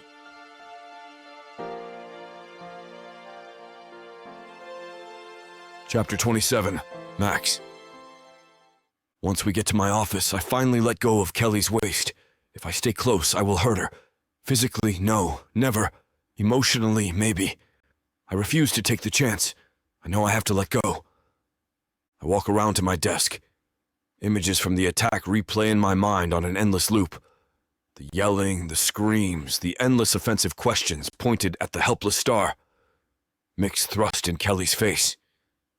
Kelly losing color, her body becoming limp in my arms. The horrid scene replays in slow motion. I want to be sick. With each scene I see in my mind's eye, my hands slowly ball into fists. I can't control my anger any longer. I grab a hold of my chair and hurl it across the room. I feel like a heel the second I hear the commotion it makes. Too late now. Kelly hears the crash and recoils, ducking behind the nearest chair. I stand my ground, I don't care. Irene hears the crash and runs into the office, shouting, "What in the blaze is going on in here? Oh my God! Max, what the heck are you doing?" My lips move to one side and my eyes lower to the floor. I could write a book on how not to behave in social situations. Goody for me. I walk over and upturn the chair. Its oxblood leather upholstery is ripped and the arms are broken off from the bottom. Thankfully, the casters are still intact, and I slide it back to the desk. I take a seat and hurl orders at my stunned secretary. The woman should get a medal for working for me. "Irene, get me Fred on the line." "Krieger? Your lawyer?" "Yes, the whole damn lot of them over at KK&W. I want a Zoom meeting with the entire team. Now." A few minutes later, she returns to tell me it is done. "They're ready for you now, Max. Here's the Zoom room number." "Thank you." I open up my laptop and punch in the code. All 12 employees, paralegals, and partners are already on. Their poker faces stare at me. I feel like it's a scene from the old Hollywood Squares TV show. I waste no time in getting to the point. "Listen, there's been a skirmish out front of the Oasis today, about an hour ago. Paparazzi and photographers lunged at Kelly. She nearly got hurt. She almost fainted. I had to fight my way out of the melee to get her out of there. I need you to stop the story, get the photo files from those worms, and have the whole debacle killed. You hear me, Fred? Call the editors from all the major rags, TV channels, radio, the works. This event never happened. You hear me, Fred? Never happened." I see lips moving and hear a series of mumbles, all seemingly in the affirmative. Out of agreement or fear, I don't give a damn. "Yeah, Max, I hear you. I'll have my best people on it now. We'll stay in the office till it's squashed. I want it done, and I want a report on my desk to prove it was done by tomorrow, at the latest. I don't give a rat's ass as to billable hours, or who you have to strong-arm or kowtow to with sweeteners to get this done. Remember, your entire staff is still on my NDAs. You get my drift." "Loud and clear, Mr. Bilini. Consider it done." The conference call ends, but the white-hot rage burns inside me still. All I see is red. I lean back. I close my eyes. I try to breathe. My breath is shallow, rapid. I stop long enough in my rage-fueled state to finally look around the room. My eyes land on Kelly. She's sitting in the corner seating area of my office. There's a tumbler in her hand. It's shaking so the amber liquid inside is sloshing over the lip. The guards recovered from my flying chair stunt and managed to get Kelly off the floor and into a chair. They stand on either side of the office door, awaiting further instructions. "Listen, men, you can stand down. It's all over, but keep the entire casino on high alert. Call the cops if those media animals step a foot inside this place. Warrants out for their arrest, for trespassing, for being ugly. I don't care what the charge is. From this point forward, they are all permanently barred from the Oasis. I want no harm coming to Kelly. Stop at Irene's desk before you leave. She has the list of the offenders." "Yes, sir," the guards chorus and leave. I assume they're thankful to escape my realm. I breathe in deeply this time. I know I've acted over the top, like a caged animal finally freed, but I don't care. I have a red line. Those parasites crossed it. Never again. I slowly get up and walk towards Kelly, who by now is managing to babysit the tumbler without further spills. I take the glass from her clenched hands and replace it with a fresh glass, equally filled. I pour one for myself. Tonic this time. No booze. I sit beside her and put an arm over the backrest, not close enough to touch her, but close enough to show I care. "Kelly, I'm sorry you saw me like that. I've been trying hard to slow down and stay calm, but when I saw those reporters and crazed fans circling you like vultures, I couldn't take it. I saw red and I attacked. I had to get you out of there at any cost. I know it's not right, what I did on the face of it. But Kelly, I refuse to allow anyone to hurt you." Kelly looks up at me with tearful eyes. I figure I've screwed things up royally now. Nothing like going whole hog on the ultimate relationship fail, Max. If you wanted her to despise you, I believe you succeeded. To my surprise, Kelly jumps up and throws herself into my arms, kissing me over and over again, covering my forehead, my cheeks, my lips, my neck, even my eyelids in tear-stained red lipstick smears. It's a shock. I'm bowled over by her reaction. I acted like a 4-star idiot, and instead of running through that door and never looking back, she's here with her arms around me and her lips pressed to mine. Maybe that's been my problem all along. I acted like our union was a fake marriage when it never truly was. I finally see the weakness in me, and I see the gratitude in her. She's thirsting for real, not fake, however it comes. It's like when I saw her on stage all those years ago. Kelly was real, maybe not as splashy as Desiree, maybe not as sugar-sweet as honey, but every bit human. True, the genuine deal. I realize for the first time it's not what you say or what you offer. It's what you do, from the heart, on instinct. All Kelly wants is truth, the kind which is raw and rough and real to the core, the kind which comes without thinking or planning or scheming, without paparazzi pics or society page promos. Deep inside myself, I guess I want that too. I just never knew how. I grab hold of Kelly's arms and hold her at arm's length for a moment. Today, what I did, you saw the real me? It didn't frighten you? I think I did. Maybe for the very first time. No, it didn't frighten me at all. You didn't scheme, you acted. Not for yourself, for me. It's the first time I've seen you behave like that with anyone. I sit back. My mind is reeling. I'm not sure I recognize myself, but I surely see Kelly and her face is pure beauty. How did I miss this?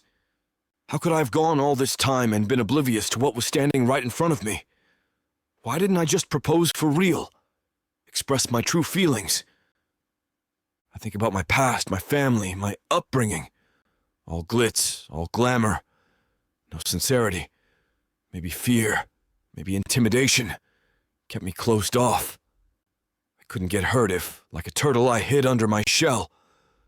Kelly, I owe you so much, and I don't even know how to put it into words. Maybe it's mutual. Maybe you saved me, too. New York was killing me by inches. Amy kept me cloistered in third-rate gigs, and I was too afraid to want more. I walked the streets believing I was a has-been, and Amy never debated the fact. You know, if you repeat those words often enough in your head, you start to buy your own line. Maybe I needed you as much as you needed me. Where do we go from here?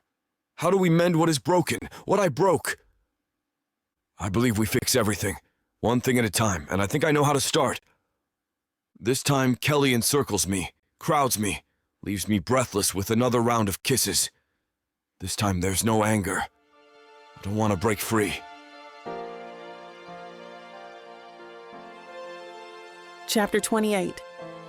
Kelly. I'm still shaking when Max and I break apart, but this time it's not from fear or adrenaline. It's from relief and love, and I know I have to tell Max exactly how I feel. I love you, Max. The words I've been holding back finally burst out of me, and Max's eyes widen in surprise. You do? I nod. Not only that, but I'm in love with you. I think I have been for a while. He opens his mouth, but I shake my head. You don't have to say it back if you don't mean it, Max. That's okay. I just need you to know. Max silently leans forward, so our foreheads are touching, and closes his eyes. This gesture somehow feels more intimate than the kiss we just shared. And I need you to listen. I continue. Just listen, okay? Max nods, his head still touching mine. I close my eyes and try to figure out how to begin. I said that maybe you saved me, but Max, there's not any maybe about it. You did save me, not just by getting me out of New York and away from Amy. I sit up straight, blinking away tears as I remember those days. All the mornings I woke up and wondered if today would be the day that Amy would call with the good news, or call it all. All the nights I cried myself to sleep, wondering if my career would ever get back on track, if I'd ever have a real career again. And all of those jolts of pain whenever I'd see a picture of Desiree in a magazine or hear one of her songs in a store. How every time that happened, it felt like a piece of my soul died. You think that the first time you saw me, I was fine, I continue slowly. A regular, normal, walking and talking person that could function in the world. And that's partly true. I hesitate again because these next words are so hard to say. I've never really admitted the truth of them, even to myself. But I was just a shell, I say hoarsely, my throat thick with tears I don't want to cry. Kelly, Max murmurs, reaching for my hands. I shake my head and wrap my arms around myself. I need to say all this, I tell him. I need you to know what you're getting into, okay? Okay, he says calmly. Just take your time. I'm not going anywhere. All I ever wanted was to be an artist. The business side of what that meant, I never really cared. And I paid for that, you know. I let people take advantage of me, and it made me mad, but it also made me feel like I deserved it. I stand up and walk over to the windows behind Max's desk. I see the strip, the cars moving slowly up and down the street. Then I look straight ahead, out at the desert far in the distance. I blink quickly, trying to keep from crying, but it's too late. I bury my face in my hands and sob quietly. I feel a tentative hand on my shoulder and look over to see Max. His eyes are so sad that he looks ready to cry too, but instead, he just stands quietly next to me and lets me cry until I'm empty. Come here, he says, leading me away from the windows. He opens a door set into the opposite wall, and we're in a small bedroom. This is new, I say, surprised. I figured I'd be working late a lot, he explains. This is just more convenient. He sits down on the edge of the bed. If you're more comfortable talking in here, it might be more private. I nod.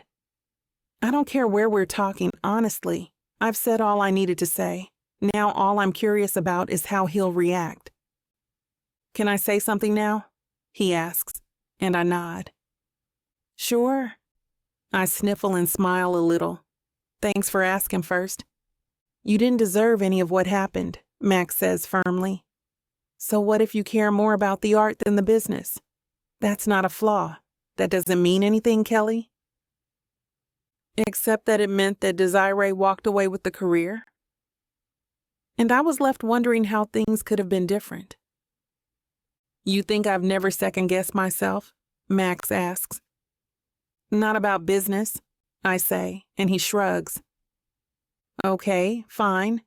But you have so much drive, it impresses the hell out of me.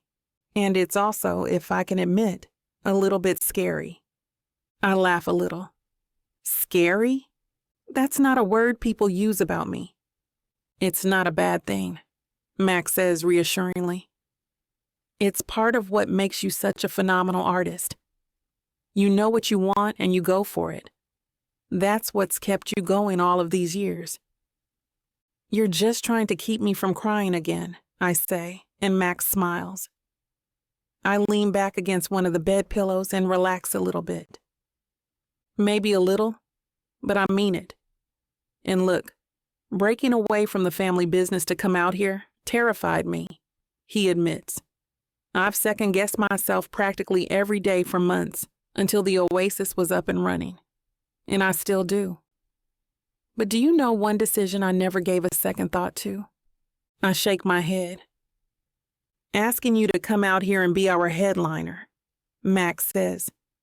He reaches for my hands again, and this time I let him take them. His hands are warm and strong. I don't want to let go. Thank you, Max. Hearing that means more than you'll ever know. I mean every word. There is something else we should talk about, I say, and a worried look clouds his eyes. You asked how to fix things, how to mend what you broke. Yeah, he sighs.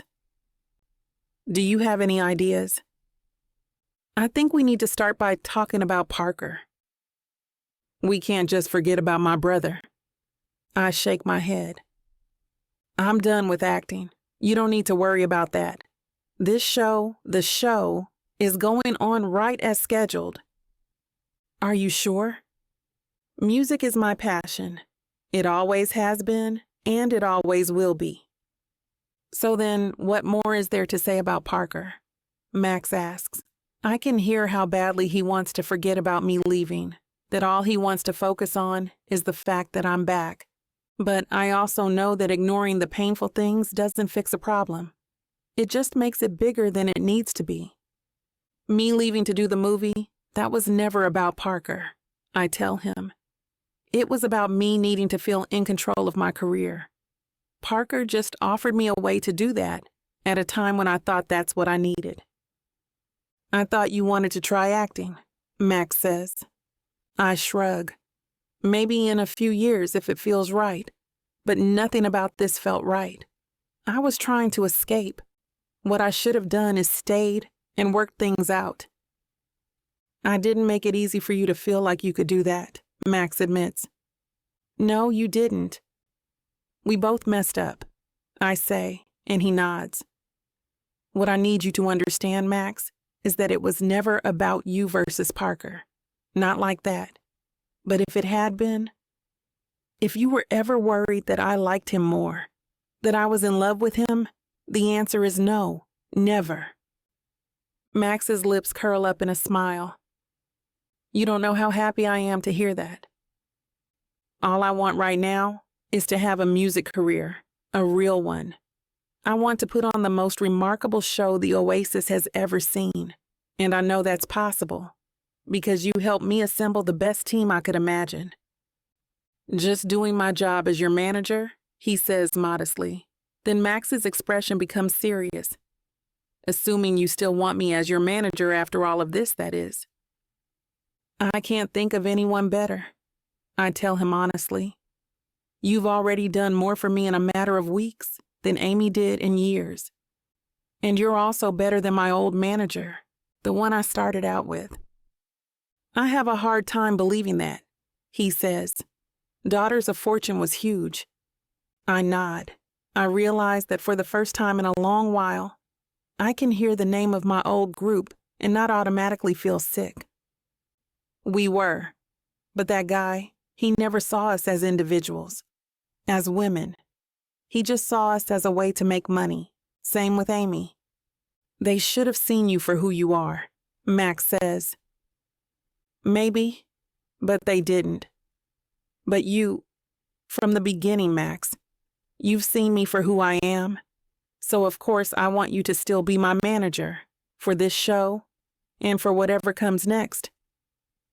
I'm honored, he says, but I need to tell you something. I nod, expecting to hear that he wants to try managing other singers too. Why wouldn't he? The reason I've always seen you for who you are, the reason that I've always believed in you, Max begins, and then hesitates. Kelly, it's because I'm in love with you. All I can do is stare at him in shock. Chapter 29. Max, really? Kelly asks hoarsely. You love me too? I really, really do, I tell her. I have for a while, I just wasn't sure how you felt about me. Kelly smiles a little. I'm sorry for everything, Max. I shake my head. You have nothing to apologize for, Kelly. All that matters is that we know how we feel now. I put my arms around her again, and we lay together for a few minutes. Her head is on my chest, and I run my fingers over her soft braids. Then Kelly raises her head and looks at me. My breath catches as I see the look of desire in her dark brown eyes. Make love to me, Max, she says. My heart catches in my chest as I bend down and kiss her lips. Unlike the other times we've kissed, this one is slow and languid, but it feels more intense than before, more meaningful. We kiss until my lips feel swollen, until the skin around her mouth is slightly abraded from my stubble. I run my finger over the skin and wince, but Kelly shakes her head. "It's okay," she says. "I like feeling you like this." "I want to feel all of you," I say, sliding the straps of her tank top down. I kiss first one shoulder, then the other, as the thin material falls away. Then I unhook her bra strap and put my hands on her firm bosom. "You're so beautiful." Well, things are heating up again.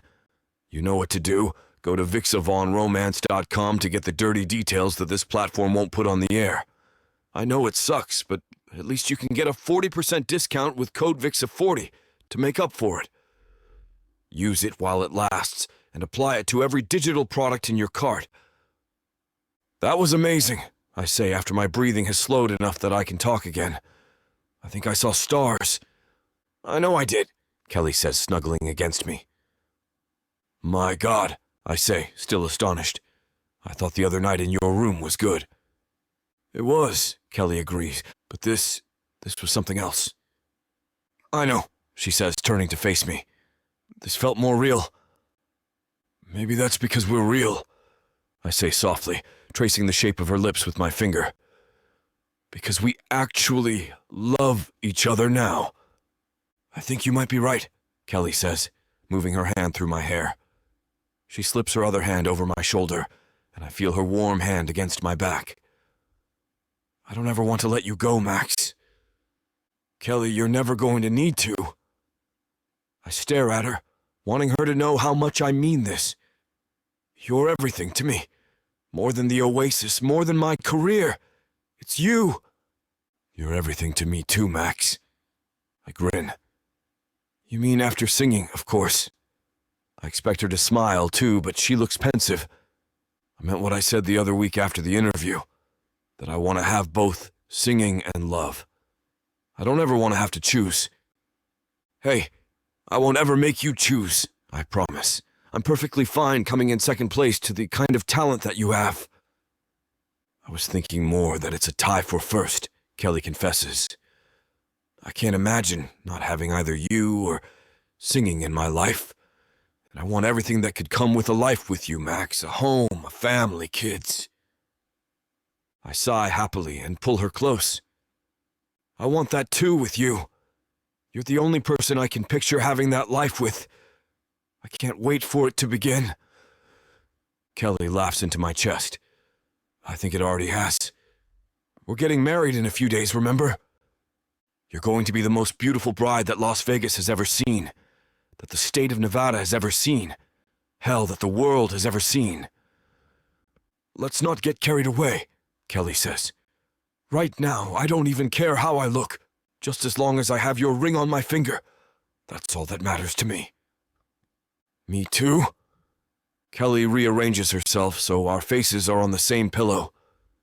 We're so close that all I can see are her eyes, the deep brown I could fall into. I think of the first time I saw her, the first time I talked to her. It feels like 1,000,000 years ago, and also like it all just happened. "I love you, Max," Kelly says. "God, it feels so good to say that." "I love you too, Kelly," I tell her. "You're right, those words do feel so damn good."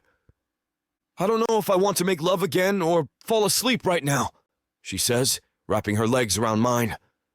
I run my hand up and down her back. "First one, then the other," I suggest. "In that case, can we just lie here?" she asks. Because as fantastic as that lovemaking just was, this is really special too. It's been too long since I've been with someone I just wanted to do this with. "I know what you mean," I say. "And after the past few days you've had, anything you want to do, we will." You set the tone, Kelly. I mean that. "You're really special, Max," she says. "I don't know why I didn't see that sooner." "You were too dazzled by my managerial skills," I tease, and she grins. "Exactly." Kelly yawns, then looks embarrassed. "Sorry, I think everything is starting to catch up to me." "No apologies," I remind her, reaching for her hands. "This is exactly what I want." "Me too," she says, her eyelids sinking closed. This is so perfect. I close my eyes, suddenly overcome by fatigue even as I squeeze her hands tight. You're the perfect one, I say softly, right before we fall asleep. Chapter 30. Kelly. I wake up the next morning to the aroma of freshly brewed coffee. That smells amazing, I say without opening my eyes. I thought it might be a nice way to wake up, Max says. I finally open my eyes and see him standing on the other side of the room, his hands in his pockets. He's smiling at me and I beam back. I can only think of one way that's better, I say, sitting up and taking the lid off the to-go cup on the nightstand. Well, maybe 2 ways, Max replies, walking towards me. Oh yeah? I smirk. He stops just short of the bed and pulls a small box out of his pocket. Then he drops to one knee. Max, I gasp. I love you, Kelly, he says, flipping open the box, but I can't take my eyes off of him. I love you, he repeats. I want to spend the rest of my life with you. For real, Max adds, his eyes sparkling with joy. Will you marry me? He asks. I jump out of bed, forgetting that I'm completely naked. Yes. Max throws his arms around me and spins me around as I tilt my head back and laugh. Then he sets me down and slides the ring on my finger. Unlike the giant ring from our fake proposal, this ring is more modest. The diamond is square and flanked on either side by 2 small emeralds. I hold my hand out and gaze in admiration at it. This is perfect, I tell him. I actually like green much better than pink. I'm glad you like it, Max says, kissing me again. I would have gone through with the fake marriage, I tell him, pulling yesterday's t-shirt back on. Just so you know. I would have too, he says, sitting down next to me on the rumpled bed sheets. But this is so much better. I know, I say. And the best part is, we don't have to worry about doing any of the wedding planning. True, Max says, picking up my cup of coffee and taking a drink. Hey, hands off the coffee, I tease him. You won't share with your husband-to-be? He complains good-naturedly. Not coffee. Maybe we should write that in the vows, Max muses. For better or worse, in sickness or in health, just keep your hands off my coffee. I smile, but his words struck a chord. I think about the wedding that's been planned for us. It's funny, but yesterday, I would have said it was going to be fine, that it would be great. But now that we're doing this for real, it doesn't feel the same. Max is looking at me, his brow slightly furrowed. Kelly, was it something I said? Kind of, I admit. It's just, this is our wedding, you know. Well, yeah, he grins. No, I mean, it's real now. Not some publicity stunt to hype up the show. Max nods as my words sink in. So we should make sure it's exactly what we want. Which I think it is, I say quickly. But everything feels different now. Okay, he says, handing me the coffee cup. I'm happy with the plans we've already made, but I want you to be happy too. Why don't you and Corinne go over all the plans, and if there's anything that doesn't feel right, just change it. Just like that? I ask in surprise. We don't have a lot of time. Max grins. We're in Vegas, baby. You need something for a wedding. We've got it. Max opens the door that separates this tiny bedroom from his office. He goes to catch up on some of the work he's missed recently, and I run back to the suite to shower and put on clean clothes. Then I call Corinne. Hey, Kelly, she says brightly. What time should I expect you this morning? Change of plans, I tell her. I need you to push the rehearsal back to this afternoon. Tell everyone I'm sorry and we'll still pay them for the downtime. And then I need you to get to the suite pronto. Okay, she says. Is everything okay? Everything's great, I say. But how are you with wedding planning? 20 minutes later, Corinne burst through the door, laptop in one hand and phone in the other. "Let's go," she exclaims. "Tell me what we're doing." "So the wedding's in 3 days," I begin. "And Max and I decided that we wanted to make some adjustments, just to make sure it's more us." Corinne nods, opening a blank Word doc. "Are we changing the flowers, the decor, the menu, the tux, the dress, the guest list? Or wait, are we changing all of it?" I laugh at the look of horror that's spreading across her face. "No, the flowers are fine. The decor is great. Neither of us have strong opinions on any of that. The guest list," I trail off, not sure how to finish my sentence. "Should Parker still be invited? What about Desiree?"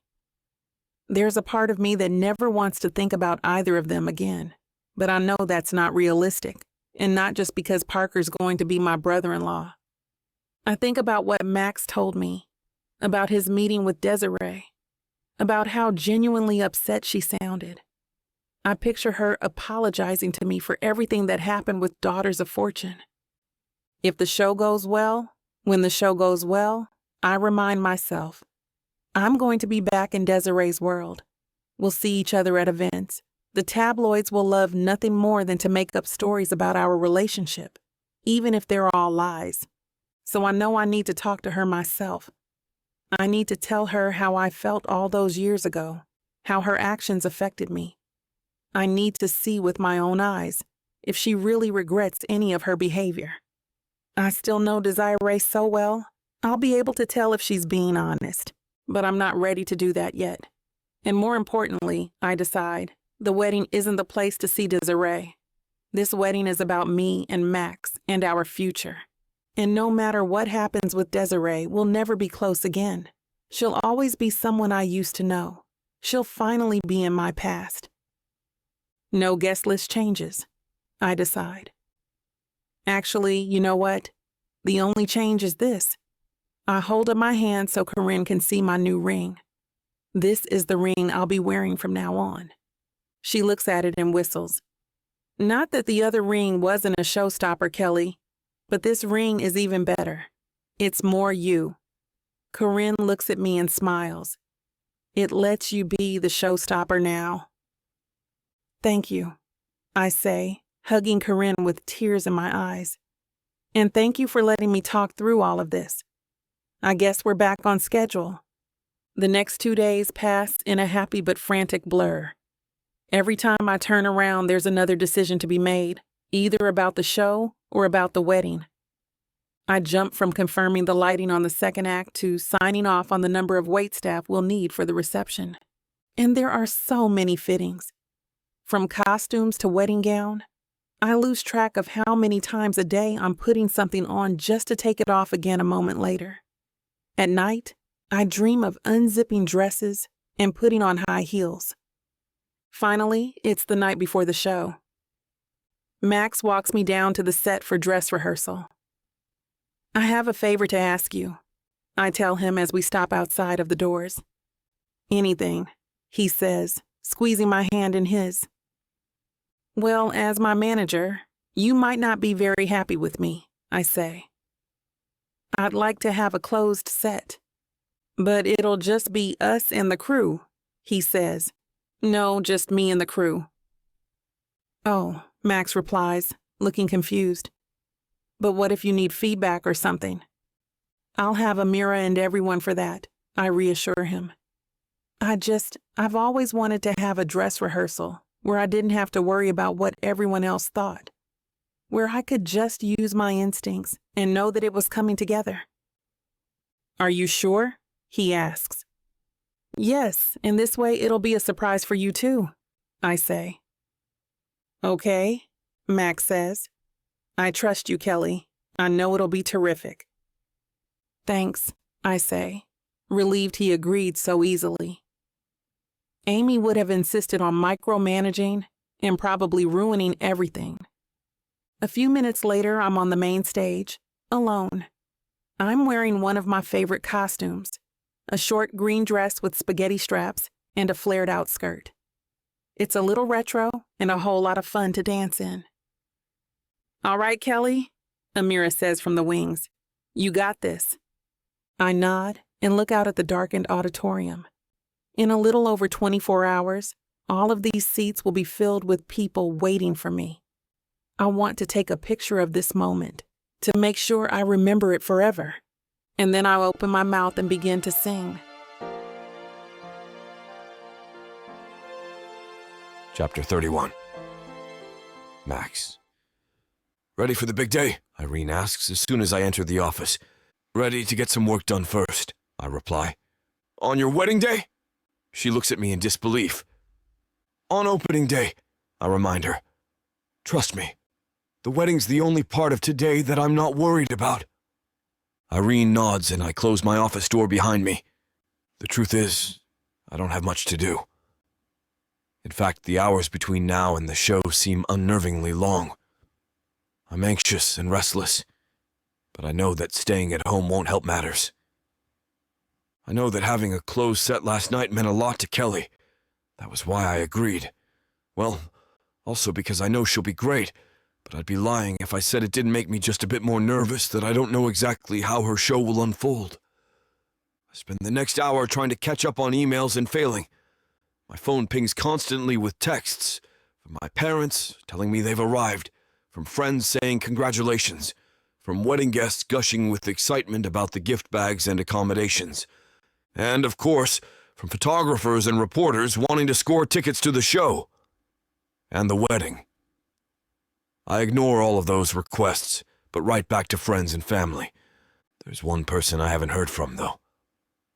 After another hour in which I try so hard to concentrate on work that I give myself a headache, I give up. I pick up my phone and dial the number. Voicemail. Hey, it's me. I know you're in town. Come to the office, please. I clear my throat as I hang up. Not even 10 minutes later, there's a knock on the door. Before I can answer, Parker lets himself in, like always. But my brother looks different. More reserved. Less confident than usual. He is, I realize, scared of me. That thought shakes me deeply. Parker. I get out and walk over to him. He holds his hand out to shake, but instead I grab him in a hug. I'm glad you're here, man. Really? He asks as we break apart. Really? I say, sitting back down. He does the same, looking slightly less tense. I don't like how we left things between us. Me, neither. Parker sighs heavily, especially what I said about Kelly, about you treating her like a commodity. That was over the line, I'm sorry. Apology accepted, but not necessary. You weren't as far off base as I would have liked. In fact, you made me realize just how much of a bastard I can be sometimes. Wow, my brother says, a stunned look on his face. That was not what I was expecting to hear. I figured you just wanted to yell some more. You know, let off pre-wedding steam. I chuckle, and he smiles too. Seriously, Parker, you said a lot of things that someone needed to tell me. Probably should have told me a long time ago, honestly. I don't think you would have listened, he says. Probably not, I admit. But what I said about you being in my rearview mirror, that wasn't true, I'm sorry. Like you just said, no apology is necessary. I know I've done my share of playing games with people, Max. You weren't wrong about that. It's not something I'm proud of. Well, it's never too late to change, I say. Look at me. But you're still marrying Kelly for the publicity, Parker says. Nope. I shake my head and can't help bursting out into a goofy grin. We actually love each other. This is for real. Forever, I add quietly. What? Parker yelps. I never did believe it, but it's true. I'm proud of you. Kelly's amazing. A catch I truly never thought you could manage. Me too. I glance at the clock on my desk. Which reminds me, there's a wedding we need to get ready for. We? Parker asks. I need a best man, I point out as I stand up, and I can't think of a better one than you. A few hours later, Parker and I are standing backstage in freshly pressed tuxedos. I haven't seen Kelly all day. I know that's the tradition, but I'm looking forward to breaking tradition by seeing my bride put on a concert before we take our vows. Pretty good crowd, Parker murmurs as he glances at the auditorium. I nod, too nervous to look myself, but I can tell from the hubbub of voices and laughter on the other side of the curtain that anticipation is high. Parker draws in a breath. "Max!" he hisses. "What?" "Desiree just came in." "Oh, God," I groan. "Where's she sitting?" "Back right." I nod and hurry through the maze of hallways until I'm in front of the auditorium, then plunge into the crowded room. People try to stop me to shake my hand, but I'm laser-focused on finding Desiree. Once I do, I sit down next to her. "What are you doing here?" I ask her. "What do you think?" she asks. "I want to see the show." "If you do anything to steal the spotlight from Kelly..." I begin, but she puts her hand over mine. "Max, I really do just want to support her. Look at me," she says, and I give her a good once-over. She's wearing a large black hat that covers half her face. Her figure is draped in an oversized blazer dress that, while flattering, makes her look like any other well-toned woman. Her makeup is subdued, and her hair is pulled back. The woman in front of me looks about as far from the iconic Desiree as it's possible to get. "Wow," I say in shock. "Well, you don't have to look too surprised," she snaps. "This is just for her show. Trust me, I'm going to be looking a lot better when I go out later tonight." "I'm sure you will," I assure her. "Thank you, though." "Do you think she'll talk to me?" Desiree asks. I'm struck by the hope on her face and the shyness in her eyes. No matter what I might have thought the last time we met, now I really do believe that Desiree wants to make amends. "Not tonight," I say, and Desiree nods in acceptance. I figured as much. "But one day, I think she'll be ready," I add. "Just give her time." "I will," she vows. "But can you do something for me? Tell her that I'll be there, whenever she's ready." "I will," I tell her. "I promise." Desiree smiles. "Kelly's lucky to have you. Congratulations on your wedding." "Thank you." I stand up, ready to get back to the stage. But I'm lucky to have Kelly too. By the time I get back to Parker, every seat in the house is filled. The lights dim once, twice, then a third time. The sign for any stragglers to take their seats. I hear throats clearing and people whispering as the lights go dark. "Have you seen her?" I ask Parker in a barely audible voice. He shakes his head. I look around backstage, trying to catch a glimpse of Kelly. A spotlight comes on, and the curtains draw back. I don't know how I could have missed her, but there she is. Kelly in front of the crowd, her face is radiant with joy. "Hello, Las Vegas!" she cries to cheers. "I'm so honored to be with you tonight." Any lingering fears I had about the show are fully banished over the next 90 minutes. Kelly's powerhouse voice never falters, not even during her most energetic dance routines. The crowd is thrilled.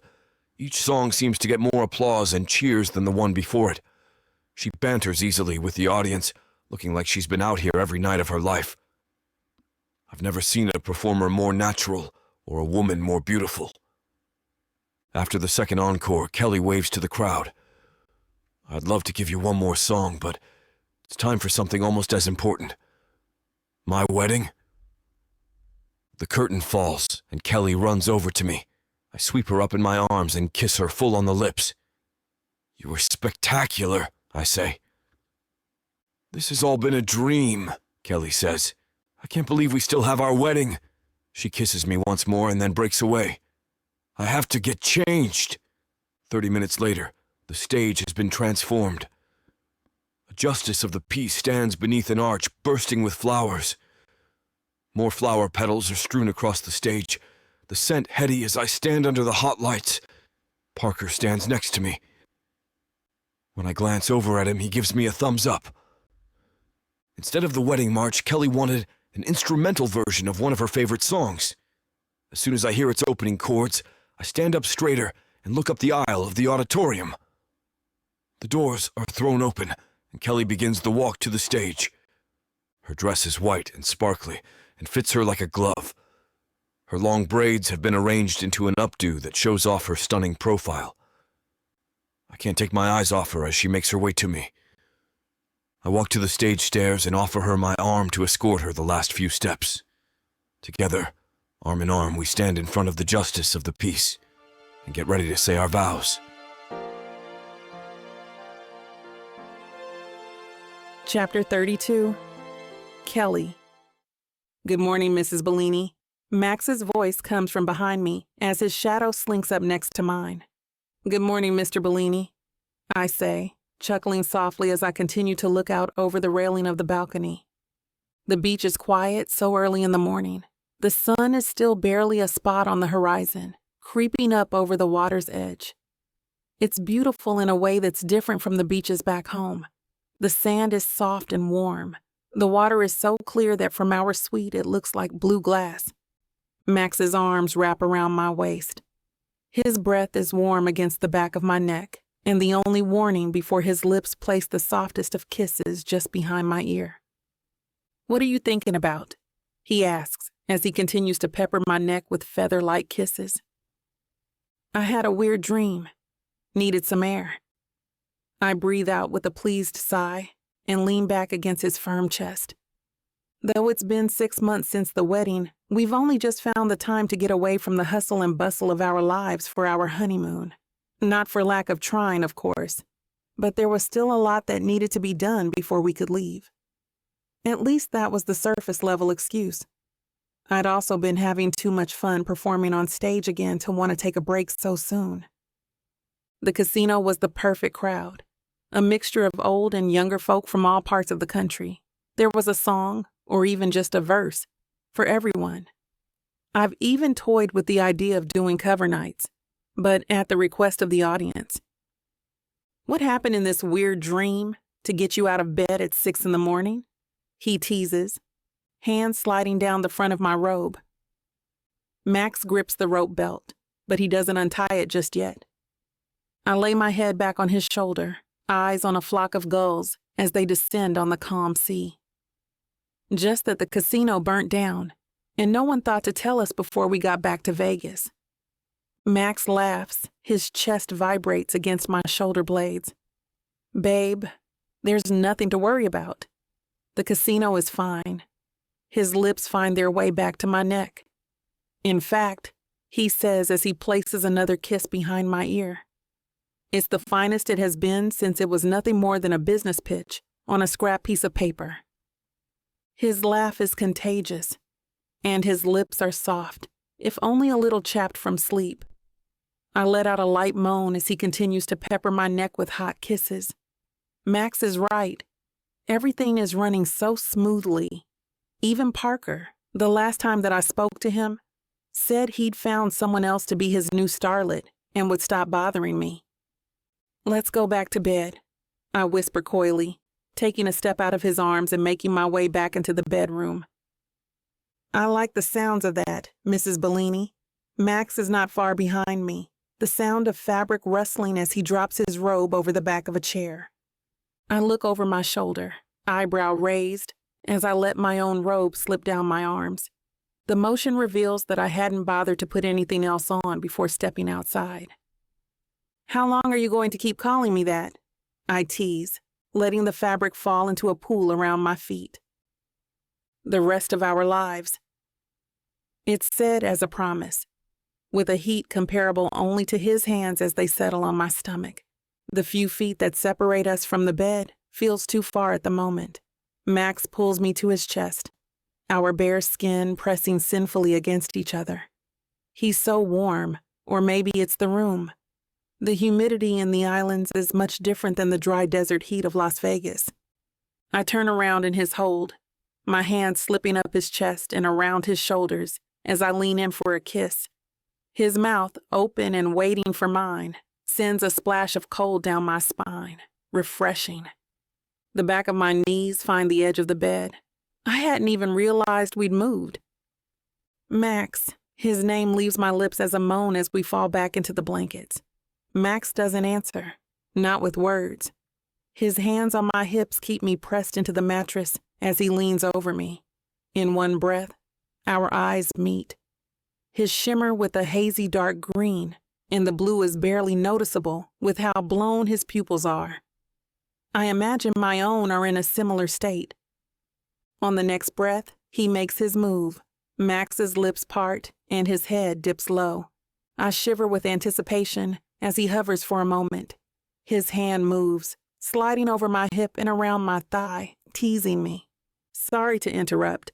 I know no one likes missing out on a spicy grand finale, but unfortunately this platform won't allow us to air what's about to happen next. To make up for this, we're offering a 40% discount on the full, unabridged version of this audiobook when you go to vixavonromance.com and apply code VIXA40 at checkout. Thank you for listening to Vix Avon Romance.